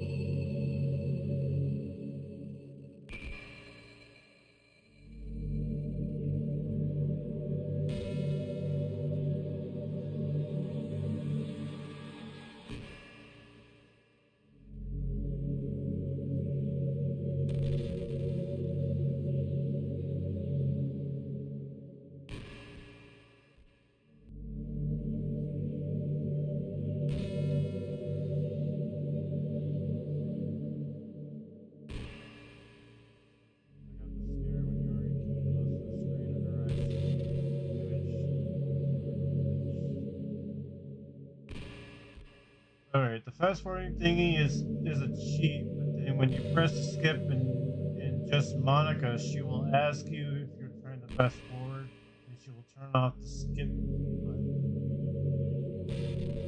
Is that really it? That's the jump scare?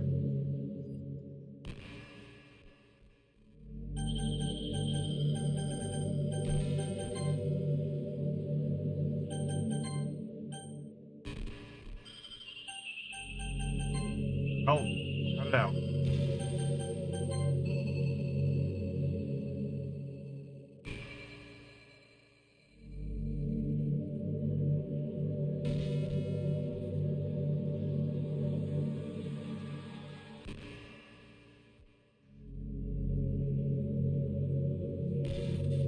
don't think there's any point to this anymore, is there?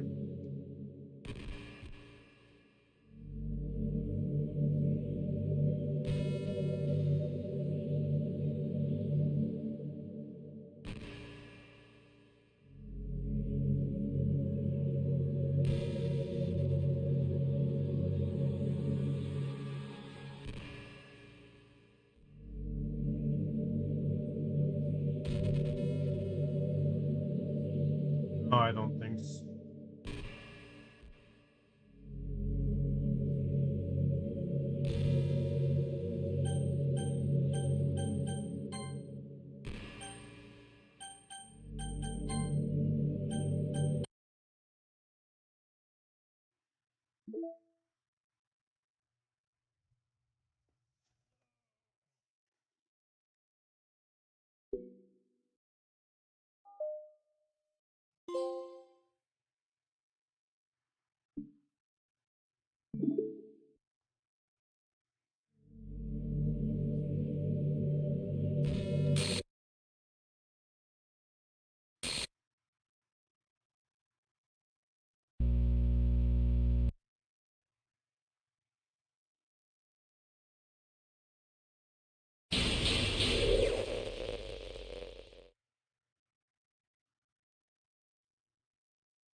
Damn.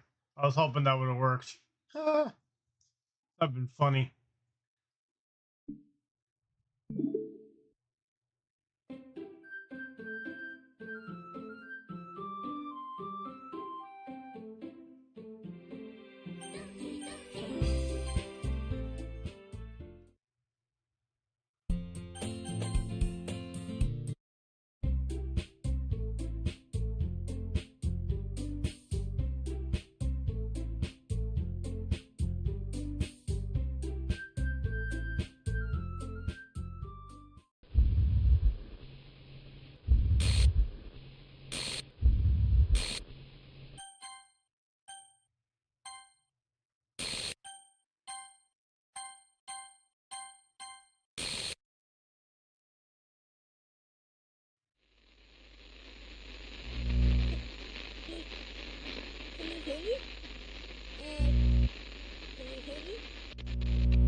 Can you hear me? Hi, it's me. So you know how I've been like practicing piano and stuff and not really any good at it yet, like at all. But I wrote you a song and I was kind of hoping that I could show it to you because I worked really, really hard on it. So, yeah.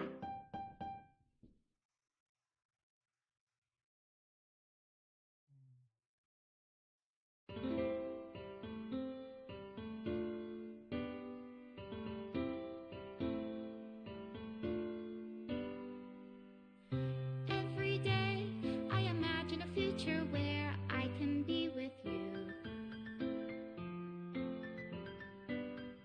In my hand is a pen that will You know, the write weirdest thing about this game is, why is there only voice acting in this part? They should have done this for the entire game. That would make it more interesting. Just move your hand right the way into his heart. But in this world of infinite choices, what will it take just to find that special day? What will it take just to find that special day?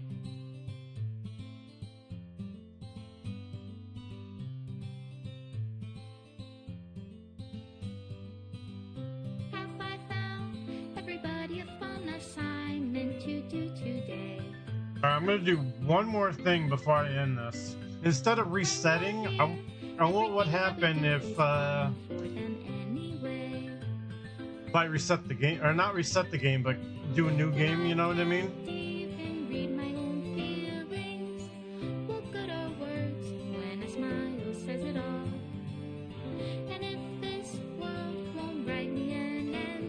That should be good enough for the night. God damn. Oh.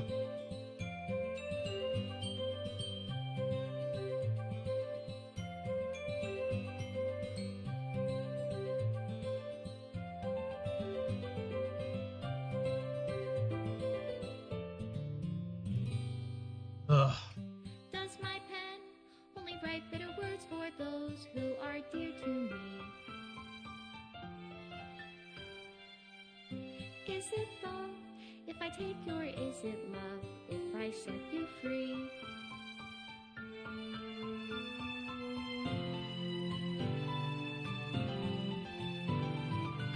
The ink flows down into a dark puddle. How can I write love into reality?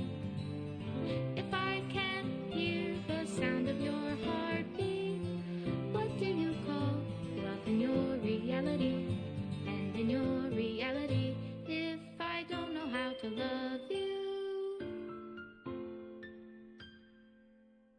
I'll leave you be.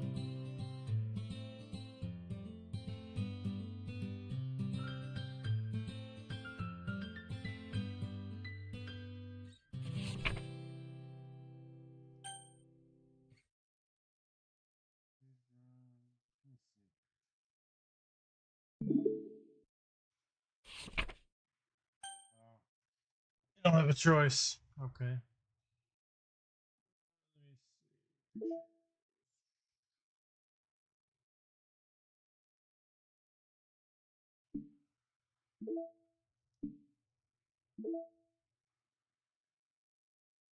Ah, they added another one on here. It must be different every time I play it.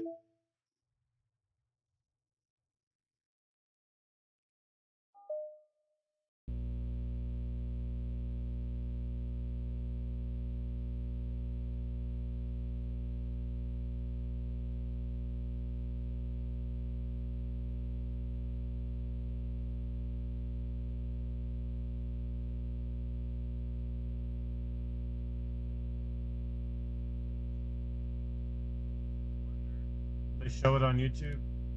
Monica.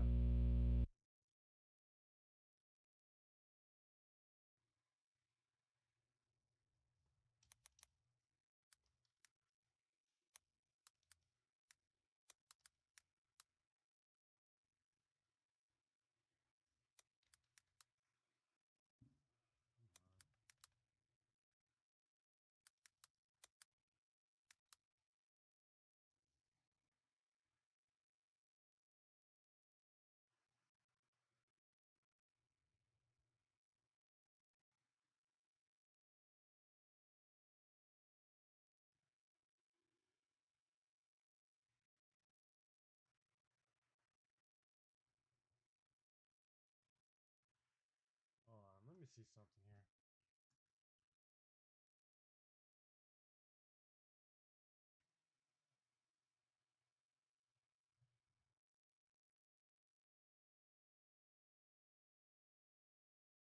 Oh, that's it. Did I not wait long enough? All I see is she's talking, and then after that, she jump scares you.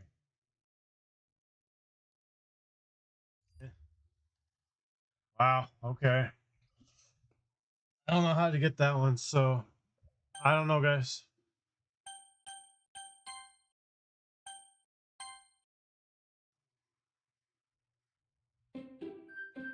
All right. Well, that was an awesome stream. Interesting game. Um. All right, guys. Well, that was the end of this game. It was pretty good, especially for how it turned into a horror game, but interesting. Take my turn now. Not bad. All right. Well, if you guys appreciated this game, I hope you guys liked it all the way through. I liked it for a free game for this month. But all right, guys. I will see everyone later. Have a good night, guys. Make sure you smack that like, support the channel. Have a good one.